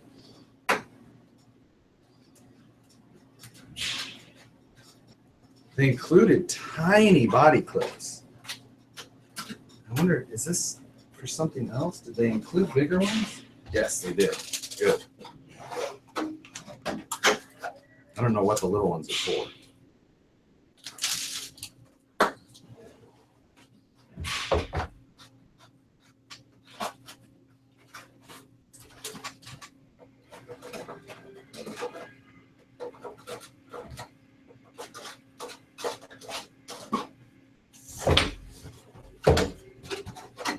Hurry up, stick the body on it before we run out of time.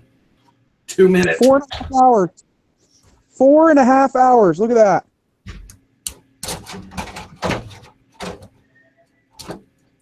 So The front doesn't line up, Dan. Damn it. yeah, it does. I just gotta put the. That's what the little ones are for. Oh, those are set screws now. Yeah. Oh, okay. That's nice.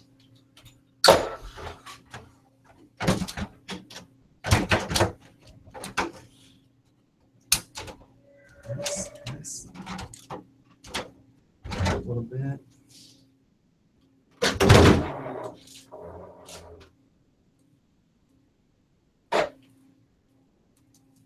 One minute.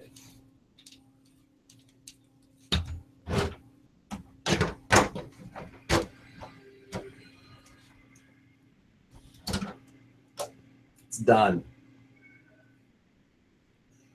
For all intents and purposes. I still got like a body clip or something to put in. But for Facebook purposes, built. 4.5 hours. Yep.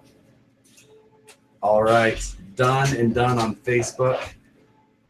Done here on YouTube as well. I'm going to tidy up a couple of things, clean up here, and that's it. So thanks for watching, guys. Appreciate it. Good time as always. And I've got 7 seconds left on Facebook. Have a good night, guys. See you guys. All right, YouTube as well. I'm done at cleanup to do, and then I'm going home. So we will see you guys later. All the other videos will be coming again soon. Just wanted to get this one built. So we'll see you guys later.